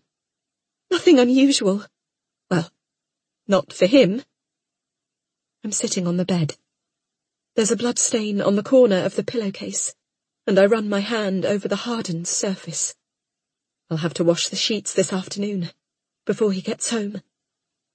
"What's he done?" Well, nothing.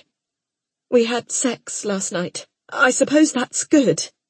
Sex is important in a marriage, isn't it? But I guess I didn't really want to. It was more him than me.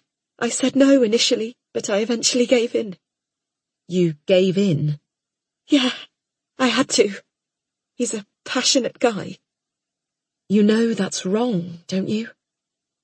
Her voice remains soft, but I can hear the accusation in it. She thinks I'm weak, that I can't stand up to him. I don't think it's wrong. I twist the corner of the pillow slip in my hand, tying it into a knot. Well, I must have wanted it, mustn't I? Because I had sex with him. I guess he persuaded me. I feel the bubble of confusion rising up in me. I'm exposed. I can see the lies I'm telling myself, and I don't want to face them. Does he have any history of this? What do you mean? Well, I guess in my experience, men who treat women like that have often done it before, to others. In your experience? Has she gone through this too? Lots of women are harassed, assaulted, injured. Lots? By men like your husband. Have you been? I ask hesitantly.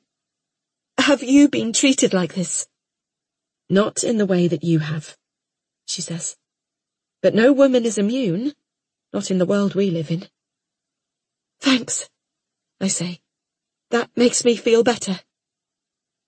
I wish I was with her now, by her side, having coffee instead of talking over the phone. We speak so often she feels like a friend, not a volunteer on a helpline. That's okay, she replies. That's what I'm here for. Are you married? I ask. Even though we talk all the time, I know so little about her. I want to check she understands what it's like to be married, the give and take that's required, and the sacrifices you have to make. Yes. Do you ever feel, like being married, you have to give up a part of yourself? Sometimes, yes. I feel that too, I say. And when he treats me badly, I wonder if I deserve it. Why would you think that?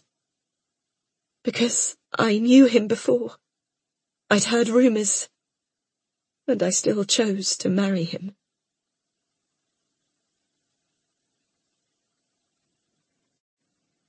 Chapter 16. Matt reaches the pond first. He tugs at the buggy, but it sticks. Olivia is submerged, drowning. I'm in the water within seconds, my hands feeling for the straps that hold Olivia under, as Sarah joins Matt, grabbing the buggy's handle and pulling as hard as she can. My hands find the straps over Olivia's waterlogged clothes, and I struggle to undo them. The buckles are filled with silt. It's not working. I reach down into the murky water and find the front wheel. I lift it with all my strength, and eventually it releases. Matt and Sarah fall back onto the path, the buggy with Olivia inside following them and tipping over. Silence. There should be screams, but there's silence. Terror rips through me. I hear a disconnected voice and realise Ruth is on the phone to the ambulance service. "Come now," she says, her voice a whisper. "Please." Matt has released Olivia from the straps. The waterlogged hood of her winter coat covers her mouth. I pull it off her face. She can't breathe. How long has she been unable to breathe? Matt holds her as he runs his fingers around her mouth, pulling out small bits of pondweed. He turns her upside down, hits her back, and a spurt of water shoots out. He lies her on the grass and starts mouth to mouth. I crouch beside her and hold her tiny hand. She feels so fragile. This can't be happening. Not again. Her hand is muddy and cold. I kiss it over and over, tasting the algae from the pond on my lips. She's freezing. Her winter clothes stick to her. Go inside, I shout at Emma. Get her warm clothes and towels. They're upstairs in the bathroom cupboard. I don't know if Emma heard the last bit. She's already gone, closely followed by Sarah. The ambulance will be here any minute, Ruth says over and over again as she paces the garden. Olivia finally screams, and I hug her close to me, overcome with relief. Her wet clothes soak through my jeans, and I start to strip her as Emma appears with a dry outfit. Paramedics are in the garden, kneeling over her before we have the chance to put the clothes on.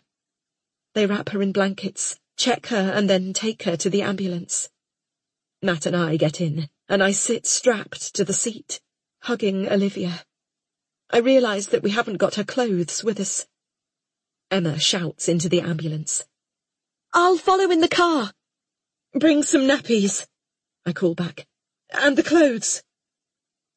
Olivia whimpers in my arms, and I hold her closer, hugging her tightly to my chest. Keep her warm, the paramedic says. Her tiny face gazes up at me, meeting my eyes. Guilt rips through me. I'm sorry, I whisper. How can I have taken my eyes off her, even for a moment? I feel the vomit rise in my throat. I can't do this. I can't watch her every second. I'm not good enough. I don't deserve a child. The inside of the ambulance is full of noise, the sirens and Olivia's cries echoing around us. I never thought I'd be so grateful to hear her scream. We arrive at the hospital, and we're taken through the double doors to A&E. It's like a warm welcome to hell. All the seats are full, and people sit on the small coffee tables between the chairs, on the floor, anywhere. A drunk man lies sprawled across the floor, and an elderly couple on the seats next to him stare stoically ahead. A young woman holds her boyfriend's head in her arms, while a group of men laugh uproariously by the vending machines, one of them bleeding from the head. The paramedics take us straight past the chaos, through the doors at the end of the waiting room, to the relative calm of the paediatric ward. We're shown to a bed, where we're left waiting to see a nurse. Despite the harsh lighting and noise of A&E, Olivia has fallen asleep in my arms. I shift positions and gently place my hand on her to check she's still breathing. The relief is overwhelming as I feel her little chest rising and falling. Emma appears, her face flushed, as if she's been running, a plastic bag of clothes and nappies in her hands. I smile at her gratefully, thankful that she's here. How is she? Emma asks. We don't know. We're waiting for the nurse. She looks so peaceful, fast asleep, she says, stroking her head. What happened? I direct the question at Matt and Emma. I was watching from the kitchen window. It all seemed to happen so suddenly. 1 minute the buggy was still, the next minute it was rolling. I don't think the brake was on, Emma says. There must have been a gust of wind, or someone knocked it, and because the brake was off it just rolled. What? Matt turns to me, his voice a roar. You left the brake off? He looks at me incredulously. I think back, remembering Ruth asking me to bring the buggy nearer to the pond. I remember feeling uneasy about bringing Olivia closer to the water. I was distracted, caught up in my fear of the water. Had I set the brake? I can't remember, but it must have been me who forgot. I was the one who moved the buggy. I'm sorry, I say, my face flushing. She could have died. Matt puts his head between his hands, unable to look at me. I'm sorry, I repeat, his words sinking in. This is all my fault. I could have killed her. I'll never forgive myself. Emma puts an arm on my shoulder. It could happen to anyone, she says. Emma reaches down and strokes Olivia's face, and I hold my daughter closer. She's so precious, so small. I don't want anyone to touch her. How could you have forgotten the break? Matt studies my face for answers, but I have none. I don't know, I whisper. Claire, this can't go on. You're so absent-minded. It's putting our daughter in danger. We can't ignore it any more. Go easy on her, Emma says. Her voice has an authoritative edge, and I'm grateful to her for stepping in. She turns to me. Don't blame yourself, Claire. We all forget things. But she could have drowned, I reply, unable to process what's happened. I shiver and try to block the memories from my mind. I can't bear to think about it. She's safe and sound now, Emma continues. That's all that matters. Matt paces back and forth in the small cubicle. That's not all that matters, he says. It could happen again. If you keep imagining things, getting confused, forgetting stuff, it could happen again. A nurse appears at the curtain, and I redden. What if she overheard? What if she thinks I'm an unfit mother? Will they take my daughter away? I stand, presenting a sleeping Olivia to her. Matt turns to Emma. You can go, he says bluntly. I see the hurt expression on Emma's face as she shakes her head. I was there when it happened. I can help explain. I want her here, I say softly, needing her support. I need someone here who's not angry with me, who doesn't blame me. The nurse turns to me and Emma. Which of you is Mum? Can you remove the blanket and lie her down? Emma has automatically moved forward to help, but then she catches herself and steps back. I'm Mum, I say. As I take the blanket off Olivia and lie her down, she wakes and starts screaming. The nurse looks down her throat, listens to her heart and chest, and checks her temperature and oxygen levels. As she examines her, she asks what happened, and we explain how Olivia fell into the pond. I think she'll be fine, she says. Anything else you're worried about? I shake my head, relief flooding through me. She's swallowed a lot of water. Is she okay? Asks Matt. She seems fine, but the doctor will need to check her over, she explains, going to the sink and washing her hands. Just wait here and the doctor will be with you when she's finished with her other patients. I dress Olivia, and Emma sits down on one of the 2 plastic seats in the corner of the room. Matt chooses to stay next to me, stroking Olivia's soft baby hair. He puts his arm round me, and I feel grateful for his touch. Are you all right? He asks. Yeah, I reply, although I still feel shaky. I just can't believe what's happened. I feel awful. Tears prick my eyes. He nods, and we both stare at our daughter. We need to do something, Claire. You're not well. I'll go back to the doctor, I say. Matt nods. Be assertive this time. Insist you need help. I will. Matt seems calmer now. He looks down at Olivia. She's so beautiful, isn't she? When I look at her, for once I can see what other people see. Her features are delicate, and her lively eyes twinkle. She's beautiful. I feel an unfamiliar surge of love for her, and I want to hold on to it forever. But somehow I know I can't. A voice deep inside tells me that I don't deserve her. It's 9 p.m. before the doctor comes in. Both Matt and I have told Emma she can go multiple times, but she wanted to stay. She's such a good friend to me. She insisted that Dan keep Lizzie a bit longer today, so she could be with us at the hospital. The doctor looks frazzled, her eyes bloodshot, her hair falling out of her messy bun. But she greets us with a warm smile. I'm Dr. Raja. Which of you are the parents? We are, I say, pointing at Matt. The doctor turns to Emma.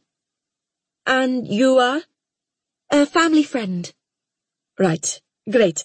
I know it's getting late, so I'll take a quick look at... She consults her notes for a moment, and then continues. I'll take a quick look at Olivia, and then hopefully you should be able to get on your way. I put Olivia back on the bed and undress her as the doctor instructs. She examines her and asks me to explain again what happened. I go through the story, and she listens patiently, occasionally asking for clarification. She turns to me. Good news. Her general health seems fine, and I can't see any ill effects of what's happened. It must have been quite a shock to you. It was, I say. Thanks so much for looking at her. No problem. There's just one more thing. She turns to Matt and Emma. Would you two step outside while I speak to Claire for a minute? There's a vending machine in the adults A&E. I imagine you'll need some refreshment. Matt looks at me uncertainly. Is that okay with you? I nod and look at the doctor nervously. My heart beats faster. Does she want to talk to me about my postnatal depression? Or my previous mental health problems? What if she thinks I can't look after Olivia? What if she's right? The doctor holds the door open for Matt and Emma. There's space in the waiting room for you to sit, she says, smiling. Olivia squirms, and the doctor holds open her legs. I see 2 bruises, one on each inner thigh. They are the size of 5-pence pieces, a shade of dark purple. Have you noticed these before? I frown. The bruises would have been right in front of me every time I changed Olivia's nappy. I should have spotted them. But I can't recall seeing them. I often changed the nappy on autopilot, in a daze. I don't think so, I mumble. Okay, do you know how they might have got there? No, I don't know. She must have bumped herself. I feel sick. Have I hurt Olivia by mistake? The doctor looks directly at me and sighs. Claire, babies do bump themselves. They hit their heads, they roll off beds, they bump into things. But babies this age very rarely get bruises in this kind of position, unless someone else has caused them. I swallow. Do you think I could have hurt her when I was changing her nappy? My voice is small. I feel like I'm confessing to some awful sin. Possibly, but I doubt it. You'd really have to be quite rough with her to cause that. Maybe I'm not gentle enough. Claire, you need to think about whether anyone else could be hurting Olivia. Your husband, perhaps? Is he happy to be a father? I recall our conversation the other day. He said he'd gone along with my desire to have a baby, that he hadn't wanted her as much as I had. But that doesn't mean he'd hurt Olivia. He loves her. I push the doubts back down. He's like anyone, I say. He has good days and bad days. Okay, the doctor says. I'm going to refer you to social services. It's nothing to worry about, but they'll visit in the next few days. In the meantime, I suggest you keep an eye on things and, if at all possible, supervise anyone who's looking after your child.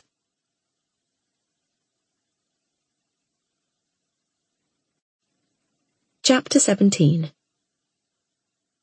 Social services are unexpectedly efficient and arrive the next day. I put on an act for their benefit, pretending to be a competent, loving mother. I'm shocked when they believe me. They look at the bruises on Olivia and tell me to watch out for more. But then they leave. They leave her with me. For some reason, they trust me. They're not going to take her away. I tell myself that everything's going to be all right. But now it's 9 p.m, and Matt's still at work. It's been such a long day, and I'm exhausted. I'm still on my own. Olivia's still screaming, and I've done everything I can possibly think of to calm her. I've fed her until my nipples ache. I've changed her nappy. I've rubbed her back and burped her. I've hugged her. I've held her. I've whispered to her. I've sung to her. I've rocked her. But nothing works. I started to think she must be getting sick of my voice, so I played her nursery rhymes on my phone. When that didn't work, I tried white noise. And now I've resorted to bringing her downstairs to watch television with me. Maybe the flickering light of the television will stimulate her to the point of exhaustion. On days like this, all I want is a glass of wine. I can imagine the tang of a cold glass of Sauvignon as it rests on my tongue before hitting the back of my throat. But Matt won't allow alcohol in the house. He says if it's in the house, then we won't be able to control ourselves. That once we start drinking, we won't be able to stop. When he says we, I know he really means me. Olivia keeps screaming, and I turn the volume up on the television. I'm trying to watch a new crime drama that I've been meaning to watch for ages. I watch a man attack a woman on the screen, his hands crushing her throat. I turn Olivia's face away from the image. I look at my daughter in my arms. She's beautifully fragile, but so angry at the world, angry at me. Her little lungs must have almost run out of breath from screaming. The back of her throat must be red raw. Then Olivia seems to tire, pausing for a second, her eyes staring towards the ceiling. In the silence, I hear a noise, a very faint, high-pitched sound that I've been hearing on and off for the last few nights. I think it's coming from the loft. I'll have to look into it when Matt's around. There's no way I'm going up there on my own. There could be mice up there. Or worse, rats. Olivia's screams restart and drown out everything else. If there was something in the house, or someone, I wouldn't even know. I shiver. On the television, the man has taken the woman's body into the woods and is meticulously cutting her into tiny pieces with a chainsaw. I don't want to be here on my own anymore. I have to get out of the house. I get up from the sofa and turn the TV and light off. The pure darkness alarms me, and I quickly turn the light back on. It's so cold this winter, and the threat of snow has been on the horizon for a couple of days. But I can't stay inside. I pile Olivia into her snowsuit and then into the buggy and leave the cottage, waiting until the final moment to turn the lights out once more. Olivia's screams lessen as the cold air hits her. I know I should have put her hat on, but we won't be out long. There's nowhere to go in the village at night. I'll just walk her long enough to get her to sleep, and then return home. The bulb in the porch has gone, and so our driveway is pitch black. I can just about make out the bramble bushes that line the entrance to the cottage. From this position, standing on my doorstep, with the cottage looming above me, I can't see any other signs of human life. But that doesn't mean there's no one there. Anyone could be watching. I had forgotten how different the countryside feels at night. In London, there was always light. The street lights, car lights, light streaming from people's windows. But here, it's different. The dark is all-embracing. The stars above watch, but they're so far away They don't feel part of my world. When you lose the ability to see, every other sensation is accentuated. The crunch of the gravel under the wheels of the buggy, the cold air circling my fingers as they grip the ridged plastic of the buggy's handle. That unique country smell. Fresh air, they call it. But there's more to it than that. Manure and hay and grass. The lane that leads to our cottage seems longer at night. When I reach the end, I look left and right, as if I expect to see a car. But the road beyond is empty. It seems narrower than it did, constrained by the tall trees on each side. The footpath starts just 10 metres or so from the end of the lane, and usually I don't give a second thought to the short walk on the road. But now I realise that no car would be able to see me if they came around the corner, and I don't have my phone with me to light the way. I wonder if I should go back to get it, but when I turn back towards the cottage, my stomach knots. I don't want to go back in. I wish Matt would hurry up and come home. I take the few steps to the edge of the footpath and stand there with Olivia in the buggy. She's quiet now, as if even she realises that something is not quite right, as if even she is aware that her screams might draw attention to us. A car comes from nowhere, and its headlights illuminate us. Matt? Is it Matt? It speeds by. I keep walking towards the village. It's deserted at this time of night. I pass the post office and make out my reflection in the glass. I pass the quaint thatched houses, their front windows looking directly out onto the pavement, thick curtains tightly closed for privacy. I see the amber glow from a pub window, a place with people and noise, away from the silence of the night, welcoming. The car parked outside has a shade over the back window to protect a baby from the sunshine. It has a smiling cat motif, the same as the one we've got. I look closer. It's our car, Matt's car. At first I feel relief. I've found him. He can take me home and look after me. He can tell me the noises in the house are in my head and hold me in his arms until I fall asleep. But why is his car here? His practice is a few miles away. Isn't he meant to be working? I peer through the window of the pub. It's almost empty, except for a couple sitting in a corner, a glass of red wine and a pint in front of them, talking animatedly. Matt. And Sarah. Before I can think, I've rammed open the door and pushed the buggy inside. Matt doesn't even look up, but the man drying glasses behind the bar does. No children after 8 p.m, I'm afraid, love. Oh, I say. I'm sorry, I just need to speak to my husband. You'll need to leave. He'll have to come to speak to you outside. We can't have the little one in here. He indicates Olivia, who's now sound asleep and looking angelic. I see Sarah glance over and then whisper to Matt. He stands and comes over. Claire, he says. I was just having a quick after-work drink with Sarah. We had things to talk about the practice. I hope you don't mind. Of course I mind. I'm alone in that house and I need you. But I can't say that. When will you be home? I ask. I'll be back after I've finished my pint. It won't be long.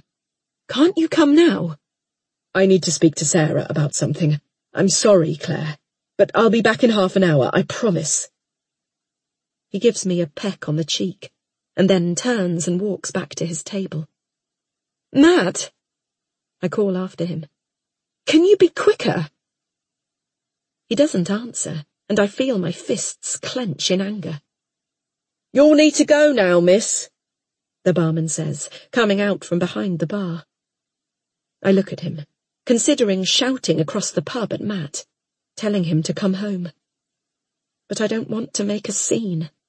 I don't want anyone else in this village to think I'm crazy. I smile tightly at the barman. I'm going, I say. I open the door and step back out into the darkness. My daughter is napping, and I settle down on my bed and ring the helpline. I need to talk things through with someone. I feel like I'm finally starting to figure things out. She seems tense today, as if she wants to rush our conversation. Did I interrupt something? I ask. No, she says. Of course not. Sometimes I wonder why you listen to me. It's my job. Oh, I wanted more than that. Do you enjoy it? I know I'm looking for validation, but I need to know our conversations mean something to her. They mean so much to me. Yes. Well, not all the time, but I enjoy speaking to you. My face flushes. I'm so glad she feels the same way. Do you think... I'm embarrassed to finish the sentence. Do you think in real life... Do you think we might be friends? She laughs lightly. Yes, she says. Definitely. I feel like I know you. I grin. I feel like I know you too. Why do you stay with him? She asks. When he hits you. Because he's good to me. Because he puts a roof over my head. Because he looks after me and works hard and loves me. But he hurts you. I deserve it. You don't deserve it. I'm not good enough. I used to have a good job in the city, but I don't do anything anymore. I'm no one, just a mother.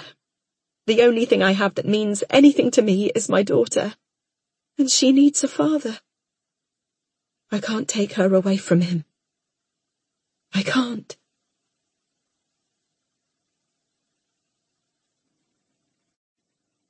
Chapter 18. I lie wide awake in bed, straining my ears to listen to the faint beeps from the loft. I can only hear them when the house is completely silent, when Matt and Olivia are asleep, and when the creaking and grunting of the central heating has calmed. I can't sleep. Matt lies comatose beside me, breathing peacefully. The image of him and Sarah deep in conversation at the pub has been circling round in my head all night. They looked so cosy together, like a couple. I'm sure there's more to their relationship than I know. He prioritizes her over me. He left me alone with our baby to go for a drink with her. He let me walk home on my own while he stayed with her. I'm sure he could see my distress, and yet he chose her over me. I felt like such a fool. I should have spoken to him about it when he got in, but I couldn't shake off the fear of being in the cottage on my own, and the relief that he was home overshadowed any other emotion. I was exhausted. I didn't want an argument. I just wanted to rest my head on the pillow and let sleep take over. But sleep hasn't come. I look at Matt lying peacefully beside me, and I'm jealous. How can he sleep so soundly? Olivia screams. I get out of bed noisily, grumbling. I want Matt to wake up and share the work of looking after our daughter, but he doesn't even stir. When I go to Olivia's room, she's still half asleep, trapped in a nightmare. Her eyes flick rapidly from side to side below her eyelids, and she screams again. I can see her chest rising and falling, her breathing fast. I put my hand to her forehead. It's hot and clammy. I shouldn't have taken her out in the cold. I should have put a hat on her. I go downstairs, find the medicine, and then go back to Olivia's room. I lift my baby out of the cot to administer it through the syringe into her mouth. She screams louder and pulls her head away. The syrupy mixture spills down her sleep suit, a sugary mess. I check her nappy. It's full. I place her on the nappy mat, undo it, and retch. I try to swallow my frustration as anger bubbles up inside me. Matt should be dealing with this, too. Olivia tries to roll over, and I lay one hand on her tummy to stop her. The bruises on her thighs have turned to a pale yellow. Yellow circles, like thumbprints. Could I have done that? Held her down too forcefully while changing her nappy? I inspect her for more bruises, looking at her legs, then her arms, her stomach, her back. There are none. I carry her into the bedroom and put her down beside Matt's sleeping body. She screams, almost in his ear, and he stirs ever so slightly and rolls further away. As usual, he has his earplugs in. I shake him awake. Matt! What? He mumbles. What's wrong? Olivia's not well. Give her some Calpol. I have done. Well, there's not much more I can do about it. He turns away. I put Olivia on my breast, and she calms. Why were you in the pub with Sarah? I ask, unable to hold it in. I'm so angry, I can't stop myself. Do we need to talk about this now? It's the middle of the night. Just tell me why. She was upset. About what? Nothing, Claire. It's nothing to do with you. Just something that happened a long time ago, that's all. The miscarriage? No. Matt, when are we going to talk? I don't like the sound of my voice. It's pleading and desperate. It doesn't sound like me. Look, Claire, we can talk tomorrow. When? You're always busy at work. Why don't you meet me for lunch? I've got a quiet day. Not enough customers, no matter what I do. So meet me for lunch. Okay then, I say. It's a small concession, but it will have to do. We need to talk. He rolls away from me, letting me know the conversation is over. I let Olivia feed for 45 minutes, until she falls asleep against me. With my child and my husband fast asleep, I lie awake, unable to drop off, listening to the beeping from the loft. The next day, I wait in the doctor's surgery, fidgeting on a hard chair. Olivia's still feverish this morning. Since we found the bruises on her thighs, I want to get every little thing checked out. We're called through, and the doctor smiles at me. It's a different doctor from the last time I went to the surgery.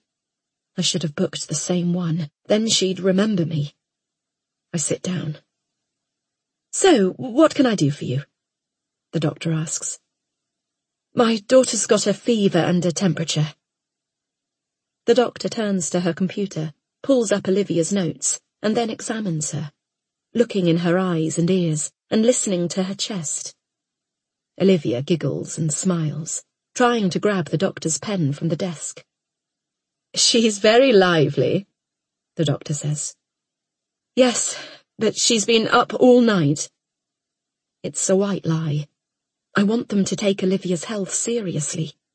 It's me who's been up all night, worrying about Matt and Sarah. Worrying that I'm going crazy. Or worse, that there's really something going on. Okay, she says. I can tell by the way she looks at me that she thinks I'm just another nervous first-time mother. It just looks like a virus, she says. All she needs is lots of rest and plenty of paracetamol. My chest tightens. I've given her so much children's paracetamol that her breath smells sugary sweet. Are you sure? My voice is high, panicked. The doctor smiles gently. Motherhood's hard. I have 2 kids. It's easy to Google things and get scared, but really your daughter is fine. And you're doing just fine too. I feel hot all of a sudden, as if I might faint. Because she's wrong. I'm not doing fine. I'm not. Is there anything else? The doctor asks, looking up from her computer. I should ask her about the counselling. Matt said I needed to follow that up, to speak to someone. I'm on the waiting list, and I haven't heard anything yet. But she's standing now, moving over to the door, holding it open for me. No, I say, as I stand. Thank you.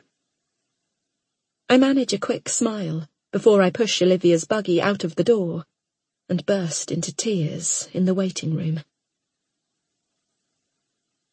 It's raining when I leave the doctor's surgery, but I've arranged to meet Matt for lunch. I put my umbrella up, but it's too difficult to hold it over me and manoeuvre the buggy, so I give up, instead shoving it in the shopping basket underneath and pulling my hood over my head. At the bus stop, people grumble as they stand uncomfortably close under the shelter. They're all waiting for the midday bus. If they miss it, there isn't another one for 3 hours. When the bus arrives, it's packed, but I manage to squeeze on. My hands grip the buggy tightly in case Olivia gets knocked by the mass of swaying passengers. I check the brake compulsively. I wrap her blankets a bit tighter around her. It's so cold, she could easily catch a chill. I get off the bus near Matt's practice and walk the rest of the way in the rain. When I push open the door of the surgery, the bell rings loudly, and Olivia screams. Shush, I say. There's no one behind the reception desk, so I take a seat on one of the armchairs and wait. I take Olivia out of the pram and put her on my breast. Matt has done a good job of the decor. It's understated but warm, with pictures of countryside scenes dotted round the walls. I wonder if Sarah helped him. Certainly, more thought has gone into the decoration of the practice than the decoration of our cottage. This practice is Matt's love, his passion. Our cottage is just where he comes home to sleep. Sarah breezes through into the reception area, clutching some paperwork. She jumps when she sees me. Oh, hello, she says. How are you? I'm well, and you? I remember what Matt said about her being upset last night.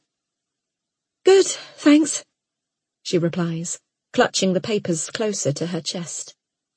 We're picking up a few more clients, which is great. I'm sure Matt's told you all about it. There's an awkward pause, and I can see that she's about to ask about Olivia, but then she sees that I'm breastfeeding, and she glances away. Make yourself at home, she says, and then reddens, as if she thinks she said something wrong. I won't be here long. I'm just waiting for Matt. We're meeting for lunch. Oh, he just left. The man in the house just up the road came in to see us. A fox attacked his chickens last night. He wanted Matt to take a look. I don't know how long he'll be. Disappointment flushes my face. I check my phone and see the message from Matt. He only sent it a few minutes ago. Been called to an urgent appointment. Sorry, we'll have to do lunch another day. Kiss, kiss. Where's the farm? I ask Sarah. It's not a farm, just a man retired from the city living the rural dream. He keeps a couple of chickens for eggs. If you turn right, it's a few houses down. She opens the door and points out the house to me. Thanks, I say. I remove Olivia from my breast and bundle her back into the pram. Luckily, the rain has stopped. I walk quickly over the bumpy pavement, avoiding the puddles. The grounds of the house stretch out alongside the road, blocked only by a waist-height hedge. I see Matt in the garden.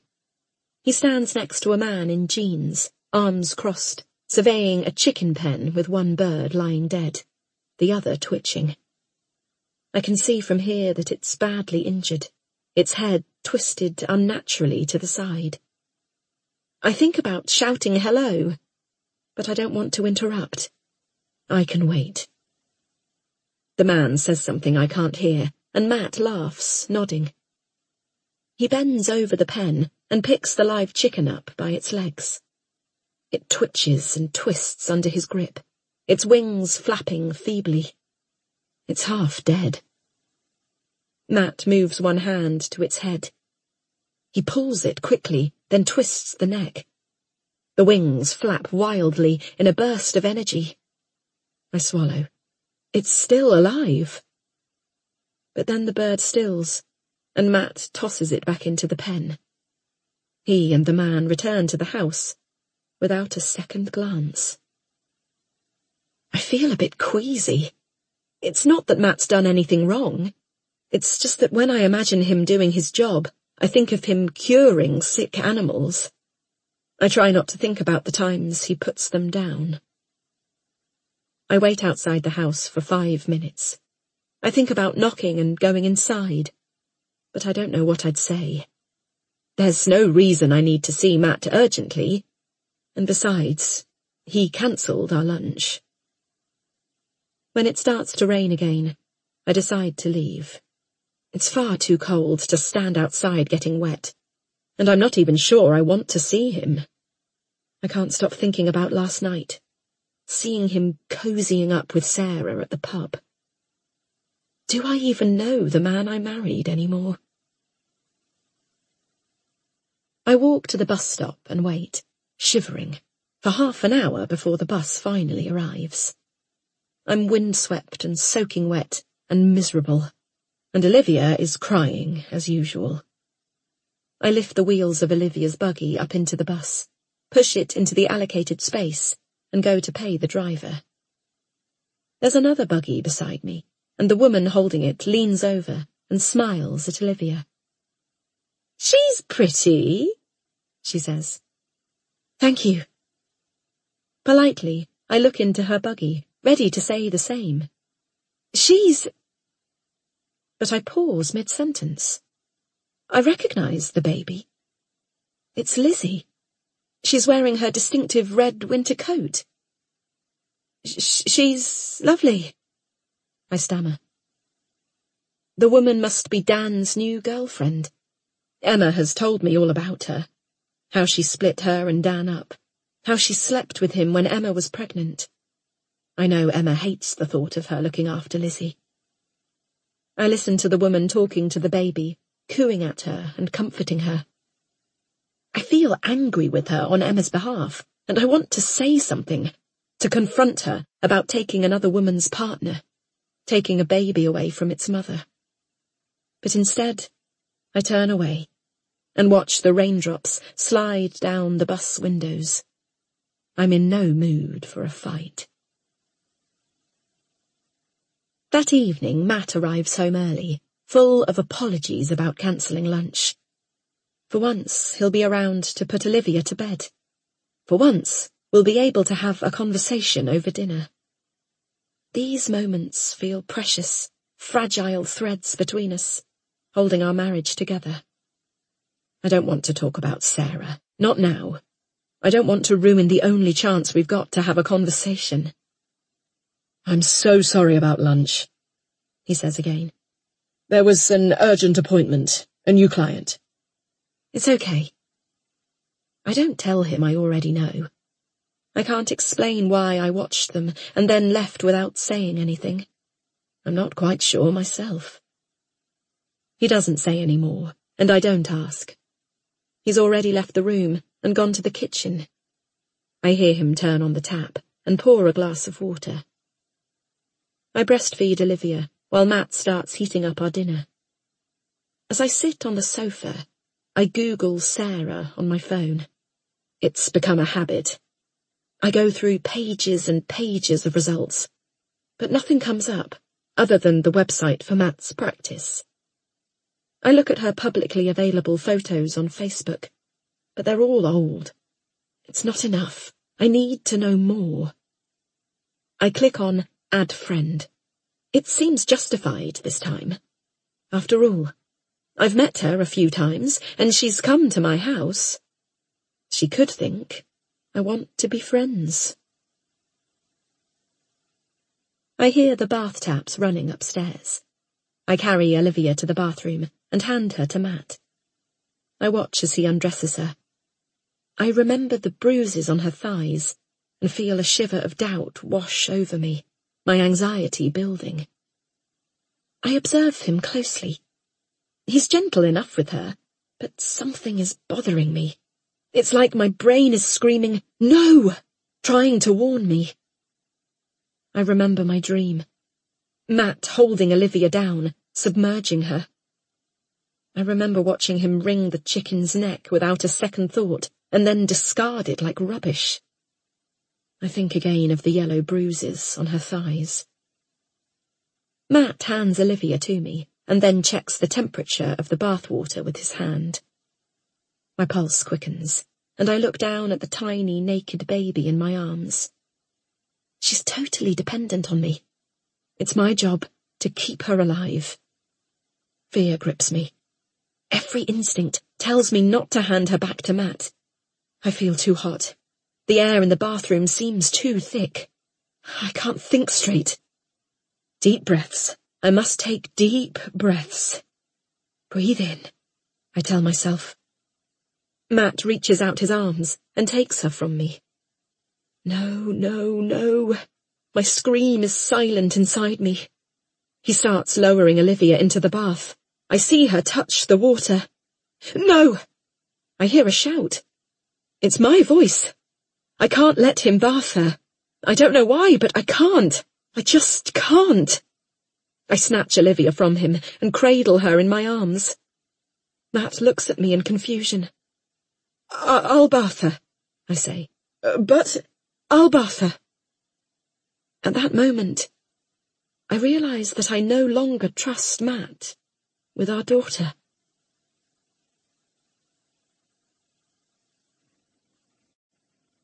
Chapter 19. The snow has finally come. Outside the window, the fields behind our house are a never-ending blanket of pure white. I shiver as I slip into my dressing gown and turn up the radiator.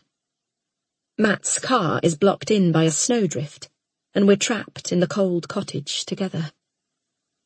Matt changes Olivia's nappy, and then asks where we keep the spare packs.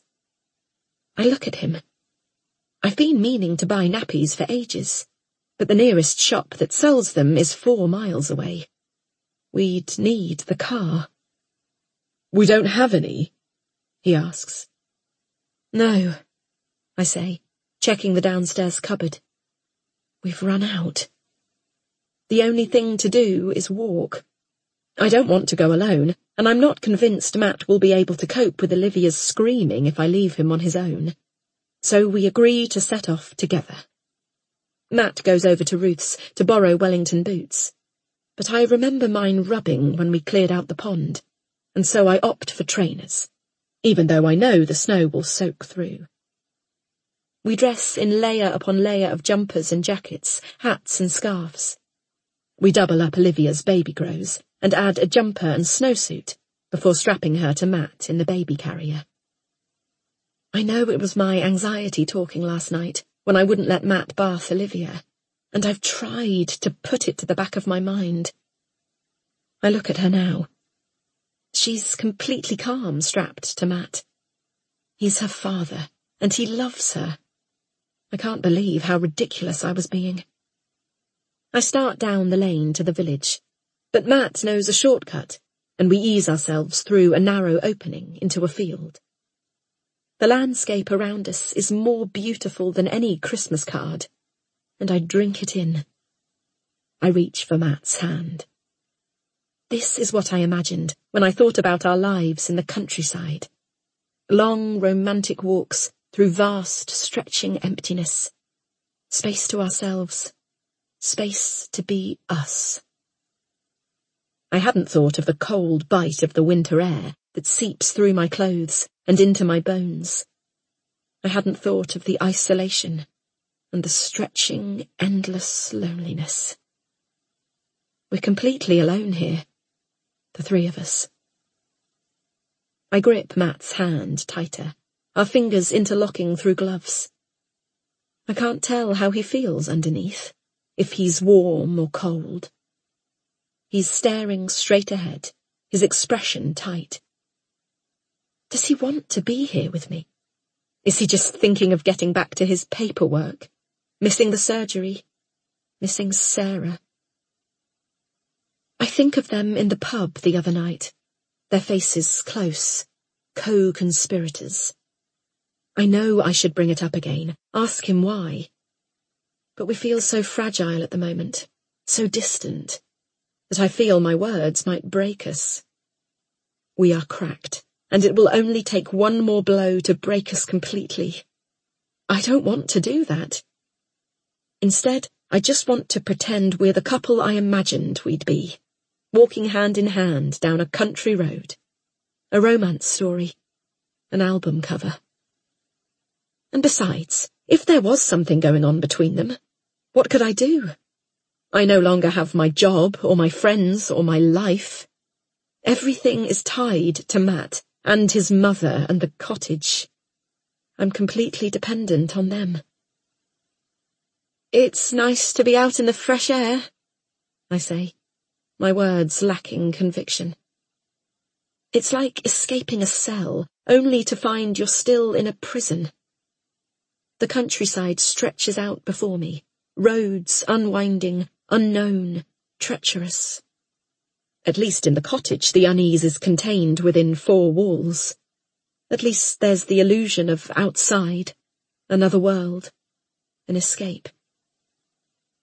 Here, amongst the fields, with my loving husband and daughter, reality hits. There is no outside. There is no escape. The endless sky and fields contain me as much as the walls of the house. I'm trapped. Matt hasn't replied to my comment. He seems as lost in thought as I am. We walk on, hand in hand, but worlds apart. Who is this man whose hand I'm holding? What secrets is he keeping? A bramble nicks my jeans, and I'm jarred backwards. I turn and remove the thorn, seeing the small patch of blood spreading in the dark denim. I'm glad Olivia is enclosed tightly next to Matt in the sling, away from the brambles. I don't want her legs to be caught, rivulets of blood forming on pale skin and seeping through her fleecy white snowsuit. The wet snow creeps through the fabric of my trainers, and my socks cling to my feet. I look at my phone to see where we are, but there's no GPS connection here. Instead, I try to estimate it by the time. We've only been walking 15 minutes. There's a long way to go. We must have walked over a mile without speaking, when we stumble upon a farm. It announces itself before we arrive, in a scattering of abandoned machinery covered in snow. The main house is in a state of disrepair, the stone walls crumbling and letting in the light. Matt stops suddenly. I stand beside him and take his hand. It's so... I struggle to put into words the feelings the farm evokes. It's so desolate. It belonged to Sarah's parents. They left years ago.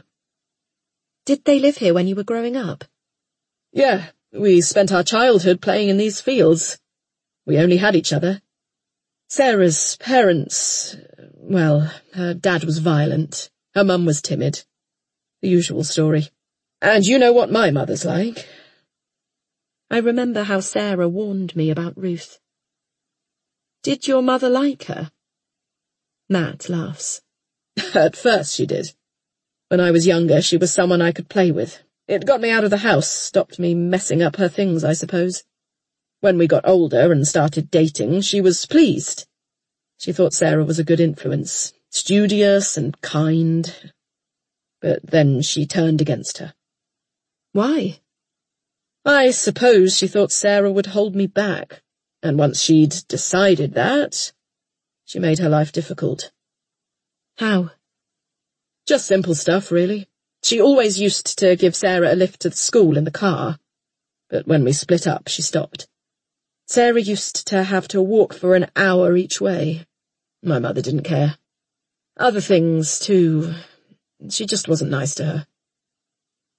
Matt sniffs and removes his hand from mine, raising it to his face and rubbing at his eyes. Matt. I see the tears on his cheeks. What's wrong? I can't explain. His words are an effort through sobs. I take his other hand, grip it tighter. In all our time together, I've never seen Matt cry. What could it be? What is it he isn't telling me? Matt breaks away from me, walks off the path, towards a dilapidated cowshed. The corrugated iron roof sags under the weight of the snow and hangs loose at the corner. I follow. Are you all right? I ask. I reach out and touch his shoulder. He turns away from me and leans into the wall, his face resting against his folded arms. Olivia hanging between him and the bricks.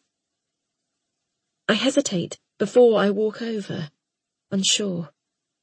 It's always been him comforting me, never the other way around. What's wrong? I whisper. Matt, what's wrong? I feel a rising panic. Matt's always so strong. I don't know what I'd do if he fell apart. I should never have come back, he says, and I'm not sure if he means the village or to this place, this farmhouse. It's okay. I try to soothe him. I desperately want to make things better. I just have so many memories, Claire. They haunt me. What happened? He sighs and looks away towards the rest of the farm's outbuildings. You see that building there? He points to a large wooden barn, the roof partially caved in. I nod, holding my breath, unsure what's coming next. It happened there. The accident. Matt stares at the barn, completely lost in his memories. What accident? It was Sarah's sister. She fell out of the hayloft, banged her head. Did she? I don't want to say the word. No, she didn't die. At least not at first. She was left paralysed. But she did die eventually, years later. She never recovered from her injuries. That must have been so hard. Yes. You know, I've never been back here. I've been to the farmhouse since, but not to this building. I didn't realise it would still affect me so much. He starts to walk slowly towards the barn, as if he's drawn to it. I'm so sorry, I say, falling into step beside him and reaching out to hold on to his arm. It affected the whole village. It was that kind of tragedy. Young girl, brain damaged, never fulfills her potential, whole community in shock. You know the kind of story. Of course you do. It was the kind of story you were looking for when you worked at the newspaper. I wince at the slight, but let it lie. I had no idea. You never mentioned it. I moved on. Moved to London. I escaped it all. How did the family cope? They didn't. Sarah's parents never got over it. They left shortly afterwards. Abandoned the farm, abandoned their livelihood. Sarah was 18 by then. She stayed and cared for her sister. Sarah was left on her own? Yeah, she cared for her sister until she died. She gave up everything. She wanted to be a vet too, had a place at Cambridge. But she never took it up. She wasn't the same again. She lost her ambition, her drive. She stayed in the village, taking any job going. She seems completely lost now. She's never got over it. It was the anniversary of the death on Thursday. Oh. Thursday was the day I saw them together in the pub. Is that why you were in the pub with her? Yeah. Sarah was upset at work. She didn't want to be alone. Oh, poor Sarah. I regret being so suspicious of them. All Matt was doing was trying to help. It must have been a tough day for her. I just wish you'd told me while you were there. I'm sorry. I didn't think she'd want to talk to you about it, and I could see you were already angry. It didn't feel like the right time. We're in the shadow of the building now. It's okay. I understand. Matt nudges the rotten door open and steps inside, his face still tear-streaked. I follow. Inside the cold shell, I put my arm around him. He pulls away and kicks a stone on the floor of the barn. I just have a lot of regrets. I wish I'd done things differently. I didn't treat Sarah well. I just left her here to pick up the pieces while I went to university. You couldn't let an accident change the course of your life. But my words don't ring true, even to me. Doesn't that happen all the time? Something tragic happens, and the ground beneath you shifts. Your life is never the same again. I promised myself I'd never return here, Matt says. I thought I'd escaped. I'm sorry I brought you back, I reply. And I mean it. I'm sorry we ever came here. Another one, my husband says angrily, slamming his fist into the table. Another stupid girl. I don't need to ask him what he's talking about. I can guess. Someone else has accused him of sexually assaulting them. The same rumours have circled him for years. When we first met, I was always so certain he was innocent.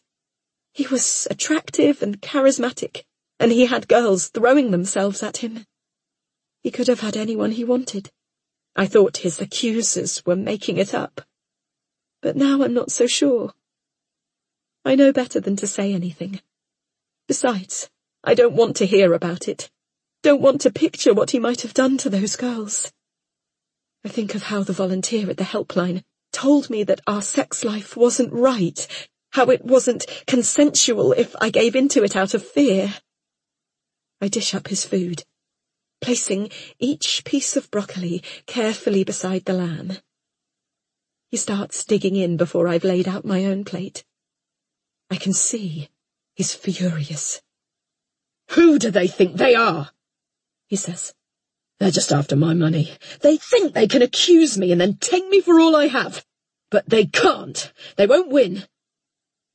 I listen to him rant as I pick at my food. I don't want him to take this out on me. Later, when we're getting ready for bed, he comes into the bathroom while I'm brushing my teeth. I watch in the mirror as he reaches for the moisturiser he puts on before he sleeps. As he rubs it into his face, he looks so benign, so innocent. He's calmer now, more relaxed. In the mirror I see an image of married bliss, a comfortable couple getting ready for bed side by side. The words slip out of my mouth, unbidden. You didn't do it, I say, tentatively. It's the first time I've asked. Up to now, I've just blindly believed. But I need to hear him say it. You didn't do it, did you?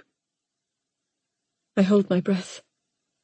He turns to me, rage in his eyes. Of course not. You know me. You're my wife. How can you think that of me? Oh, I'm sorry, I say, and mean it. He isn't that type of man. He may have a temper, but he's a loving father, a family man. I deserve what comes next. I shouldn't have questioned him.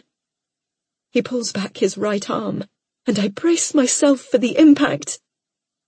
But instead, he turns and punches the mirror.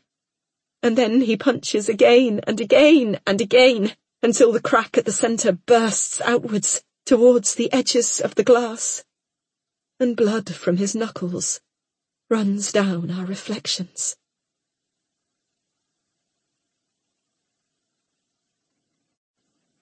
Chapter 20. I open the door with a forced smile, and Ruth comes bustling in, bundles of old plastic bags and bin bags in her hands. She's here, ready to start clearing her mother's things. I can't believe I've finally got through to her. She marches in and pecks Olivia on the cheek. Olivia moans. Ruth frowns. Why is she grumbling? Don't tell me you've been turning her against me. No, I say, laughing nervously. She's just tired. No sleep last night. She kept waking up. I smile, hoping she will take my cue and realise how exhausted I am too, and maybe offer to watch Olivia for a bit. But she ignores me as I shift Olivia's weight in my arms. Ruth looks uncertainly at the specks of dirt in the hallway, and then takes off her shoes reluctantly. I sigh. I only hoovered 2 days ago, but the house seems to breed dirt. Thanks so much for coming round, I say. It will be great to have a bit more space for our things. I know it will be a long process, but at least she's willing to start. It's fine, she replies. It needs doing. I'll never sell the house with all this clutter in. I bite my tongue. I know she's simply keeping me in my place, making it clear that I can't outstay my welcome. Matt has told me she has no plans to sell the house until we've saved up for a place of our own.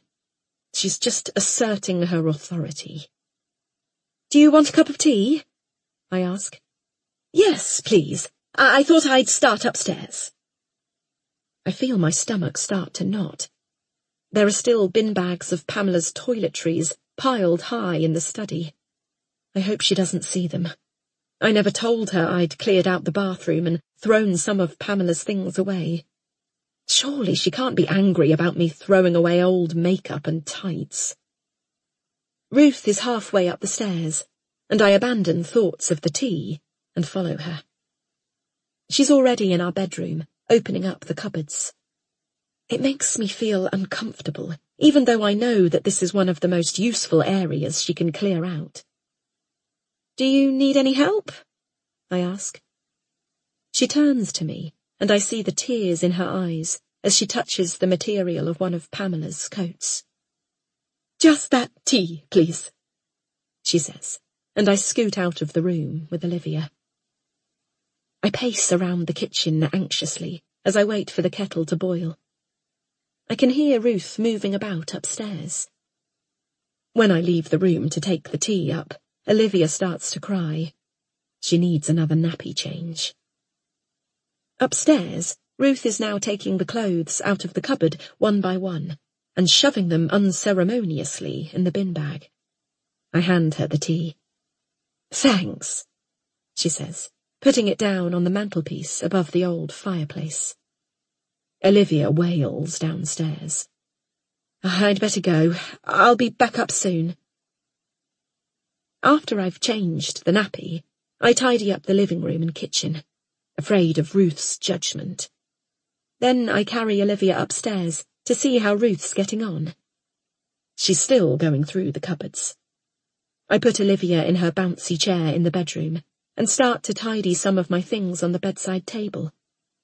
I long to start moving the clothes from our flimsy temporary cupboards into the gaps appearing on the rails that Ruth is clearing. But it seems rude to start while she's still here. I remember the way Ruth looked at the hall floor when she came in, and I decide to get the hoover out and clean the bedroom. That way I can keep an eye on Ruth and show her I'm looking after her house. Olivia watches me plug the vacuum cleaner in, and Ruth turns as she hears the click of the plug being turned on at the socket. It needs a clean in here, I say, to justify my presence. She nods distractedly, one of Pamela's dresses in her hands. The whir of the vacuum alarms Olivia, and at first she screams. Then she gets used to it and watches me curiously. I feel calmer as I clean, all my worries of the last few weeks fading away.